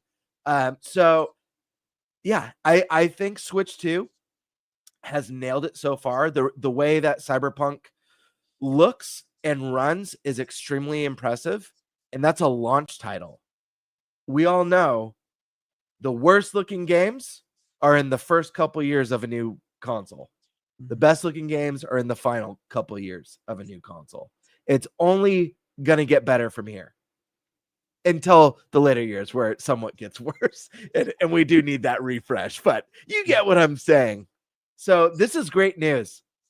Yeah, I'm excited. I have no fears about third party. I do think there's going to be certain games, you know, as PS5 is entering its later life cycle and Series X is entering its final years, that, you know, will probably be challenging on the Switch too. But for the most part, I think we're going to have the most up-to-date Nintendo hardware we've had since the GameCube. And that's a big freaking deal for third-party support and for what's possible with first party and the Nintendo wizards who somehow use what everyone likes to call old tech and make it look freaking phenomenal. So we'll have to wait and see. All right. Well, let's get to the Q&A section of the show, guys. If you have any, you're watching live, you can go ahead and super chat in your questions on any of the channels that are streaming it, and it'll pop up, and we'll go ahead and feature it. Next up, we have Demonic Brawler saying Switch 2 is 10th generation. I agree. The first 10th gen system. 100%. Yes. Don't think you're going to see much disagreement here. Karkun. Huh. NB. Nintendo Byte. NB. The podcast here. So they're finally here performing for us. If you know the words, you can join it too. I knew what you were doing. See what you did there. There we go.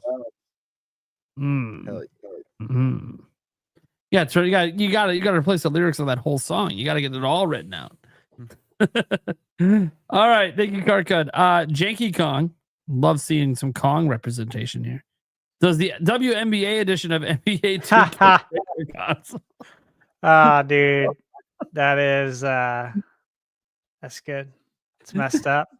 It's And it's good. It's super. Yeah, it's just a standard edition of the game, guys. WNBA's in NBA 2K. If you didn't know.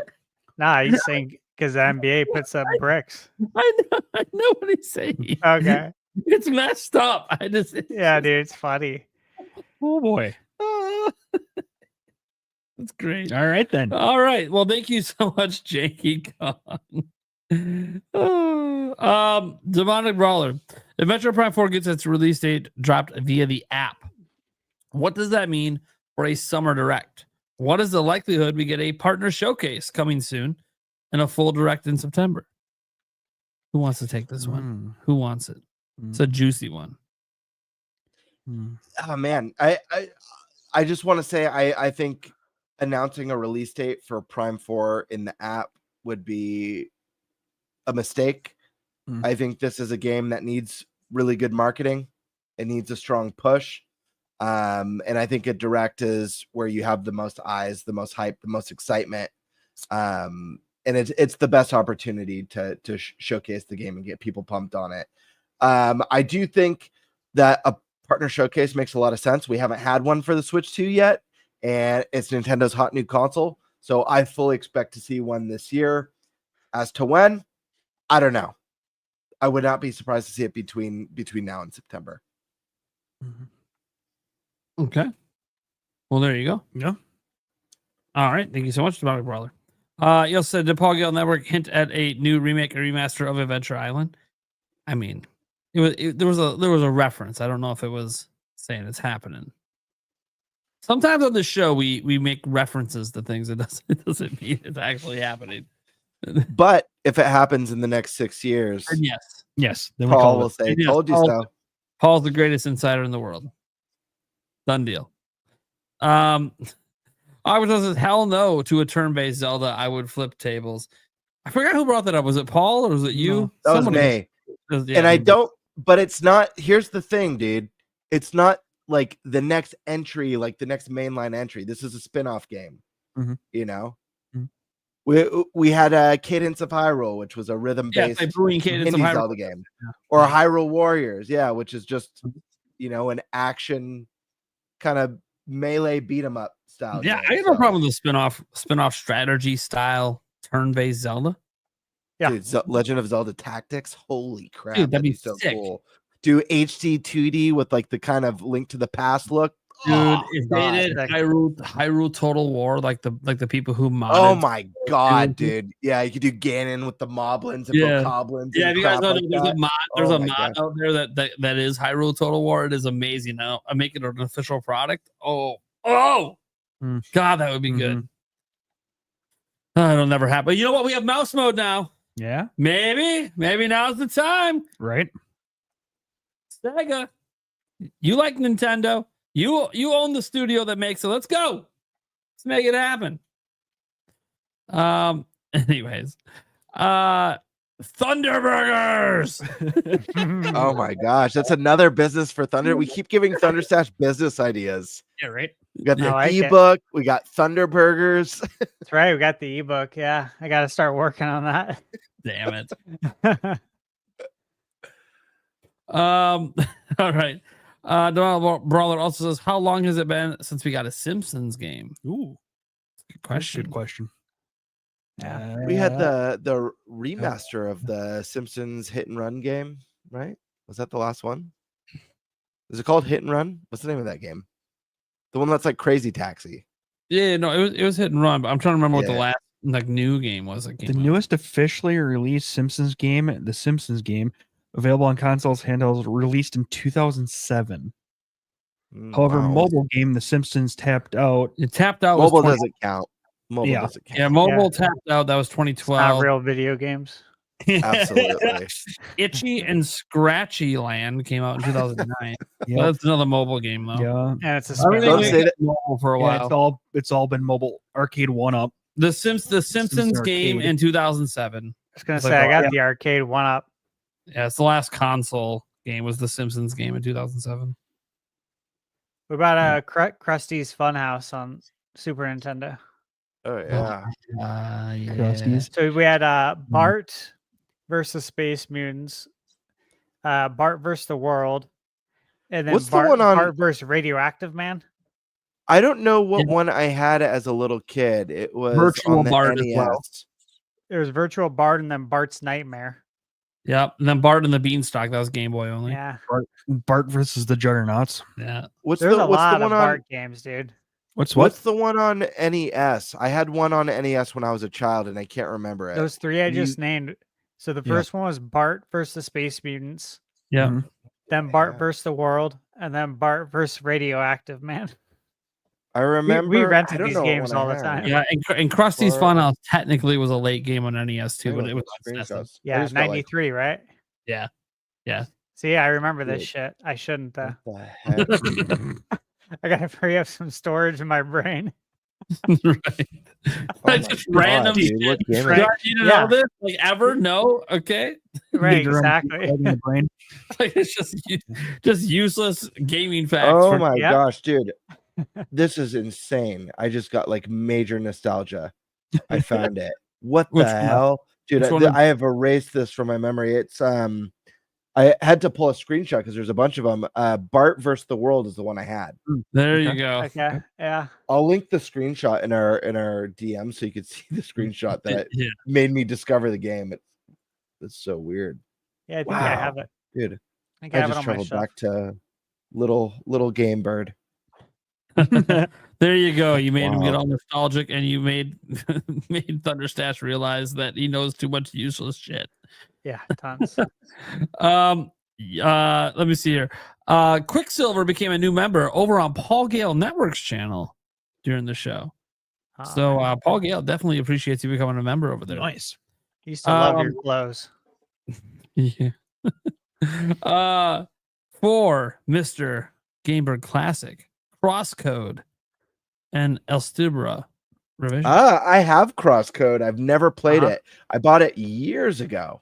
I don't know when it came out, but I feel like I bought it like 3-4 years ago. Have you I'll played definitely have to try that one. You got Chained Echoes on your list? I added it to my list. Yes, Good. I have not played that one. I don't own it either. I've never heard of the second game, Libra Revision. I'm gonna add that.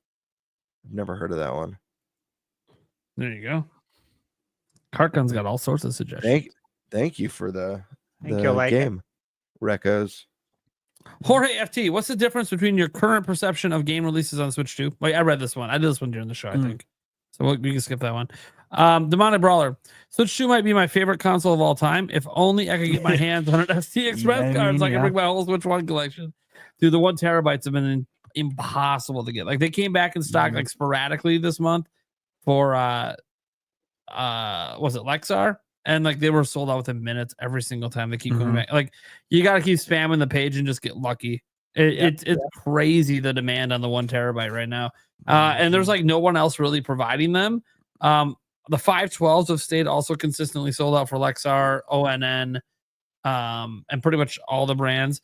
I know Team Group is coming in with some, but they didn't give us any dates or pricing yet, so we have no idea when those are coming out. I'm also curious if they're making them themselves or if it's just a rebrand like ONN is. For those who don't know, that Walmart brand of Micro C Express are actually Lexar cards, but they just didn't meet Lexar's spec. So they're just like they're the ones that are not as fast as the ones from Lexar, which is why they're cheaper than the Lexar ones, because they're not as fast. They still meet the spec to be an Express card, to be clear. They're not saying they're bad cards, but that's why the Lexar ones are more expensive, because they're actually faster than the ONN ones. So I'm curious, if Team Group is actually making their own, or if these are just like another SanDisk is making them, and these are like the leftovers that didn't meet their spec or something. So we'll see.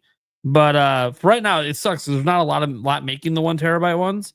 And so like I have a sponsorship from Lexar, and they don't even want me making any videos on it because they can't keep it in stock.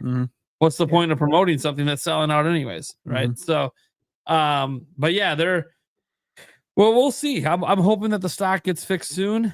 It's a good sign that they've been in stock at all this month. But Lexar definitely felt like it was going to be readily in stock the way they were talking to me. And the demand is insane. Everyone wants 1 terabyte. Nobody wants to go smaller than that, because just bringing your Switch 1 library over alone. When I say nobody, obviously I know there's use cases. A lot of you physical only people don't need a whole terabyte. I mean, considering that it dumps it all to the SD card first. Yeah. Instead of the internal. Yep. You need that bigger, because if it's pulling it from the internal on the Switch 1 and dumping it to your external, you're going to need the bigger external.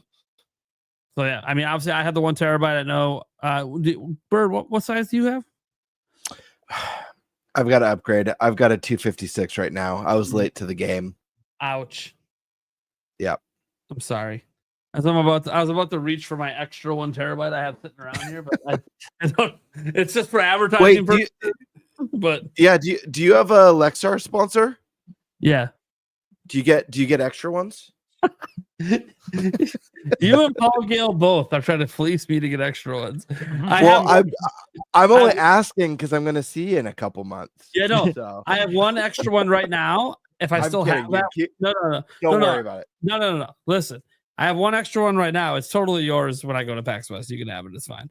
But Paul Gale's been like, hey. I'm like, I got you. I already talked to Lexar. They will give me another one. Just calm down. The problem is they don't have it to give me because it keeps selling out. Stop buying them for a day and then I can get one, folks. Anyways, for free. Fuck you guys. Get your memory cards. Yeah, I feel like the Lexar card giveaway would be the best giveaway right now. Since I no know, one and can I've get hands talked on to them that. about it. They just can't. They literally, it's like as soon as they arrive in, hey, can we allocate one to gone. a creator? They're like, no, they're gone. Is it But- is it a scalping issue or is it like consumers legit just trying to get their hands on I them? think it's consumers. I'm not Yeah. saying that there's That's nothing being scalped. Everything gets scalped, Sure, right? sure. But I think legitimately, there's just so many more people who have bought a Switch 2 than these cards exist. right, and right. Unlike a game, it's probably pretty close to a 1-to-1 people who buy a Switch 2 that want a terabyte. Mm-hmm. Yeah. I mean, Like- hey, it's a nice problem for Lexar to have right now. Yes. Oh, yes. yeah. Well, especially because they're the only ones that were offering it at launch, which is crazy Yeah. for 1 terabyte. But other companies will come along eventually. I mean, obviously, other companies are struggling too. That's why there isn't. Well, it's so hard to get 1 terabyte. Other companies are struggling with their manufacturing on it too. So, and I think it's going to be just like Switch 2. It won't be easy to walk in the store and buy one until sometime next year. At this point, all right. Life will change. Re-up their membership during the stream. Thank you so much. Life will Hell change. yeah. Attack the backlog. Just wanted to let everyone know how excited he was that Thunderstash was in the house. Nice. Thank you. Nice. Heck yeah. I should set up a podcast that has Attack the Backlog on, and then Nash Weedle comes on, and then I'll just have Attack the Backlog translate everything Nash Weedle says live. That would be really fun. Nash Weedle doesn't speak English. For those who don't know, Yeah, that'd be fun though. be wild. Nash, don't watch this episode where I put a lot of doubt in you. I never stopped yeah. believing in you, Nash Weedle. I said that earlier that I've always believed you. So I've Hey, always that's believed two. in you. That's 2 versus 1. It's 2 versus 1. Nash, you might not want to come on. I might ask the wrong question. I'm not worried about Nash. I'm worried about our hopes of getting Randy Pitchford on the show. That's the one I'm worried about. All I have to do is tell them that, hey, your game is coming to Switch 2. Our show is massive fans. We are planning a promotion campaign with or without you. It's gonna blow your fucking mind. Is the number what is it, 4 Nintendo podcasts in the fucking world, baby? Get on this show. Just- You know he loves attention. He loves Just tell him attention. he just tell him he could do some He's gonna get sucked up. He's gonna come on this show. tell him he could do magic tricks and he'll do Yeah. it, I'm sure. No, I'll say you could open with a magic trick. We will cancel the intro for a cold open magic trick. I can film his magic trick. I can make an intro with his magic trick. You know? Can you imagine a Can You Feel the Power with Randy Pitchford doing magic? Yes. No, on the serious though, if any game developers and stuff ever watch the show, we obviously would love to have you on sometime. Just reach out. We'll always find a way to make it work. And don't worry, you can get your opinions on Nintendo stuff. But yeah, we'll interview you if you want like a little interview thing and promote a game or something. That's fine. I don't care. Like it's cool. This hit the streak, which is why I opened the beer. And I can't end the show till the beer's done, and I'm only halfway through, so I'm behind because there's only 2 super chats left. Macho just dropped $2 out of nowhere. Thank you so much, Macho. I think he meant to say what his next super chat though says, which was also $2. Says Mario Kart World being an $80 game is good. Well, that is maybe the That's a first take. time I've seen that take on the internet. That's a hot take, man. I'm glad you feel it was worth your money. You know? Well, I don't know if that's the thing. I wish he would have elaborated more on this Yeah. statement. Is It's he saying a like, very broad statement? Like, who's it good for? It's good for Nintendo. yeah, is it good for sure. the industry? Is it good for Nintendo? Is it good for the game? I remember we talked about how Mhm. some of you guys were saying if a game's cheap, it's to its detriment. If the price is higher, it's better for the game. So I don't know. Maybe he watched that episode and he was like, no, it's good. It's good. Yeah, I wish there was more context here because, like, on the surface, I feel like if you said this anywhere else on the internet, you might be running away. Pitchforks. But on this show, you know, Pitchford? we'll let it be because I'm trying to give you a benefit of the doubt. Oh, here we go. Yep. Context.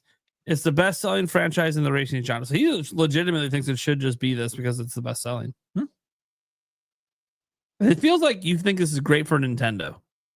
That's what that statement now feels like. Because for Nintendo, raising the price on their best-selling franchise and making more money is good for them. It's very good for them. It's a very smart business move.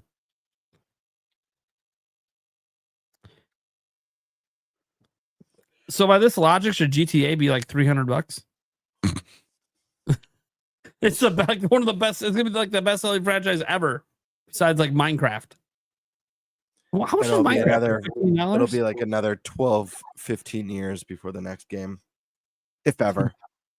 Because they can just do the online and milk the online for 2 decades. Okay, yeah, and they can just drop a DLC at any point they want. Keep it. That's another decade. Hey, you know what? You know what I appreciate about that opinion, though? For starters, thanks for supporting the channel with $6. One thing I do appreciate is that it's different. This is not something that I've ever heard before, and I like it. Different, it can be good. Gets me thinking. All right, so I still got to finish this beer, so I don't know what the fuck you guys want to chit chat about till I get this half beer gone. You know, we could go over how the Brewers swept the Dodgers again. That was a good story. I wouldn't know. I couldn't find anywhere to watch it, so I did like 20 minutes searching between my streaming apps that all said they offered sports. Just none of them offer any local sport you want to watch. Yeah. Yeah. Oh man. Is I don't know. I'm gonna is go anyone silent. picking up Shadow Labyrinth? I I might. have it That pre-ordered. Pac-Man Metroidvania. Yeah, I Oh. pre-ordered it right after Oh. the Game Awards in December. Interesting. No. Free upgrade. Free Switch It looks 2 upgrade. awesome. It's only $30 on Switch 2 physically. Oh wow. Nice. Nice. I know. Venatus has one. I can fill your time for you, Mr. P. God. Oh Love You god. didn't see the whole episode without it being said. Oh, What is everyone? I saw it in chat before that. Yeah, but it wasn't said aloud. Yeah, so So, fair enough. Fair enough. What is everyone on the pod's favorite ending? Mine is Ocarina of Time because I remember it. You fucker. God damn it. Yes. All right. What's your favorite game ending, folks? Ooh. It's an easy one for me, but does anyone else want to go first?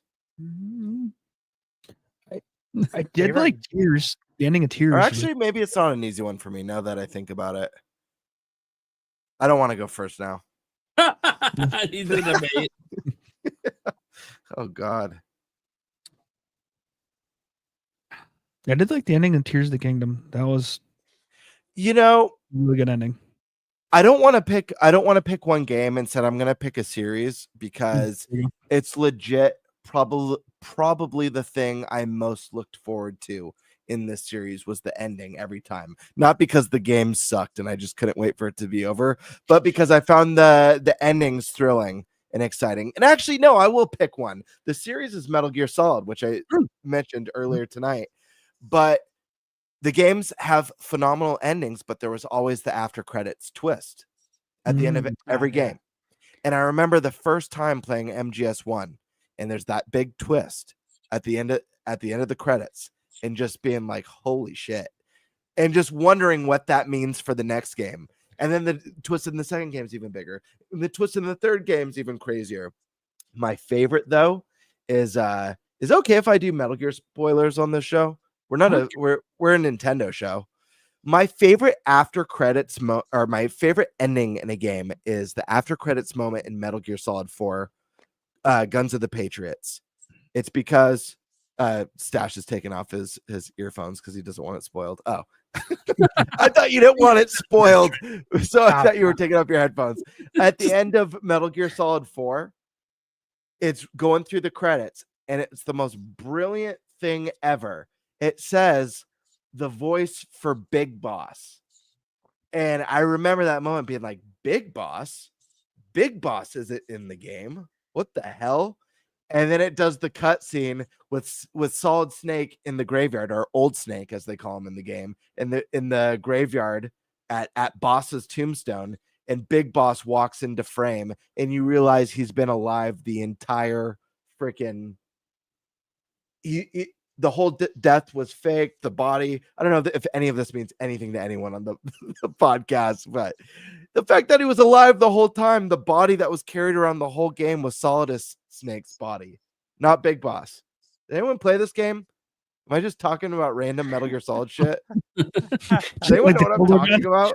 Oh my Dude, the God. twist started with the voice of Big Boss with a voice actor, and it was just like Big Boss, and then they fucking cut to fucked up my headphones. Then they cut to him like walking into frame. It's like a massive twist because you thought he was dead from the original NES game.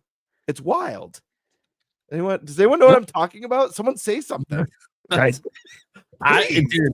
didn't play that game. Yep. But that sounds amazing. Dude, it was wild. Just seeing like that actor's credit. Classic Kojima. What the heck? Thinking like, what did I miss? What did I miss in the game? Did I miss that cutscene? Did I shit myself because the cutscene was too long? But sorry for spoilers. Well, all right. Hell of an ending. Did you pick one for an ending, Eric? Mhm. I forgot what one was it again? Tears. That's right. Tears of the Kingdom. Yeah. Great ending in Tears of the Kingdom. Like, admittedly, it's a really good ending. One of the better ones in Zelda. I don't know if is it the best one in Zelda? The debate for another time. So I was thinking about my favorite endings that I've experienced. There's a lot. It's hard to narrow down to like what my favorite one is. I mean, Zelda ones are just an easy go-to, but a lot of the endings in Zelda are pretty safe or expected. There's a few shocking moments, like Ocarina of Time, obviously sending Link back in time. Like that was a shocking moment because you thought, hey, finally it's all over. Me and Zelda can chill, and she's like, no, fuck you, go back to your childhood because you didn't get to live it. Like, okay, but I'm just gonna have to like do this again, right? Like, are you realizing that what I did now doesn't change when I was okay? like it's just like a paradox, and it's like, like this doesn't make any sense. You're just making me do this and relive it again. Cool. And then obviously like the Twilight Princess one where she shatters the mirror and all that, like heartbreaking, of course, but it happens. I'm a Zelda sucker, so it's easy to go for that. So I was like trying to think what other endings the games really got me, and it's kind of weird because I'm gonna say this one. I'm just gonna say it. I don't want to spoil too much of it because bottom line is I'm saying it because I watched all the cutscenes online and never actually played the game. Final Fantasy VII. That ending is great, and I've never even played it. To be fair, I've played now Remake and Integrate and Rebirth, but we're not to the point that you would get to that ending. And again, now we know Remake and Integrate is actually not the same as 7 anyway. So, yeah, great ending. Don't really want to spoil it for anyone who hasn't played it because it's such a good ending. And I'm actually shocked that I haven't gone back to actually like the story alone has made me always want to play Final Fantasy VII. And I'm going to admit I've been stubborn as fuck because it should have been on the N64 and it wasn't. Fuckers. That was the one they left Nintendo. So I've just been super stubborn because I played every Final Fantasy to 6, 7. Oh, you're only on PlayStation? Fuck you. 8 comes out. Oh, it's on PC. I'll go play it on PC. But I was so pissed that it was only on PlayStation back then. And I realized it's on Switch. It's come back. Square's now multi-platform. But it's like I have this stubborn thing in me. It's a stupid thing I can't let go from my childhood. That every time I go to play Final Fantasy VII, I own it on Switch 1, by the way. Every time I go to boot it up, I get angry. So I'm like, you know what? I'll just keep experiencing it through Remake and Rebirth, even though it's technically not the same game. Because it's, again, spoilers, if I start to spoil what happens at the end of Remake, that just really shines a light on that this is not actually a remake of Final Fantasy VII. Anyways. If you played it, you know. It's brilliant. And I actually really love it. I really love what they did. Anyways, Stash. Yeah. I was gonna say definitely one of mine is Final Fantasy VII. Very special. A more recent one, which again I won't spoil it. Red Dead Redemption. The first one, yeah. Yes, the ending. What an ending, man. That didn't even come to mind, but now that you say it, what an ending. Holy crap. Yeah, that one was phenomenal. Uncharted 4 was very good. Really enjoy that series. You know what ending I didn't care for? That was really loved. This is definitely one of my bigger hot takes. I'm not a big fan of the Last of Us games, 1 or 2. And I played The Last of Us 1 a bit later, but that game was so hyped up for me that I think my expectations for it were just way too high. I was not impressed by the ending. I won't spoil it here. Because I know, the show's out now and the game's probably getting a lot of newer complete edition just came out. Right. Complete edition just came out. The fifth re-release of the game just came out. Yeah. But everyone told me when that game came out how shocking the ending is of because I love being thrown for a loop. I love a good plot twist. It's fun. I find it exhilarating, especially when I don't see it coming. And everyone told me, "Oh man, the ending of Last of Us 1 is shocking, dude. It's insane. You gotta finish it. Stick with it." Because I didn't care for it that much. Love Resident Evil, by the way. I love Resident Evil games. I just don't really care for Last of Us. Yeah. The ending did not surprise me at all. It's exactly how I thought it would end, based on what the story led up to. I'm like, what would have been shocking is the decision that wasn't made at the end of the game. That would have been shocking. The decision that's made at the end of the game is exactly what I would imagine what would happen. Did you beat part 2? No, I didn't. I was completely uninvested after the first game. I just didn't like it. Yeah. I really enjoyed them. I got the platinum on both. But though those were some of the games I thought of. Part 2, the ending with part 2, I think really helps probably make the ending of part 1 better. Okay. I know nothing about how part 2 ends, but I don't know. What I really like about survival horror is kind of what Resident Evil has established. I really like the puzzles. I love the Metroidvania type gameplay. I think and I like to a degree some of the inventory management and stuff, and like saves that aren't always readily available. But I don't know, something about The Last of Us, at least the first game, just didn't do it for me. I wasn't as excited about, scavenging for bricks and like bottles to throw. But that's just me. I don't think there's anything wrong with the game. I just didn't like it as much as everyone else did, That's fair. We should all give an honorable mention to Chrono Trigger Pry. Yeah. That was the other one I was debating between. I actually did beat that one, but I was like, but the Final Fantasy VII ending, I really enjoyed it. Yeah, it's special. Yeah. And again, someone didn't even play it. I just watched all the cutscenes. Yeah, it's so good. I can't wait for part 3. Like, you guys, you don't understand. I love Final Fantasy, especially when I was a kid. I really, really loved the hell out of it. So, like, at that, I was just so pissed it left Nintendo. I didn't care that it was on PlayStation.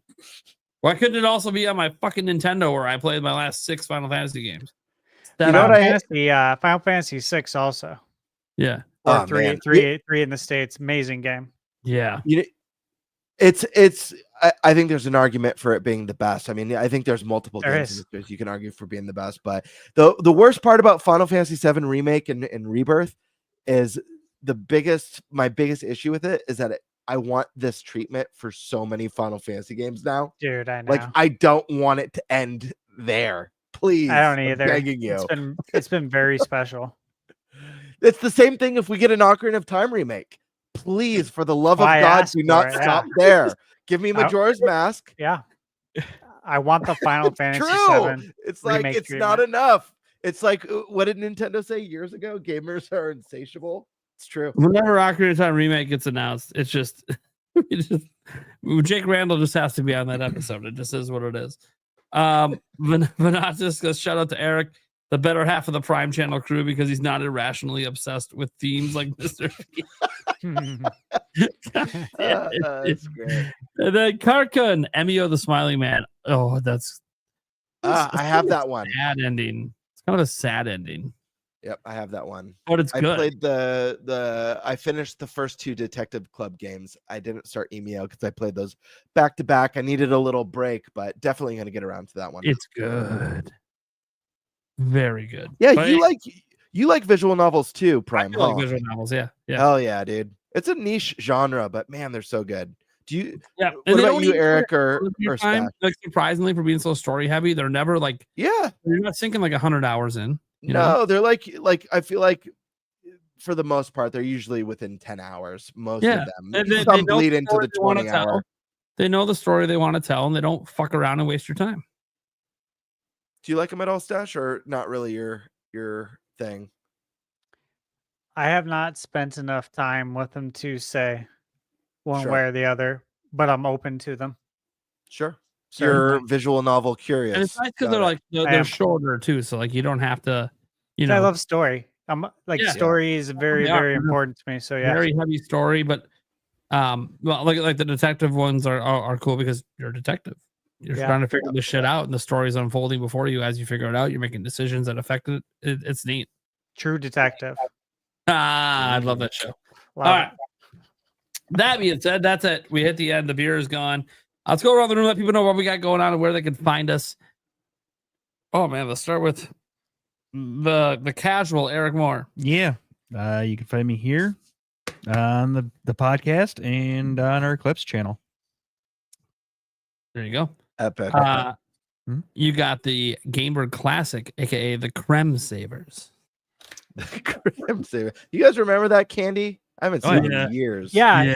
Mhm. Well, Yeah. yeah, I was thinking about it after he had said that, and I was like, "Oh, I saw it on your name." I'm like, "Oh, dude, I remember those. I can see the packaging in the stores." Yeah, That's right, with the swirls and stuff on Yeah. the candy. Yep. they're still around. Yeah, guys, I'm Gamebird Classic. You can find me here on YouTube at Gamebird Classic. You could also find me on Twitter at _Birdmaster. I just dropped a new video the other day that features 2 of our podcast members, Thunderstash and the man Nintendo Prime, but it also features Sunbro Nation and Rob at Rule of 2 Review. Going over and speculating, throwing out our predictions for Nintendo Switch 2's big holiday game. If you guys are curious about that, curious about our thoughts, please go check it out. It's one of my best performing videos in like the last 12 months. So that's super exciting. I am very close now. It feels like inches from 2K subscribers, which is a big milestone for me. So very exciting stuff. Guys, check it out. I'll have more stuff coming very soon, as well as I'm already brainstorming for a collaboration with a special intro later this year. I'm trying to get ideas. The intros take time. This one was a little bit rushed, but I think it was still a little bit of fun. So yeah, check it out. Support the bird, and I'll see you guys all soon. All right. We go to the Stash Man. Yep, you guys can find me on YouTube at Thunderstash Gaming and on Twitter at Thunderstash YT. What am I working on? Let's see. So over the weekend, I was working on a projector review. It's a very, very interesting portable projector. Very cool. That'll be coming out soon. What else am I working on? It was oh yeah, a new accessory that might be very helpful. I don't want to say anything else. That video is coming out soon too. They're both recorded. I'm just editing both of them at the same time. And then I am going to be customizing the Switch 1 and the Switch 1 Pro controller. I got everything in that I need now. I needed some tools to come in. Those came in yesterday. some of the iFixit, electronic tools. So outside of that, man, after that, it's back to reviews. I have a controller coming in as well from Nixie for Switch 2. NYXI, you guys familiar? Yep. Yep. So they're sending me a Switch 2 controller that should be here any day. Stashman, do you know what your next game review is going to be? No. I know you're busy with doing accessories and stuff. I was just curious. Kind of. I sent an email out. They probably won't reply. I usually don't get replies. But I sent an email out to Bandai Namco, to their press email, to see if I get Shadow Labyrinth early. I said, I have it pre-ordered. I'm buying it physically. So I'm just trying to compete with the big guys, that they get the games early to help a brother out. I didn't get any reply yet. I probably won't, but that is on the list. And DK, I mean, today's the 9th. Dude, like they're going to DK be is out coming. soon. And Shadow Labyrinth, like, dude, shitty release date for you. Coming out on the 18th. Yeah, DK's brutal. the 17th. So it's like, Is our podcast an early the day review code after? would be smart to get out right now. Is our podcast the day after DK's launch? The day Day before. Day Yeah. before. Oh, damn. Yeah. Damn, that would have been cool if it was the same day or after. It's okay. Oh, well. We get to do our 1 week semi review of it the next episode. So it'll be almost a week. Well, if any of us buy digital, we can boot up the game during the cast. Yeah, technically. Why are you so like scatterbrained during this topic? Dude, what the fuck are you talking about? You don't hear the in the background. I know. Did anyone buy digital? For- Or are we all for- doing physical for DK? I'm going physical. Yeah. I haven't made a purchase yet. I haven't Got pre-ordered no it first one way or party. another. Yeah, I haven't made a pre-order one way or another yet. Yeah, Part of me that's my. because I can play it sooner, but then I'll have a podcast, so then it doesn't really matter. Exactly. Yeah. Yeah. I decided. We talked about this before on the show. I decided that I'm gonna do first party physical, and then third party for the most part digital, with some exclusions. Cool retro like RPG stuff like the Suikoden collection, stuff like that, or the Lunar collection, anything like that. I'm gonna grab physical because they're just really cool items to have, as long as they're not like key cards. But for the most part, I'm probably gonna do digital. It's like I mentioned that when we really went into detail on this, I've been thinking a lot about how physical collectors are gonna get left behind when the switch happens, to full digital. And people who already have the big digital libraries, that's gonna carry over into future gens. Eventually, physical collectors will get left behind.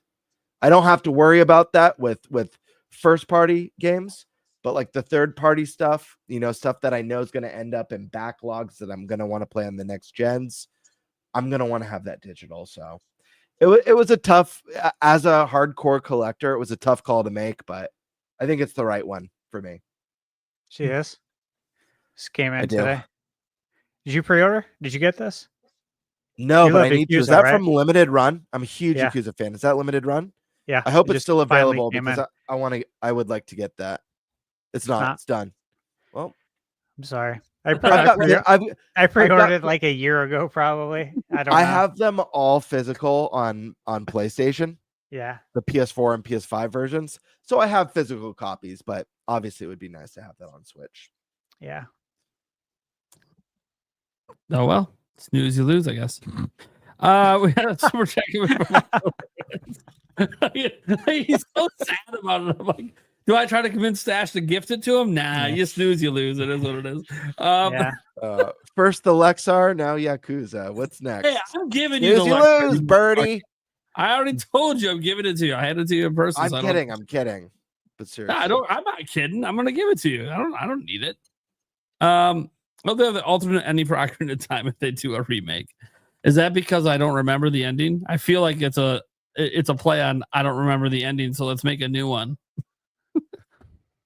He might have been serious, by the way. Maybe you don't like Actually, that would be a great thing to add because they base the timelines on the failure or success of Ocarina of Time. So all they have to do is have a failure end, a bad ending, and a good ending. Okay. Well, you guys know me. Discussing the ending of Ocarina of Time is outside my forte. So, anyways. All right, I'm Nintendo Prime. You guys know what's up. I make news videos almost every single day. Usually it's a collection of news, hence why you see some like generalized titles sometimes because it's so hard to put all the headlines in there. But sometimes there's a headline topic. It kind of just depends.